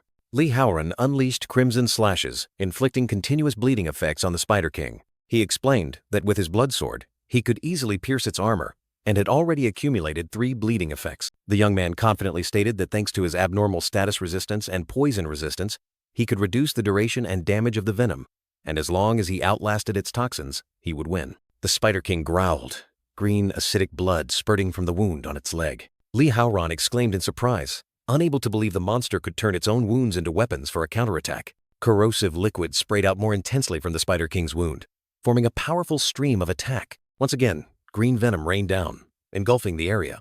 The ground was rapidly corroded, forming a gruesome pool of green acid. Li Haoran activated Blood Shroud to become invisible, but the Spider King continued to attack, making him realize that the more it attacked, the more it bled, and the more poisonous it became. If this dragged on, he would be at a disadvantage, and needed to finish it with a single blow. The Spider King's crimson eyes glowed maliciously. Seemingly having detected its target, Li Haoran was startled, wondering if the monster had detected him, then suddenly realized it lived in darkness and didn't rely on sight, so his invisibility would be useless. The giant Spider King lunged to attack, and even though Li Haoran was still invisible, all his efforts seemed to be nullified. The giant Spider King was enveloped by a swirling blue energy, indicating it had fallen into a state of confusion. The Queen of Sound, with tearful eyes, hastily commanded, "My roar worked. Attack it while it's still disoriented." Immediately, Bide's countless tentacles extended, ready to lunge at the enemy. Bide had captured the level 6 Spider King, squeezing it tightly within her tentacles, while the system confirmed the target had fallen into a confused state, losing 0.5% of its max HP per second for 60 seconds, and she confidently declared, "Got you, little spider, you can't escape." Bide turned to Li Haoran, her face flushed, and said coquettishly, "My tentacles can regenerate. Master doesn't need to go easy on me." She even challenged, "Just hit both of us if you want to end this." However, Bide's expression quickly turned tense. She confessed she didn't know how much longer she could hold on, and urged, "Master, don't hold back anymore. Use your strongest move." Li Haoran looked at her, his gaze firm, and replied, "Then you'll have to endure a bit." He promised, "When this is over, I will reward you appropriately." Hearing this, Bide's face flushed again, her pink eyes sparkling like stars, exclaiming that just hearing that was enough to make all her efforts worthwhile. Li Haoran activated the Blood Prison Burial skill, and immediately countless crimson spikes erupted from the ground. The spikes pierced through the Spider King's body and Bide's tentacles, causing green liquid to splatter everywhere. The greenish liquid splattered onto Bide's slender legs, looking quite gruesome. Her chest also didn't escape the filthy green streaks, appearing painful. Even the girl's feet were covered in venom, showing the destructive power of the move. Bide was in extreme pain. Tears streaming down her face, she screamed, "It hurts so much! It hurts so much! It hurts so much! I can't bear the pain!" The Spider King was impaled by countless spikes, but still struggled to break free from the demonic claw that held it captive. Li Haoran watched the struggling monster, frowning as he remarked, "Damn, it's really tenacious. Even impaled like this, it's still trying to escape?" He raised his hand, declaring, "But everything ends here." With a gruesome crackling sound, the spikes began to crush the Spider King. Li Haoran gritted his teeth, his eyes blazing, and growled, "It's time for you to be crushed to dust, you poisonous bug." He swung his crimson sword, unleashing a powerful slash. The Spider King was completely crushed, exploding into green and red fragments, while a series of ding notifications rang out, signaling Li Haoran's continuous level-ups and attribute point gains. A chime echoed. Li Haoran had reached level 42 and unlocked a new skill, Cain's Covenant. This skill allowed him, when his HP was below 10% and under moonlight, to summon a rain of blood from the sky, rivers of blood erupting beneath his feet, and transform into a berserk vampire state with all cooldowns reset. Amidst the ravaged battlefield, Li Haoran stood there, surrounded by notifications of his companion's surging favorability. Ed reached 89%, Santar and Balo both 70%, and Bide was almost at maximum, he mused. It seems a peak performance in battle is also a great way to increase favorability. Bide, still covered in greenish venom, weakly called out Li Haoran's name.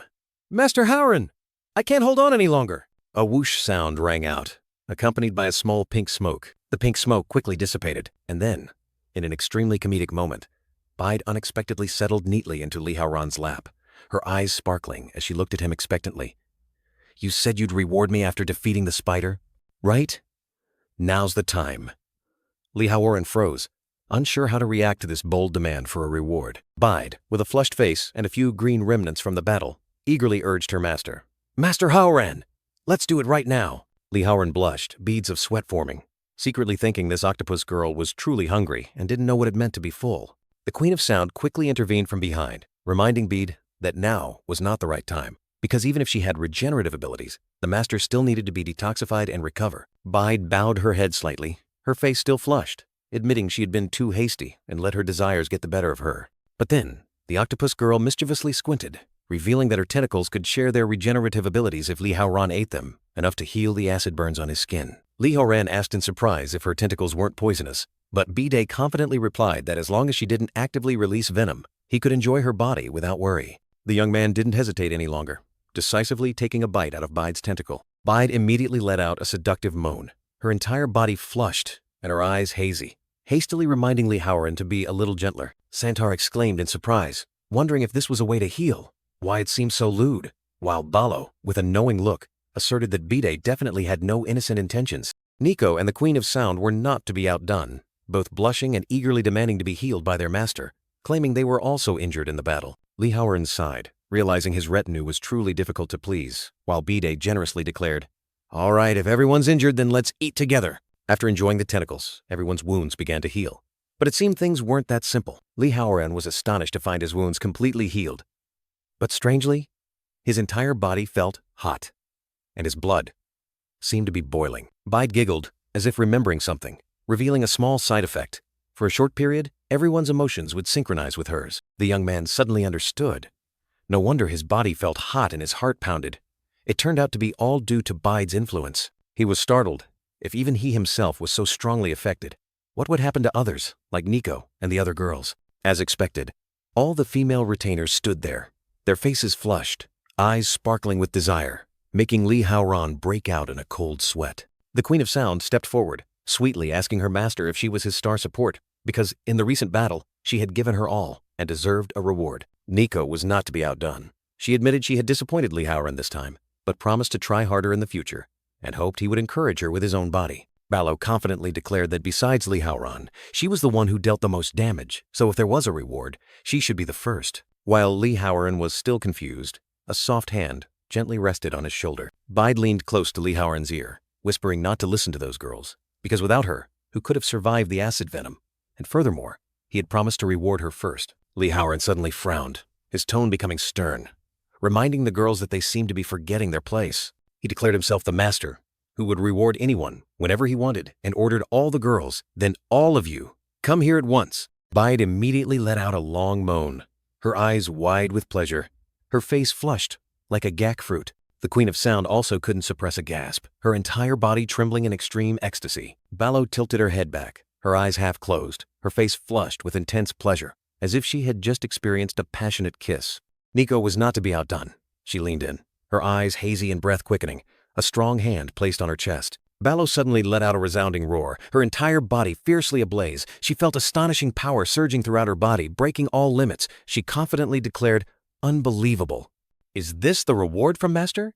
It's incredible." Bide was also radiating a powerful energy, her tentacles writhing with vitality. She leveled up to mid-tier 6. The pink-haired girl secretly thought, "Master's power is truly terrifying. We are completely overwhelmed." Nico and the Queen of Sound stood side by side, both blushing and smiling contentedly. The Queen of Sound whispered, "Master is even more intense this time. Truly endless." Santar watched with an expression of extreme surprise, her cheeks flushed with envy. She wondered why others were being rewarded while she could only stand by and watch. Lee Howren, bare-chested, looked at the system notification panel. 2 retainers had reached 100% intimacy, unlocking 2 mysterious rewards, including a blood puppet that could absorb critical damage. The young man sighed. Still, without the peak bloodline, it seemed he couldn't rely on luck. Lee Howren's gaze became resolute, he told himself.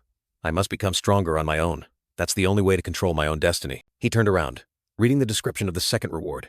Waning Moon Scaffold, an execution tool that could bind a target with 12 black pillars and guarantee decapitation.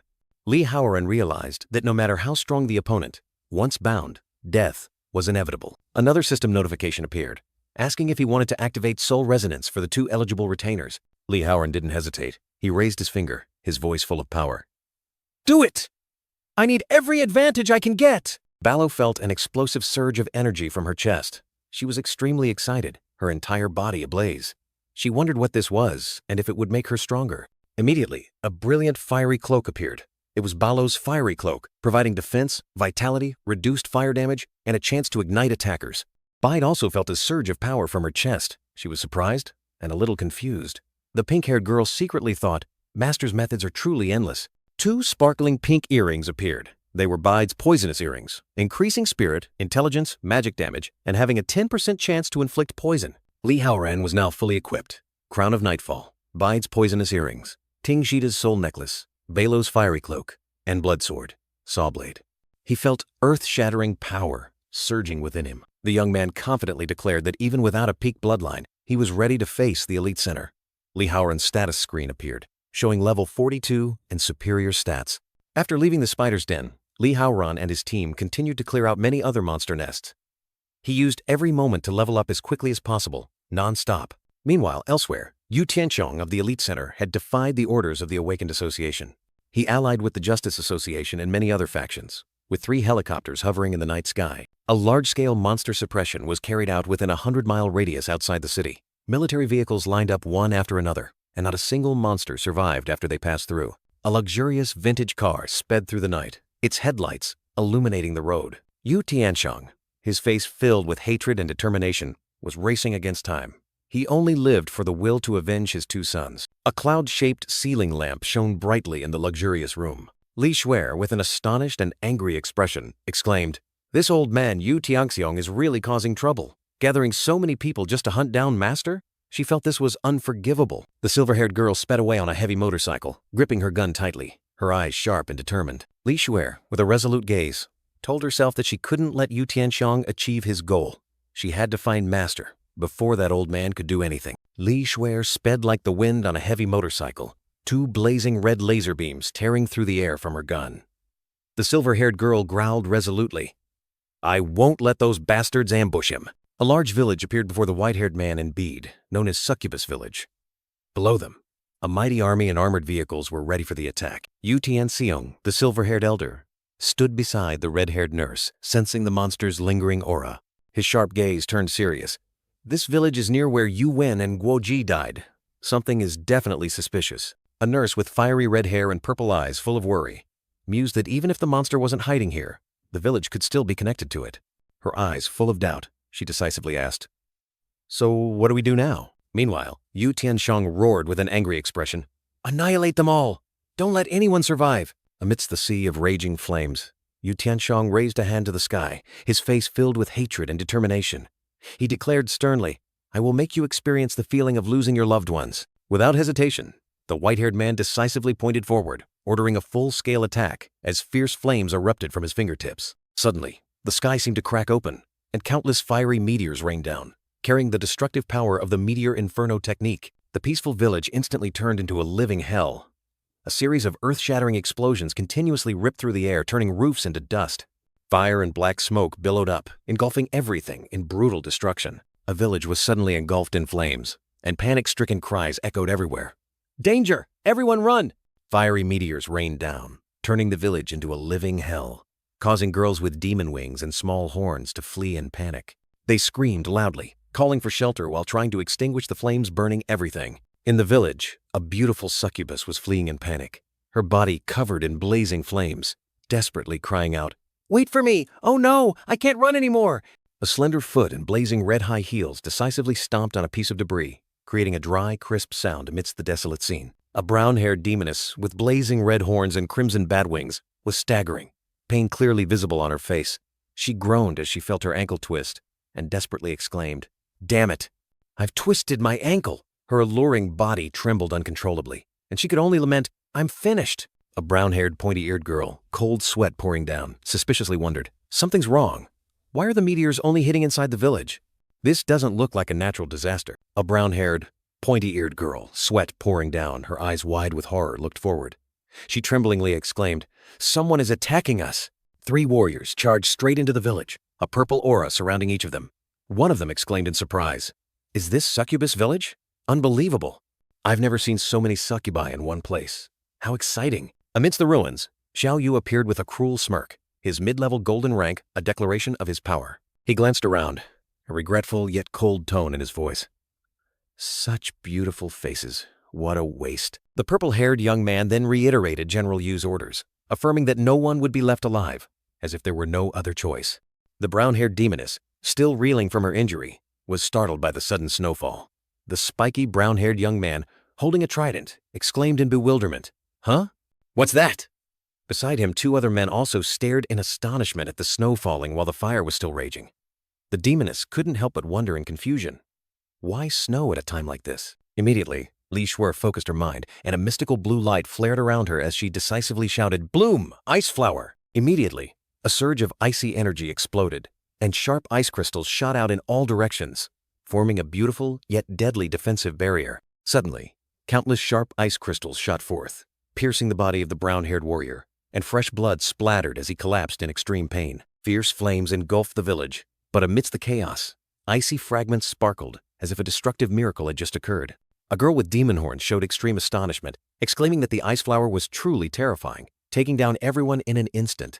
But then, the girl confusedly wondered, could someone in our village use ice magic? The brown-haired demoness, still reeling from the battle, her golden eyes darted around amidst the smoldering embers. Her breath came out in misty puffs, and a confused question echoed endlessly in her mind. Who exactly saved me? A glimmer of hope suddenly flashed, making her secretly wonder, could it be Lee Haoran? The brown-haired demoness looked up at the giant demon tail and wings, realizing this was Nico's succubus village and that everyone was being controlled by some force. Amidst the chaos, Lee Swear suddenly appeared, surrounded by ice magic. She reassured everyone that she was a friend of Lee Haoran and Nico, affirming she would protect them all. The silver-haired girl unleashed an earth-shattering ice magic attack, declaring she would protect Lee Haoran's village in Master's absence. A surging wave of ice swept through, engulfing and extinguishing the raging flames. Icy energy spread everywhere, forming a dazzling vortex of light that enveloped the entire space. Two other demonesses, one sitting and one standing, were both surprised by the cold air that extinguished the flames. Realizing a friend of Li Haoran had come to save them, Yu Tianxiang and a red-haired nurse stood next to each other. He recognized her as Li Shuer from Hongmen's Group 8, who was connected to the beast. The red-haired nurse wondered why this girl was so strong when her file only indicated a low rank.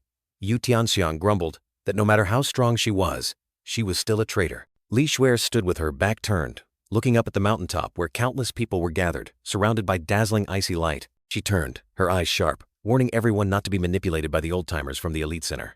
The silver-haired girl revealed that the one behind all the tragedies in the city was not the beast. Li Shuer pointed to the mountaintop, her voice full of indignation, declaring Yu Tianxiang was the mastermind, that he had tricked everyone into coming here to avenge his sons, and that everyone had been deceived. Yu Tianxiang stood on the mountaintop, his back turned, as a man beside him wondered what Li Shuer was saying. The red-haired man, with a dissatisfied expression, questioned Yu Tianxiang. I broke the association's rules, risked my life and my brother's lives to follow you because I trusted you. Don't you owe me an explanation? Yu Tianxiang turned around, his face scowling, and counter-questioned the red-haired man. You believe a traitor, someone who sides with the beast, more than me. Someone with the right to destroy monsters? You should get your head checked, brother. Li Shuer continued her attack, revealing that the Hongmen Group had reported Yu Tianxiang to the Awakened Association regarding irregularities in the Sakura event, and Elder Zhao from the association was on his way. She warned that if he continued down this path, the association would hold him accountable. The red-haired nurse pointed at Li Shuer, her tone sharp. She's just trying to buy time. Don't let her manipulate you. She has no proof, and anyone who sides with the beast is untrustworthy. Let's work together and kill her. Yu Tianxiang, his face flushed with anger, declared that Li Shuer had helped kill his son, that she was a criminal from City L. He reassured everyone that he also wanted her dead. Yu Tianxiang unleashed a powerful technique, his entire body ablaze fiercely, surrounded by blazing red lightning bolts, preparing to deliver a destructive blow. The sky turned fiery red, and lightning bolts crisscrossed everywhere, signaling a terrifying attack was about to strike. A giant fiery meteor streaked down, creating scorching cracks on the ground, heading straight for the village. The giant meteor continued its descent, carrying unstoppable, destructive power. Li Shuer looked up at the incoming meteor, her face showing extreme astonishment and worry. She told herself the meteor was too big. If she dodged, all the succubi behind her would die, and wondered if her power was enough to block it. Suddenly, a mysterious figure appeared, his entire body covered in blazing red energy, his demon wings and sword also ablaze. It was Li Haoran. Li Haoran unleashed a series of blazing red sword slashes, forming a dense energy net, ready to confront the meteor. The young man hovered in the air amidst the burning debris of the village, turned to Li Shuer and said that he owed her a favor for protecting his home in his absence. Li Shuer replied that it was her duty. Li Haoran, with blazing demon wings and a crimson sword, faced Yu Tianxiang. He asked Yu Tianxiang if he wanted to avenge his son, then challenged him. Then come here and face me. Li Haoran stood proudly, his brilliant red demon wings spread behind him, bluntly admitting, your two grandsons truly died by my hand, and they deserved it. The young man looked directly at his opponent, his crimson eyes resolute. If you want revenge, face me alone. Don't drag others into this. Yu Tianxiang roared in fury, his face contorted with hatred. You finally show yourself. I've been waiting for this day to finish you. Now I can die without regrets. The old man Yu Tianxiang erupted with power, summoning a terrifying firestorm named Hell's Catastrophe, engulfing everything in a sea of flames. Li Haoran dodged the fiery energy streams, moving with lightning speed, astonishing his opponent with his swiftness. An earth-shattering explosion erupted as Li Haoran's red sword clashed with the fiery attack, creating a dazzling shockwave. The young man gasped, realizing his opponent's formidable power. Damn, that was close. Even in his old age, Yu Tianxiong is still a peak-level legendary warrior, just one step away from the supreme rank. His fire magic is too overwhelming. If not for the fire cloak absorbing damage, I wouldn't have been able to hold on. Yu Tianxiong was sent flying into the air while Li Haoran stood firm, taunting, "Where are you looking, you fool? Is that all you've got?" The old man, Yu Tianxiong, roared in the sea of flames, unable to accept the truth. "You took the lives of my 2 talented grandsons? I can't believe it. That's impossible." He concentrated all his power, creating a gigantic, blazing fireball, declaring, "This is the power that will destroy you." The colossal fireball surged forward, engulfing the sky, turning Li Haoran into a tiny speck against that destructive power. Li Haoran flinched, his face clearly showing horror. Damn it, this old man is really trying to kill me.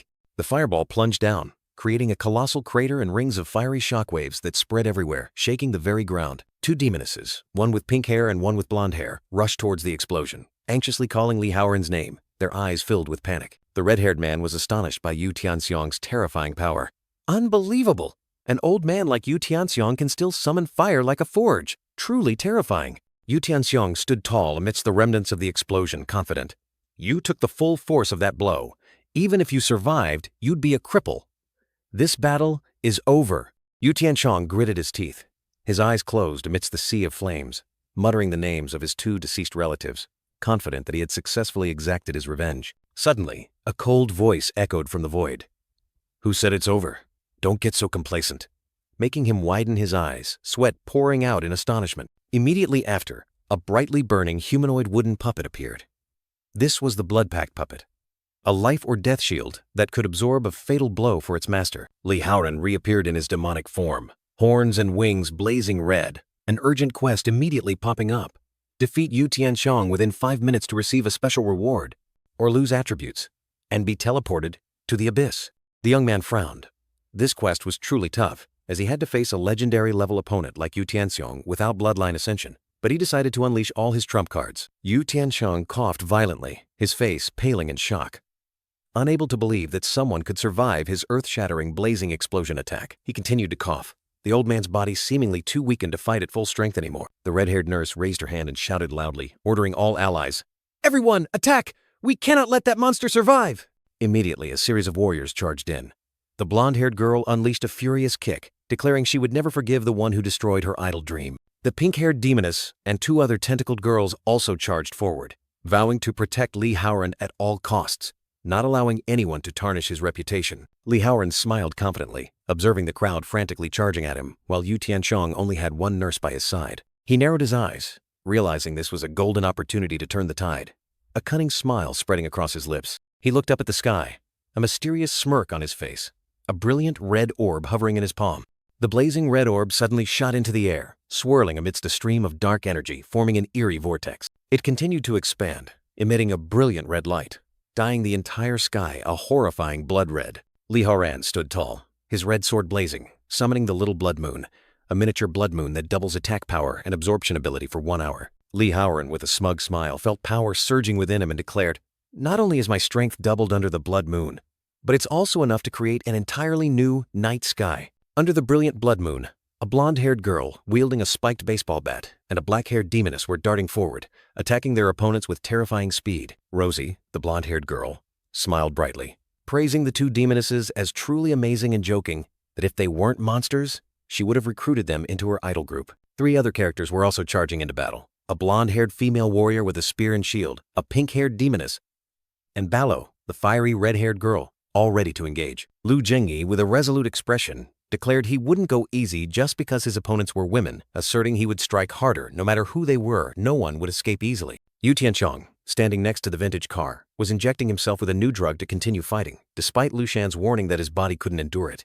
He brushed it off, vowing to kill Li Haoran today. Li Haoran, with his blazing red demon wings, soared through the air, leaving trails of blood-red light and shattered rock fragments beneath his feet. The young man smiled contemptuously under the blood moon, scoffing that the chairman of the elite center had to resort to drugs to sustain the battle. Yu Tianxiang ordered Lu Shan to hold back Li Haoran, promising her inheritance rights if she completed the task. The white-haired man stood nearby, silently observing. Lu Shan, after a moment of hesitation, decided to charge and attack Li Haoran, thinking that without risk, there's no reward, and she had never been afraid of making money. The red-haired nurse darted like lightning, creating sharp sword lines of purple energy, ready to tear through everything. The girl was surprised to see Li Haoran vanish from sight. His speed was truly terrifying. Li Haoran appeared directly in front of Yu Tianxiang, delivering an extremely powerful kick to him. His kick landed squarely on Yu Tianxiang's face, contorting it in pain and surprise. The old man was sent flying far, creating a large impact crater on the ground, demonstrating the terrifying power of the attack. Yu Tianxiang crashed heavily to the ground, creating an explosion of dust and debris, leaving a deep pit. Li Haoran stood amidst the scattered syringes, his body radiating a powerful crimson aura, his gaze sharp and fixed forward. Empty syringes lay scattered on the ground, some still emitting faint pink light, indicating they had just been used. Li Haoran frowned, his crimson eyes filled with thought. He recognized this drug as one Yu Tianxiang had used in his revenge battle against Chen Zhizhen. The young man secretly wondered how many doses the old man had injected. Lu Yao hovered in the air, her body emitting a faint pink light, asserting that Yu Tianxiang wouldn't fall so easily, and his will hadn't even been updated yet. The red-haired nurse was startled by a swirling green energy stream that appeared suddenly, its terrifying speed leaving her no time to react. Lu Yao was thrown back forcefully, her body spinning in midair, her long red hair fluttering in the energy current. The nurse had collapsed to the ground, kneeling on one knee, her eyes wide with astonishment as she looked towards a foot stomping heavily, creating a tremor. Li Shanjie appeared with an imposing aura, her silver hair tied up, her sharp purple eyes declaring she would be Li Haoran's opponent and no one had the right to interfere in her master's battle. Lu Yao stood up, her eyes full of disdain as she looked at Li Shanjie, sarcastically calling her a monster and deeming her actions shameless, even for someone as bizarre as her. A fierce explosion erupted from the rubble, sending rock fragments flying everywhere along with brilliant red sparks. The terrifying, destructive force of the explosion created a powerful shockwave, throwing everything nearby into the air. Li Haoran narrowed his eyes cautiously, realizing that the terrifying explosive force was due to the effects of the drug Yu Tianxiang had injected into his body. Yu Tianxiang stood up straight from the rubble, his body glowing brilliantly, his bloodshot eyes shooting terrifying energy beams, his silver hair standing on end as if ablaze. The old man let out a mad laugh, feeling power surging through his body, confidently declaring he felt 18 again and praising this new drug as amazing. Yu Tianxiang turned around, his fiery gaze fixed on Li Haoran, loudly challenging him as a damned brat, declaring this was his peak state and inviting him to a fight to the death. Li Haoran thoughtfully observed his opponent, noticing that the old man's energy had surged to an unbelievable level, telling himself that even with his doubled strength, he wouldn't stand a chance. However, he also realized this power came from drugs and was destroying Yu Tianxiang's body. If he could just hold out long enough, victory would be his. Li Haoran stared at the urgent quest panel. The time to defeat Yu Tianxiang was down to a mere 2 minutes and 52 seconds, but he had no time to waste. Suddenly, a hand erupted with brilliant fire energy, its dazzling light seemingly wanting to incinerate everything. Yu Tianxiang knelt on one knee, his hand striking the ground forcefully, flames spreading everywhere from his body, and he roared, "Burn everything to ashes!" Li Haoran hovered in the air, observing the terrifying flames spreading beneath the ground, and he suddenly noticed something unusual. An extreme sense of danger washed over him, startling the young man, his crimson eyes widening in alert. The ground violently cracked open. Colossal pillars of fire erupted from beneath, creating a scene of destruction. Li Haoran was surrounded by a barrage of fierce fire pillars. They simultaneously burst from the ground, attacking him relentlessly. The pressure from his opponent was too immense. Li Haoran tensely realized he couldn't confront it directly. He had to dodge every attack. Even as the quest time dwindled, the young man maintained astonishing composure. He knew one direct hit could finish him, so he decided to wait for an opportunity to counterattack. Yu Tianxiang, his entire body ablaze, charged straight at Li Haoran, growling, "Why are you running? I'm on fire here. Let me vent some anger on you." Suddenly, a terrifying explosion erupted from the ground, sending Yu Tianxiang flying into the air. He shot up like a blazing firework. Li Haoran stood tall at the epicenter of a fierce fire vortex, where his power had just unleashed an earth-shattering attack. Yu Tianxiang hovered in midair, his eyes blazing, and he sneered. "Not bad, huh? I poured all my passion into that blow. Now I'll finish you with just one strike." A colossal, highly concentrated pillar of fire suddenly shot straight up into the sky from the ground. This was his chasing fire cage. Yu Tianxiang plunged straight down into the epicenter of the fire explosion, smoke and sparks flying everywhere, creating a dramatic scene. Yu Tianxiang looked up, his face a mix of surprise and fury, muttering, "Completely missed. You bastard. Where did you go? Li Haoran hid among the lava cracks, thinking to himself that this was his home turf, every nook and cranny within his grasp. The young man knew the terrain couldn't withstand his opponent's attacks, so he decided to wait for an opportunity to counterattack. Yu Tianxiang erupted in rage, roaring contemptuously. Bastard, don't hide like a coward anymore. Come out and face me like a man. The old man's terrifying power caused the surrounding ground to crack, giant rocks to shatter and scatter in a sea of fire. Yu Tianxiang frowned in surprise, unable to believe that the mountain itself was beginning to collapse beneath his feet. Suddenly, Li Haoran appeared with a cunning smile, his crimson eyes gleaming with calculation. Here it is. My chance. Horrifying cracking sounds echoed. The ground continued to collapse endlessly, plunging everything into the lava abyss. Yu Tianxiang threw his head back and laughed loudly, declaring that the new medicine from Country M was extremely effective, so much so that even this giant mountain couldn't withstand his wrath. The entire battle area transformed into a crimson sea of lava, surging and flowing rapidly, a scene like hell on earth. Liu Yao stood from afar, her eyes wide with astonishment as she watched the destructive scene, thinking to herself, such terrifying power. That old man injected the entire dose into himself. The nurse worried, telling herself that the old man's unstable body wouldn't be able to endure it, and he would surely suffer side effects, perhaps even much worse. Li Haoran raised his head, an urgent mission notification appearing. Eliminate Yu Tianxiang within 5 minutes, the young man coldly declared. Accept your fate, Yu Tianxiang, Mooncry Execution Pillar. A colossal pillar, crimson as blood, wrapped in black chains, descended from the sky at terrifying speed, creating a suffocating pressure. Not just one, but 3 similar pillars appeared one after another, plunging deep into the ground, forming a barrier of crimson chains that encircled the entire battlefield. Lu Zengyi stood stunned, cold sweat pouring down, shivering as he felt the terrifying aura emanating from the pillars. Nico, the blonde demoness with red wings, smiled confidently. Is this Li Haoran's trump card? Truly terrifying. That old man is definitely no match for him. The chained pillars plunged down like spears of death, forming a closed circle, trapping Yu Tianxiang at the center of the sea of fire, preparing for the finishing blow. Chained by countless fiery iron links, Yu Tianxiang roared furiously, questioning who dared to attack him stealthily from behind, the old man refusing to believe these chains could hold him. Li Haoran appeared majestically amidst the pillars of death, coldly declaring, Don't misunderstand. This execution pillar isn't to bind you, but to decapitate you. Yu Tianxiang's face changed color, his bloodshot eyes wide with terror, cold sweat pouring out. The execution pillars began to tighten, countless chains screeching as they crushed their target. A fierce crimson energy erupted, signaling the imminent finishing blow. With fiery eyes, Li Haoran roared decisively, Begin the execution, while the urgent mission panel clearly showed only 16 seconds remaining. Yu Tianxiang screamed in despair as the chains tightened around him, his bones feeling as if they would shatter. A blinding flash of light erupted from the center of the chain circle, engulfing everything. Yu Tianxiang was crushed into pieces. A horrifying bloody explosion occurred, and the urgent mission panel confirmed only 9 seconds remained. Blood and flesh splattered everywhere, confirming that he had been completely annihilated. Amidst the desolate landscape and under the blood moon, Li Haoran stood tall, and a series of system notifications. Level up! You received 5 attribute points. Distribute them. Continuously appeared. The system announced the urgent mission was complete, granting him a special reward. 3 bonus transformation skill points to upgrade any 3 skills as he wished. Li Haoran turned his back, coldly declaring, Yu Tianxiang is dead! Everyone, fall back! He hovered in the air, looking down at Nico, Lu Zengyi, Liu Yao, and the crowd below, clearly stating, Today's matter is a personal vendetta between me and Yu Tianxiang. It has nothing to do with any of you.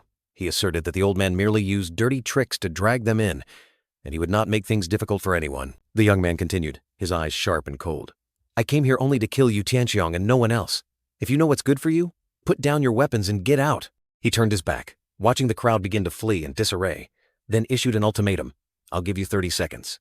If you want to leave, do it now. Once time is up, there will be no second chance. Liu Yao stood amidst the desolate scene, her eyes full of astonishment, wondering about the unimaginable power of the opponent who had just defeated Yu Tianxiang. The nurse frowned in thought, not understanding why the enemy had suddenly let them go, wondering if it was a trap or if he had exhausted his strength. She decided not to risk it, immediately soaring into the air, quickly leaving the unpredictable battlefield. The remaining crowd fled in panic, hurried footsteps and urgent shouts echoing everywhere, all wanting to escape this death trap as quickly as possible. Military vehicles were no exception. They revved their engines and sped away, kicking up clouds of dust, trying to escape the dangerous area. A black-haired demoness looked furious, not understanding why Li Haoran had so easily let the enemy go, but the pink-haired girl beside her immediately said sternly, "Don't question Lord Howren's decision." Bide explained that even though the enemy had lost their leader, they were still overwhelmingly numerous, and Lee Howren giving them a way out was to protect his own side from an unnecessary battle. In the night sky, a crimson blood moon hung suspended,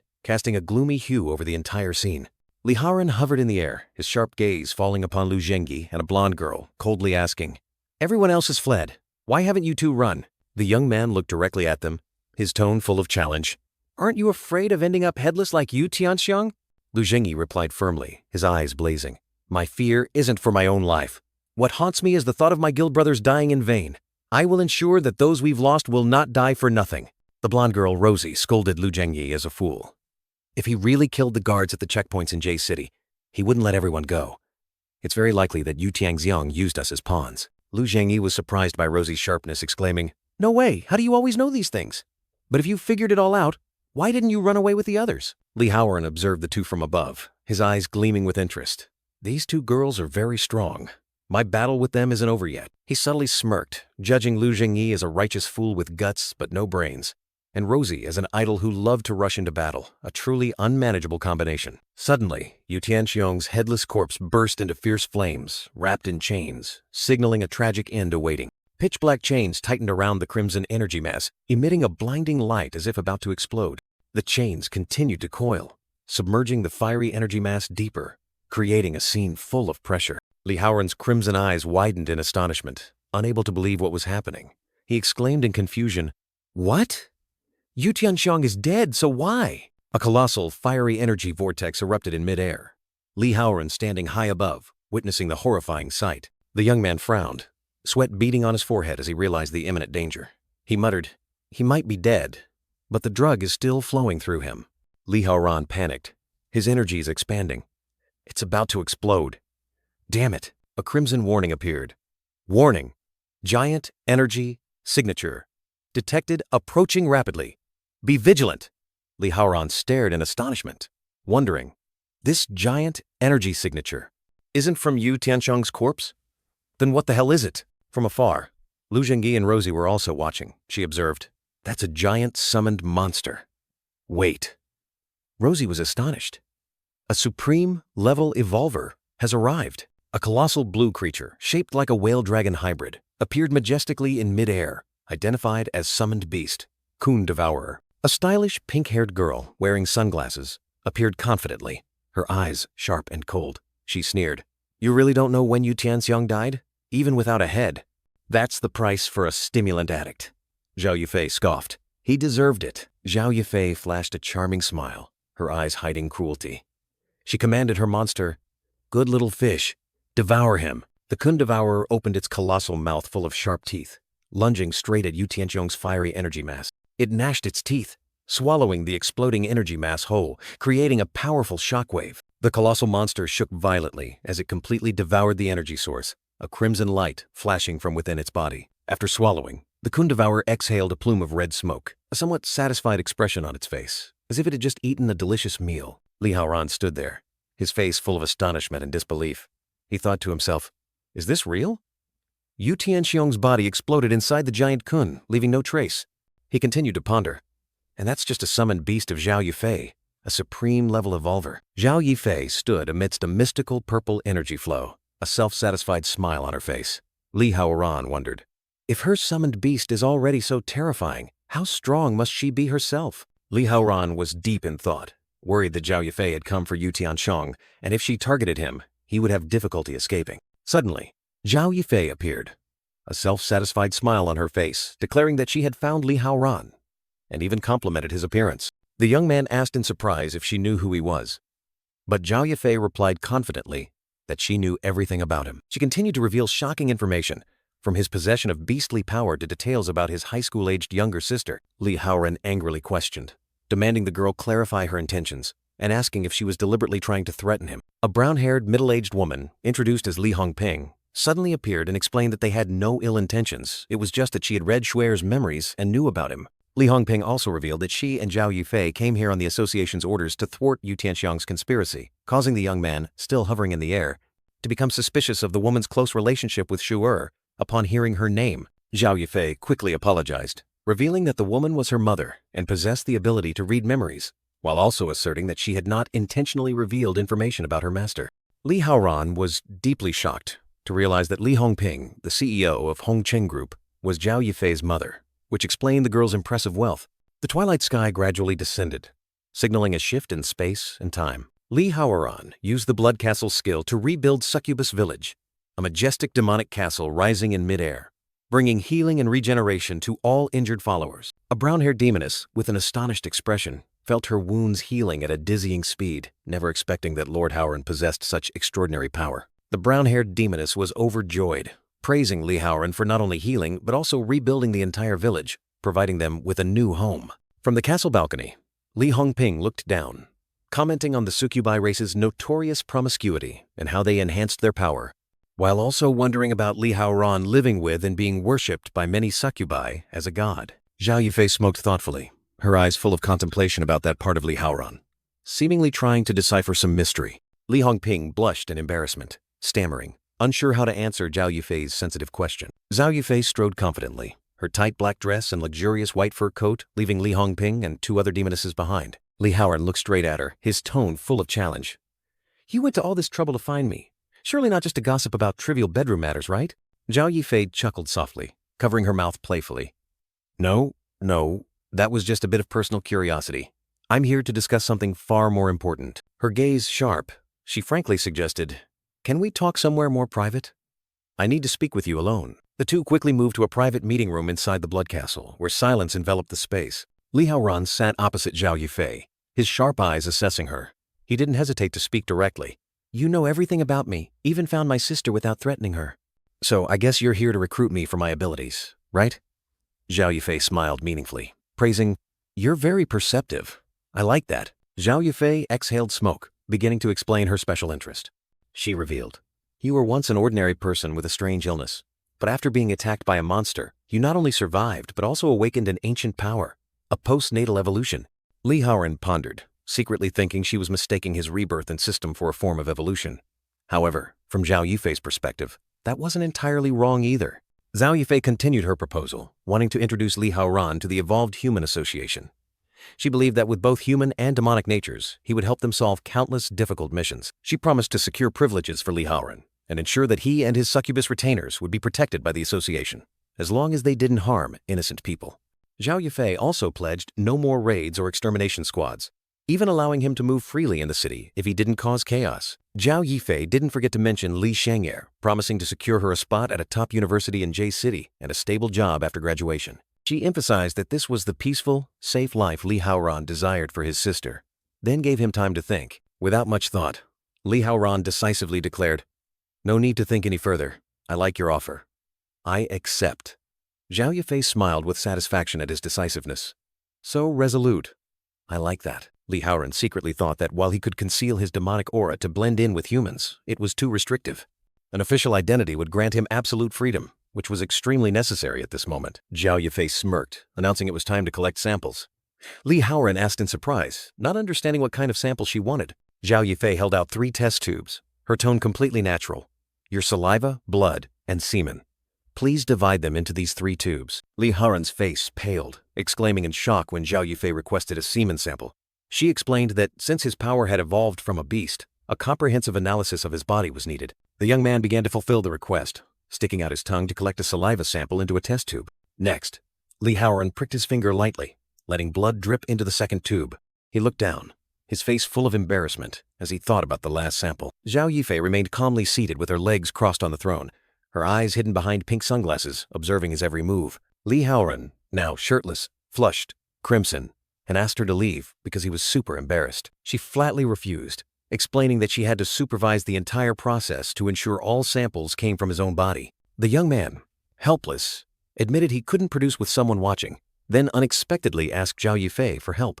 The pink-haired girl smirked, asking why he didn't ask one of his charming demonesses instead, as they were much more experienced in this matter. In the luxurious room, the ticking of time created a strangely tense atmosphere. Suddenly, Nico appeared, declaring she would not fail because her master had entrusted her with this important task. The blonde demoness let out a soft "on-to," her eyes hazy and expression full of enchantment. Elsewhere, Li Sheng'er was biting into a banana, her purple eyes full of thought. She secretly thought that Zhao Yufei had pulled Master Li Haoran aside to recruit him, but she didn't understand why Nico was called. The silver-haired girl narrowed her eyes, feeling that something was off about the whole situation. Li Xiangjie took a sensual bite of a banana, secretly feeling a bit jealous of the scene unfolding. The magnificent, splendid palace was suddenly filled with floating pink hearts, signaling an atmosphere thick with romance. Li Haoran's face flushed, sweat pouring down, wondering why Nico, despite her inexperience, could create such intense allure. And if this was a racial trait of hers, Nico closed her eyes, her face flushed, secretly telling herself that she hadn't been much help in the previous battle, so now she had to give her all here. Zhao Yufei unexpectedly placed a hand on her chest, unable to believe that she had only just joined, yet a succubus had already been summoned to help the young man. It was truly an unprecedented sight. A prolonged moan echoed throughout the room, as a sign that the event that had just occurred reached its climax. Zhao Yufei calmly held 2 test tubes filled with blood, saliva, and semen, declaring that everything had been collected and would be sent to headquarters for immediate testing. Li Haoran, now neatly dressed, tired but impressed, praised Nico for exceeding expectations, while the demoness asked if her master was satisfied with her performance. Zhao Yufei stood up, turned her back, declared her purpose fulfilled, and would not linger, leaving the battlefield for the 2 of them to clean up. She turned back slightly, informing Li Haoran that in a week he would have to participate in an evolution-level assessment at headquarters, and she would come to pick him up. The young man asked in surprise about the evolution-level assessment, and Zhao Yufei explained that this was a mandatory procedure to evaluate the strength of all members upon joining the association. The pink-haired girl continued, revealing that she had noticed his strength seemed weaker, perhaps because he was stronger at night, so she would schedule his assessment last, possibly at night. Li Haoran was astonished, secretly thinking that she was indeed worthy of being a high-level, evolved human. Her perceptive abilities were truly off the charts. Zhao Yufei smiled confidently, instructing the young man to try and get a high score so she could brag a little. Suddenly, a giant pink tentacle emerged from the side of the building, creating a confusing and unexpected ending. Li Xiangjie glared furiously at Bide, scolding, "How dare you secretly peek at Master? That's not what a retainer should do." Bide just chuckled, her eyes full of enchantment. It was certainly something amazing." She playfully stuck out her tongue, giving a confident OK sign with her hand.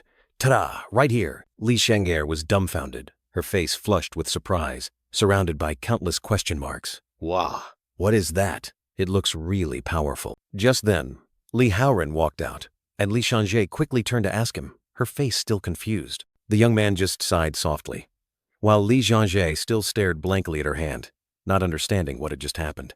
She asked, "Exactly. What is this?" He blushed, avoiding the silver-haired girl's gaze, only saying something meaningful. That? You'll understand. Someday." Night fell, and clouds drifted lazily under the faint moonlight, creating a tranquil scene. Li Haoran stood on the balcony of an ancient building, thoughtfully recalling how he had defeated Yu Tianxiang with the power of the blood moonbone. He questioned himself, wondering if, with his current abilities, he could meet the association's expectations, and why they had offered such attractive terms. The young man clenched his fist, his eyes flashing with determination. "I have 7 days left. I must quickly grow stronger, reaching a level where the association must grant me worthy benefits." Suddenly, Nico appeared behind him, her sweet voice asking, "Master, are you worried about the evolution level assessment?" Li Haoran turned around, surprised. "Nico, do you know what I'm thinking?" The demoness smiled and explained that she had spent enough time to understand her master's thoughts. The blonde demoness moved closer, her eyes sparkling with allure, suggesting a special method. "If you don't mind a little exhaustion, I have a method that can help you grow stronger quickly." Li Haoran didn't hesitate, his eyes burning as he looked at her. "Of course, I don't mind a little exhaustion. Hurry and tell me, what is that method?" The blonde demoness began to explain the rumors surrounding the succubus tribe that Li Haoran had probably heard. Nico revealed that it was a special gift passed down from their ancestors, allowing them to absorb essence from men to enhance their power. However, the blonde girl revealed that the skill could actually be used in reverse to transfer their power to their master through intimacy. Standing on the balcony, Li Haoran asked in surprise, "So you mean all the succubi in the village will sleep with me, and that's how they transfer power to me?" The blonde demoness approached Li Haoran, her eyes full of admiration, saying that he not only rebuilt the burned village into a castle but also resolved the problem of the centaur tribe. Nico asserted, "If the one we are with is you, Master, everyone will vie for the chance to participate." Li Haoran's confusion was evident, sweat trickling down his forehead as he mumbled, "That sounds good, but there are over 200 succubi in the village. Are you planning to drain me dry?" He rested his chin in thought, telling himself that it would be a waste not to utilize such a large resource of succubi. Lee Howard recalled that he had previously maxed out the affection levels of some people, but besides Nico, no one else had given him any special rewards. Even soul resonance couldn't be performed. The young man blushed, his eyes full of confusion as he realized the truth. It seemed this was the only way to grow stronger through the succubus tribe. Lee Howard turned to Nico, his face still a bit shy, and decided, "Well, if you say so, let's give it a try." The blonde demoness's eyes lit up, overjoyed, and she immediately declared, "Really? Then I'll go call everyone right away." A magnificent room with luxurious furnishings, crystal chandeliers, and sparkling floating hearts, signaling a sleepless night. A group of beautiful succubi, including Li Changé and Bide, gathered, ready for the mission. With Li Changé playfully reminding, "This was your idea. Remember that." Li Haran lay on the bed, shirtless, his face still flushed, taking a deep breath, and resolutely said, "All right, then show me. What is the true power of the succubus gift?" Bide, her lips slightly parted, her eyes full of enchantment, declared challengingly, "Then don't blame us for giving it our all." The magnificent castle was enveloped in night, with pink hearts and moans of admiration echoing throughout the space, signaling a sleepless night. Lee Howard lay struggling, his breath ragged, sweat pouring down his face, showing how utterly exhausted he was. Two other demonesses also lay sprawled on the floor, panting, a brown-haired girl moaning, "I can't move anymore," completely exhausted. The blonde girl next to her agreed, "Me too. So tired, I can't even straighten my back." Lee Howard sat up, his eyes a mix of surprise and confusion, telling himself that Nico was right. Those girls really could transfer power to him, but this method burned through stamina too quickly. Suddenly, the young man was startled to realize something strange, his crimson eyes wide open. "Wait, what is this feeling, my depleted stamina? It's recovering." Lee Howard stood upright, his robust body without a scratch, full of surprise as he realized the vampire castle not only restored his health and magic, but also returned his body to its peak state, granting him infinite stamina while inside. A succubus appeared, her long legs peeking out, praising Lee Howard. "Even after such a long and tiring battle, Master is still full of energy." The girl continued to exclaim, "You are truly incredible, Lee Howard." A whole host of beautiful succubi, including Li Changé, Nico, and Bide, appeared simultaneously, their eyes full of charm and challenge, declaring, "If you're still not satisfied, then push harder." They also warned, "Don't underestimate the succubi, Master." Lee Howard flashed a confident smile, his crimson eyes gleaming with determination, asserting, "Believe me, I've thoroughly experienced the power of the succubus," and boldly declared, "Bring it on." The castle was once again filled with lively sounds and heart symbols, indicating that the battle continued intensely and ceaselessly. Large text appeared. 1 week later, the castle scene emerged under a cloudy sky, a giant bird shadow gliding past. A colossal creature with brilliant white and blue wings appeared. It was the summoned beast, Luan Bird. Bide appeared with a confident look, wearing pink sunglasses, calling out loudly, "Lee Howard, it's time." She stood on Luan Bird's back, soaring up with the giant bird, heading towards the castle, ready for a new adventure. A gleaming black boot stepped through the doorway, signaling a stylish entrance. Lee Howard appeared dashing, his red and black coat fluttering, flashing a confident smile and declaring, "I've been ready," and decisively shouted, "Let's go." Luan Bird, with its pristine white feathers and brilliant blue wings, spread wide and soared into the deep blue sky, bringing a refreshing breeze. On the back of the giant divine bird, Bide tilted her head, assessing and remarking that the young man seemed different from last week. But Lee Howard brushed it off, thinking she was just imagining things. The pink-haired girl remained firm, asserting that his presence was now much calmer than before, making him exclaim that she was too confident in her judgment. Lee Howard smirked, proudly replying that he was carrying the hopes of all the succubi in the village, and had undergone special training for this assessment. He then retorted, how could he dare face her without any confidence? Bide was so surprised her mouth hung open, unable to believe that he and the succubi had participated in special training. A fantastical scene appeared in her mind.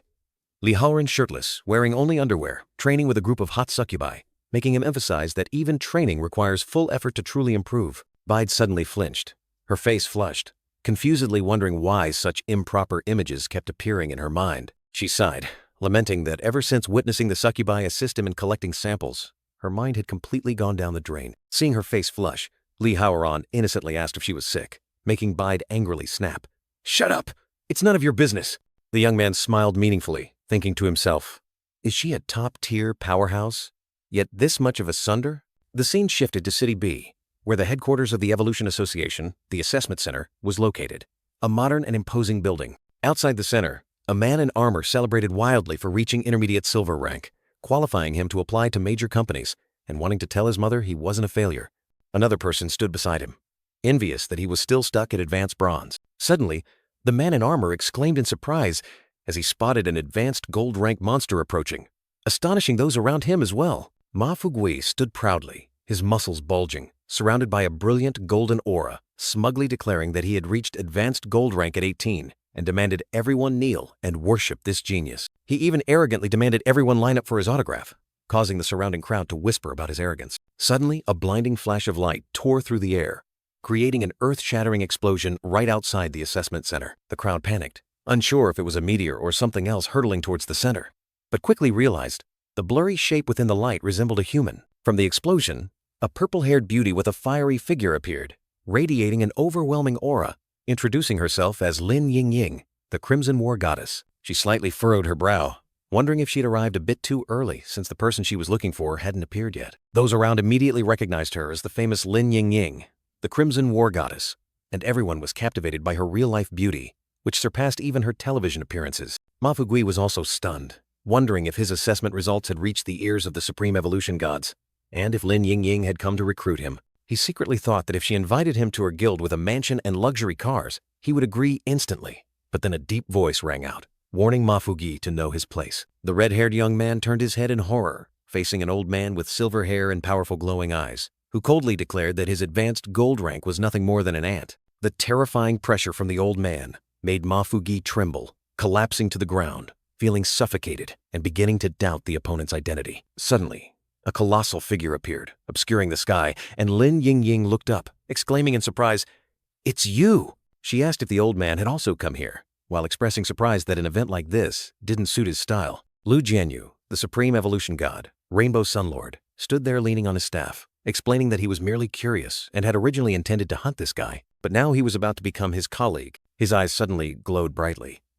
He wanted to see for himself what kind of ability this guy truly possessed to make things so complicated. Lu Jianyu, the Supreme Evolution God, walked with his staff, his eyes glowing brightly, announcing powerfully, "He's here!" Lin Yingying, the Crimson War Goddess, rested her hand on her chin, her eyes full of contemplation, wondering about the appearance of the person possessing the beast's power. A colossal bird-like creature, Luan Bird, majestically spread its wings across the sky, astonishing the crowd below, who whispered and chattered about it. Luan Bird gently landed, and on its back were Zhao Yifei and Li Haoran, both stepping down amidst everyone's attention.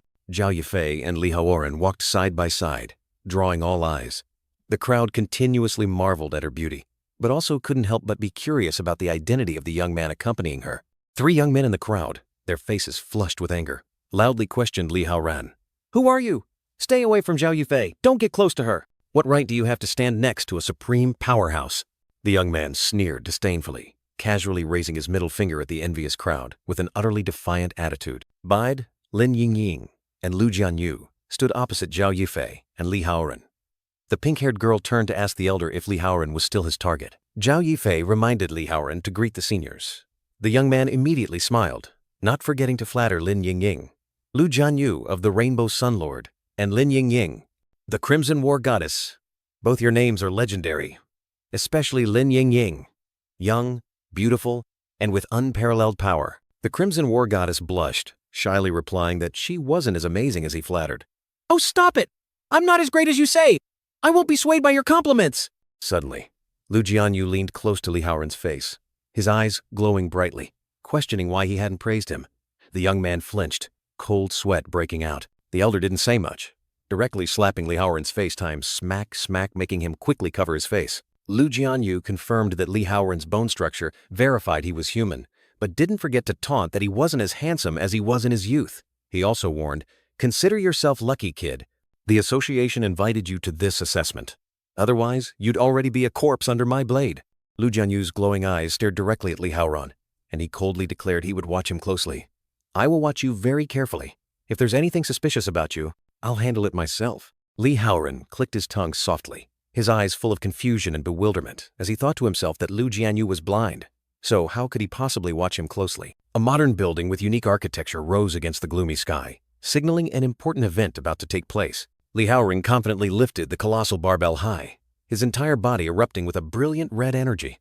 achieving a perfect score on the strength test. The young man continued to shock by sitting in contemplation, hand on chin, solving a series of complex formulas, brilliantly earning maximum points on the intelligence test. With wind-splitting speed, Li Haoren shot forward like lightning, leaving a brilliant red streak behind, perfectly completing the speed test. For the mental test, Haoren once again left people wide-eyed and open-mouthed as he was surrounded by 3 beautiful girls gazing at him adorably, achieving a perfect score once more. Shirtless and showing off his muscular physique, the young man stood firm amidst a brilliant purple energy flow, his arms and legs weighed down by heavy weights, easily passing the physical endurance test. From above, Lu Jianyu exclaimed in surprise that it had been a long time since he had seen such a well-rounded rookie, while Lin Yingying coldly remarked that it was merely the minimum.